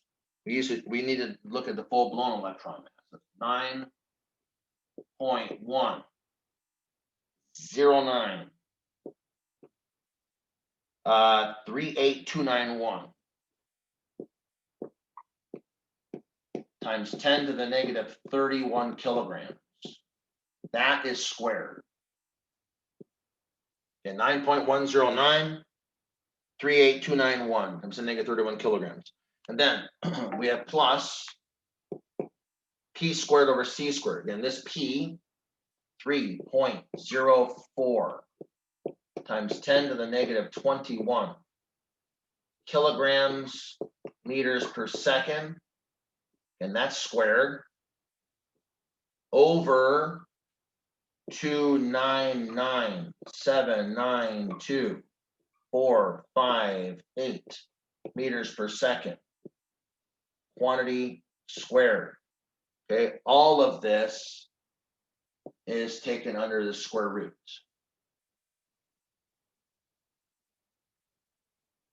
Okay, yeah, I'm just plugging that in. When I do this, I find out that the velocity is going to be 2.9859.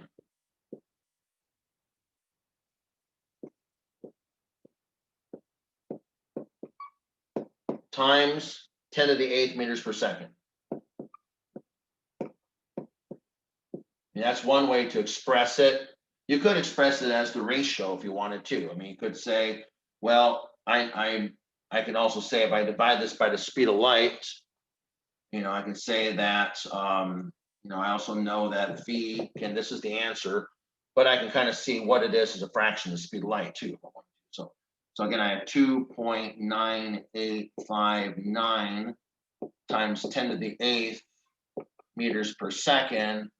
And I know the speed of light, C, to be 299,792,458 meters per second. I actually did not do this calculation, so I'm gonna do it right now. Actually, I'll try to do it. I have a calculator.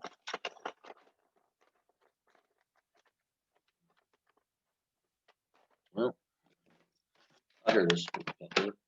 All right, so 2.9859, 2.9859, 10 to the 8th, divided by 299,792,458. So you got a pretty crazy value here. Looking at it as a fraction of speed of light, you get 0.99599 or 0.99599. We'll say C. You look at it that way as well. So it is very close to the speed of light, but of course, nothing ever becomes the speed of light unless it's a photon, or, well, we'll talk about photons in the next chapter. But again, this is a very, very fast moving electron. So fast it's close to the speed of light. Hence, you have, you need to have the extra digits of precision. All right, that is it for this video.